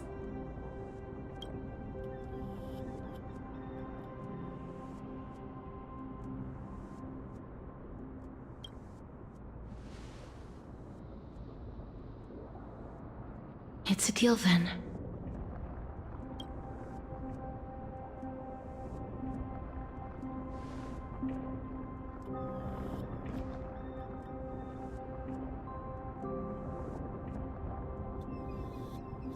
Please.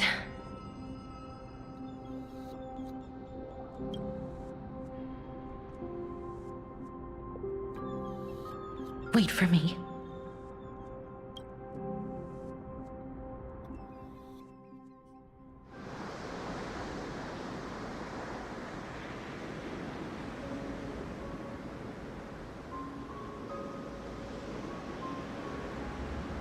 After all that, you still ended up back here.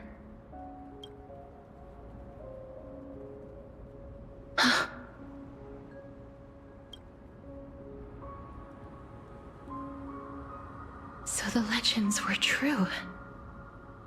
The Netherrealm really is a sea of flowers. Yes.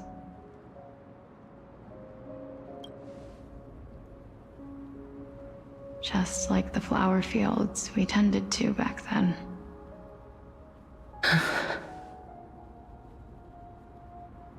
Is that you, Plixia?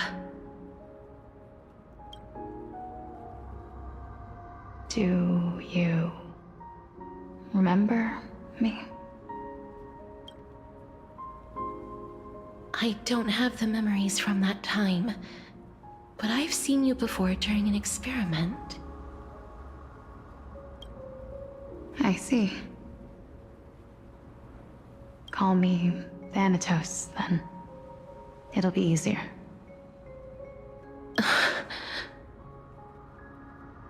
However, since you recognize the name, you must already know everything about Thanatos, right? Yes. I'm here to reforge the order of life and death in Amphorius.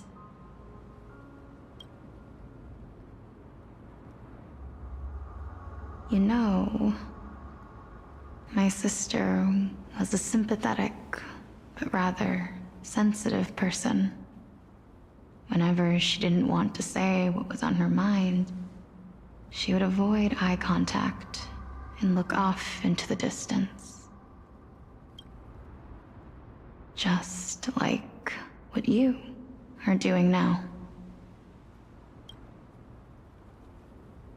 Can you tell me about the last Era Nova? What did you do, Polixia?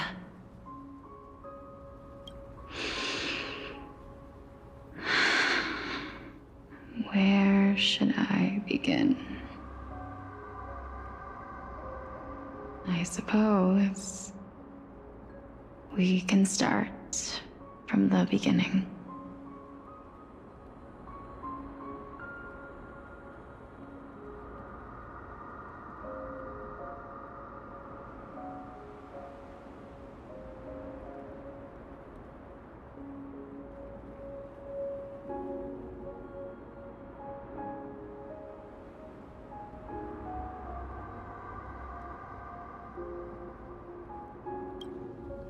A long, long time ago, there were a pair of like-minded twins. As foretold in the prophecy, they were chosen to be successors to the god of death. But fate was cruel. The price of attaining divinity was to take the life of a family member with our own hands. That trial was indeed recorded in that memory. Then you should already know that my sister voluntarily gave up her own life, so that I could ascend as the demigod of death. But I couldn't accept that. Why did we have to kill each other for a future she'd never see herself? That's not fair.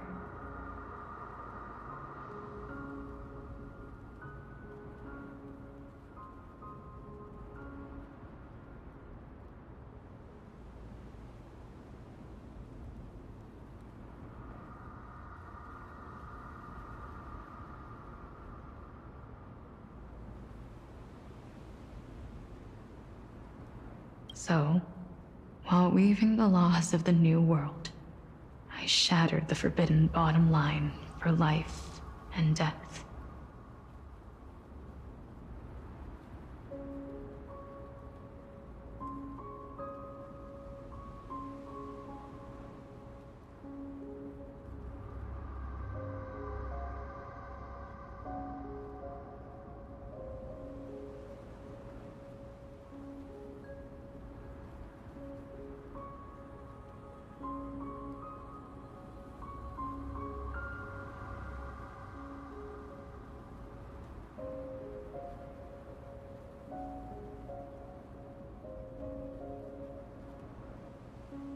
She made everyone not die in the new world, so they started longing for death to give their life meaning.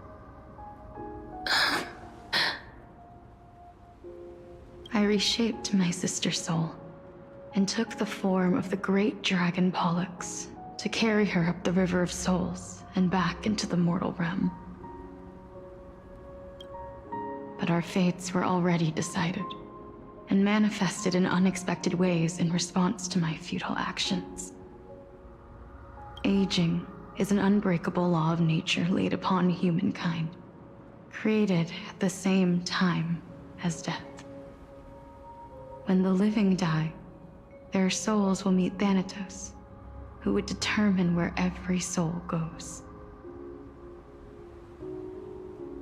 If the Reaper raises their left hand, the soul is granted death and allowed to enter the Netherrealm to await reincarnation.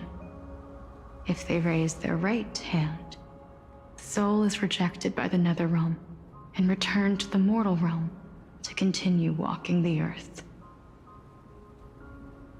That's why the Hand of Shadow can only lay down judgment and not embrace another being. Yes. Death was originally a pair of hands, but they were split in twain when we reached the mortal realm, never to touch each other ever again. The half of Thanatos that represents life. The undying human who grants death. That was the curse I forced upon you. Then, what about you? As the half of Thanatos representing death, I shoulder the fate of defying death. I died the moment I entered the world of the living. From then on, my Titan also no longer existed in this world. The cycle of life and death stopped. Souls were denied their audience with death, and were left stranded within an ever-rising river of the dead. What irony. My selfish desire to save your life gave you and the world a fate far worse than death instead.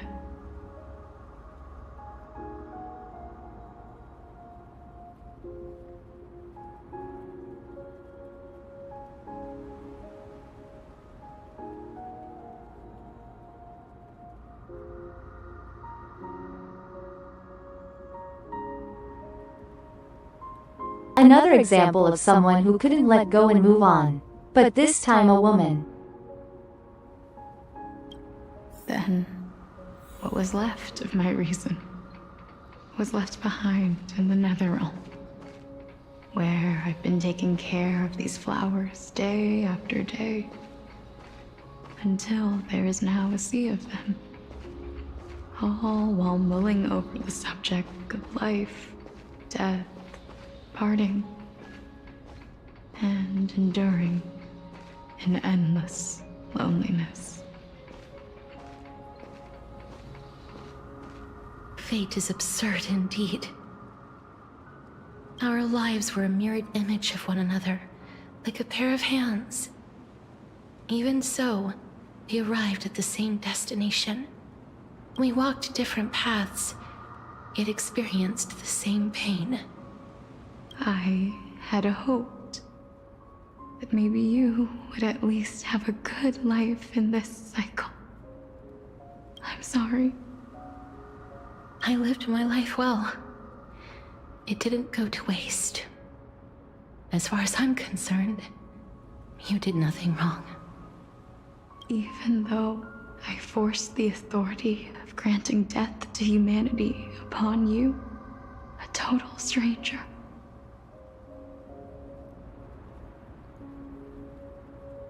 Too many responsibilities were forced upon me in the course of this long journey.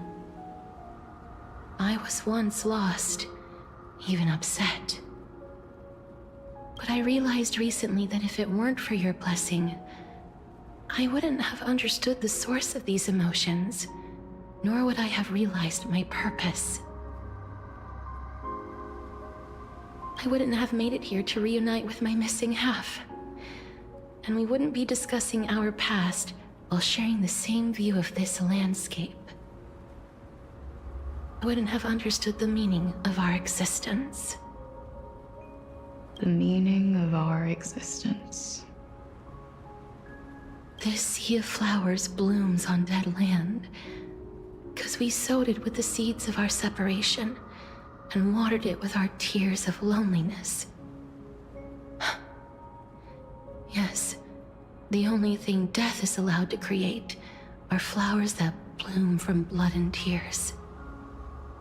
That's why Thanatos cannot create living beings at will. Nor can the Hand of Shadow determine a person's remaining days. Because the life and death of mortals should never be dictated by another's will. Are you saying there's no point in Thanatos' existence? No. No single being can bear the scales of life and death on their own. Not even a god. Life and death weigh equally heavy.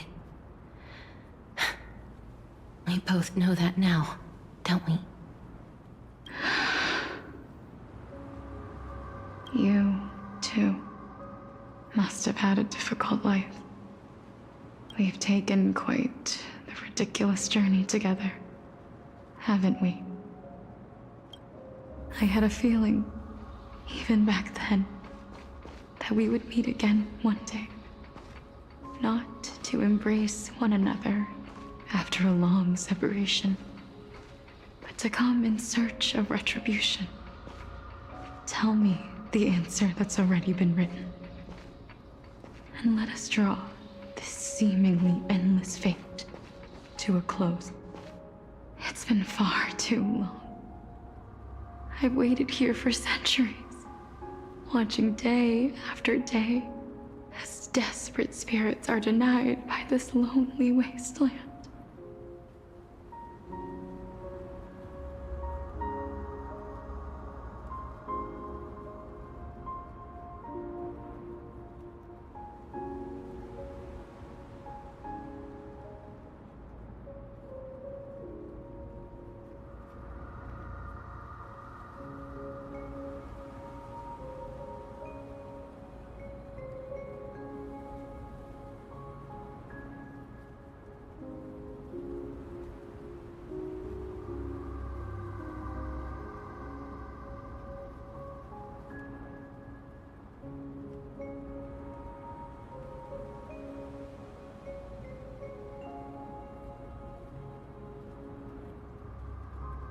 Okay, so Polixia was left with the right hand of death that rejects all, and Castorize got left hand of death that grants people passage to the realm of the dead.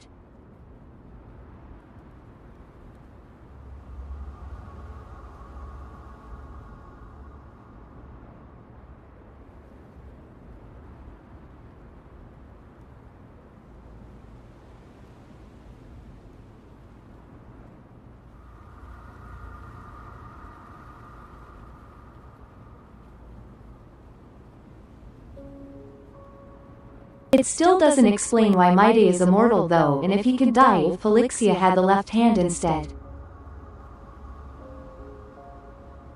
I always hoped I would see you among them. But I was also afraid of seeing you. I didn't know how I could possibly face you again. But more than anything, I was afraid that you might have forgotten all about me. I know. But don't you see, Polixia? I made it back anyway.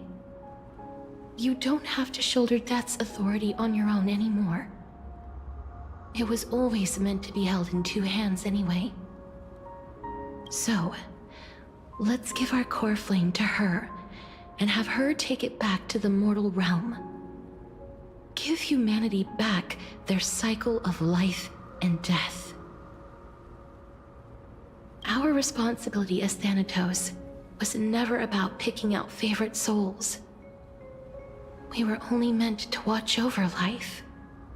Let's tend the field together, and create a warm sea of flowers for all the souls to come.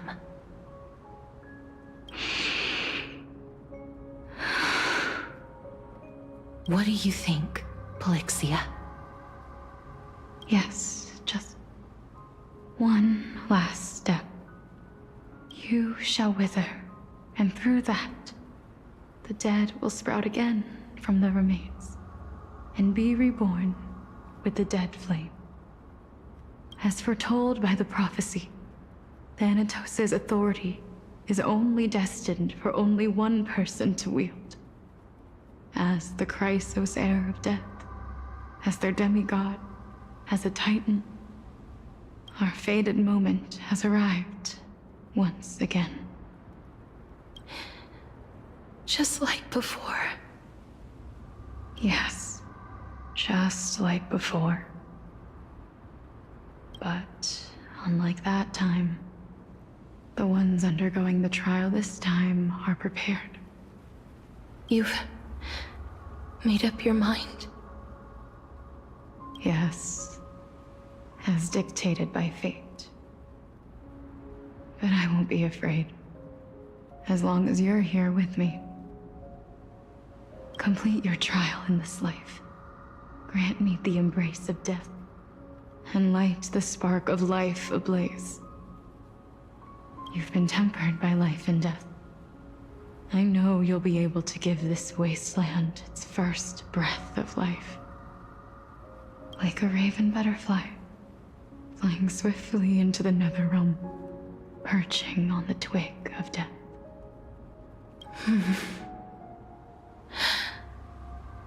I will. After this, I will remain permanently in the Netherrealm. The River of Souls shall return here and rain down from the sky, scattering souls across the earth. The cycle of life and death will flow once again. This sea of flowers you sowed shall bear countless joyous or sorrowful souls, and bloom evermore.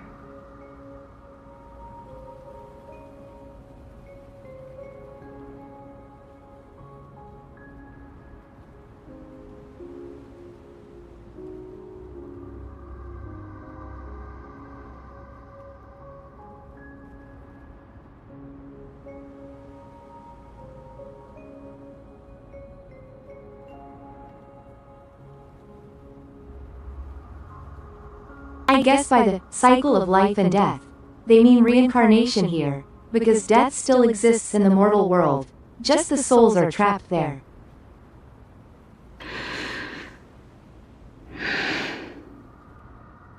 Thank you. Just one last thing. Can you grant me one wish? Of course. What is it? Please, don't forget me. I promise you. When we meet in the next world, even if I have endured another reincarnation, even if we do not know each other's names, I will still hold you tightly in my arms. Just like what I did when we were born. Casterus. Casterus. You're as beautiful as a fleeting butterfly.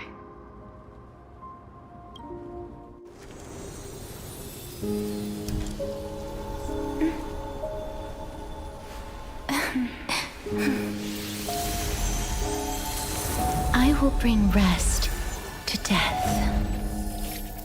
And from now on, stagnant life will once again flow.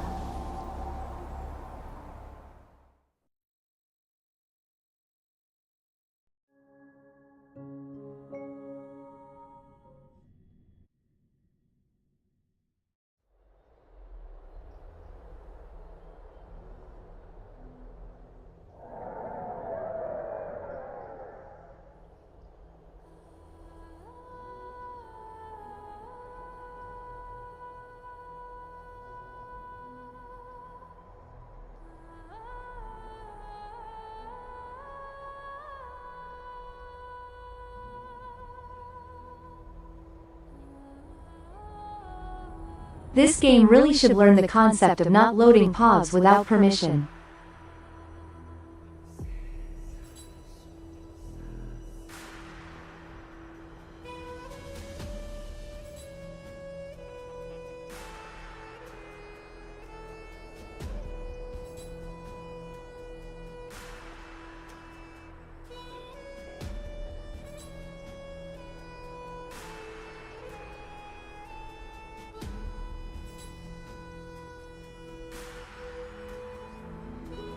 Time flies.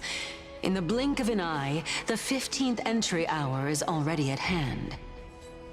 When this farce is over, your soul will be placed on the scales of life and death. Are you ready? No need to ask so many times. Of course I am. Then why do you drag your feet? Is your fear of crowds holding you back again? I simply find them too noisy. Paying attention to conceited fools like them would be an utter waste of my time. Such harsh words. As I see it, you are no less arrogant than they are. I couldn't agree more. Oh. I did not expect to hear that from you. Are you not going to refute me? I know myself better than you think I do. At the very least, better than a stowaway like you.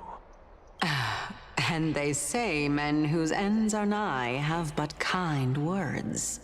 Well, that is exactly why I chose you. Should I thank you for the compliment? The hour of the trial has come. Do you have an answer for me? And how will you prove the veracity of your argument? I suppose there is no point in putting this off any longer. Do you recall where we stopped the last time? You were saying that Amphorius's history is cyclical. Indeed. The demigods that bear the core flames eventually become the new titans at the world's end. Remember what happened on the Holy Mountain? Calypso, Naias. As their destined ends approached, one by one they left this world, leaving only the twins, who are fated to succeed death.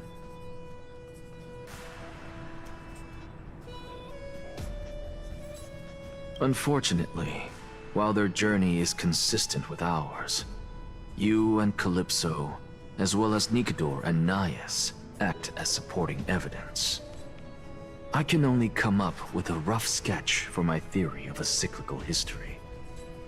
For all the pains I took to reach this point, I had already lost hope of ever obtaining definitive proof.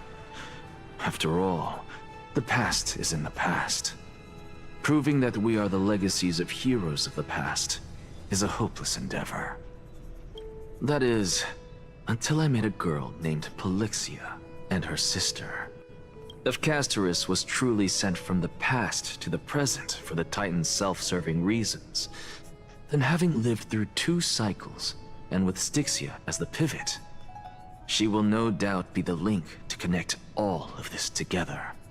If the Twins of Death can bridge 2 cycles to reunite at the shores of the Sea of Souls, then my hypothesis will no longer be just a hypothesis. And you too will get the answer to your question. Well, that is all well and good, but how can you be so sure? If there is even the slightest error in your hypothesis, the girl will be shattered. It matters not. The most important quality a scholar must possess is foolhardiness. If you are overly cautious, then you'll never have the gumption to make the first step, and change will never come. What an asshole. Besides, I, Anaxagoras, am destined to overturn this farcical world. Come, let us go and teach those pathetic worms one final lesson.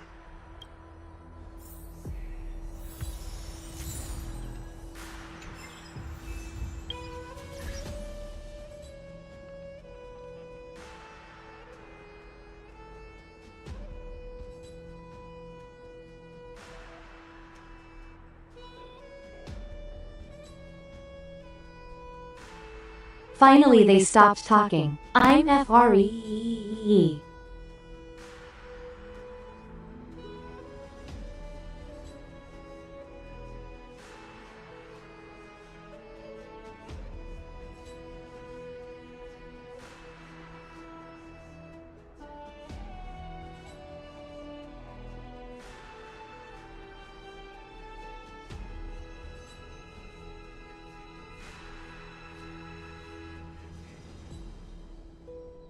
Anyway, no raid today. I don't have time for that now. Thank you for dropping by, Wuzetka.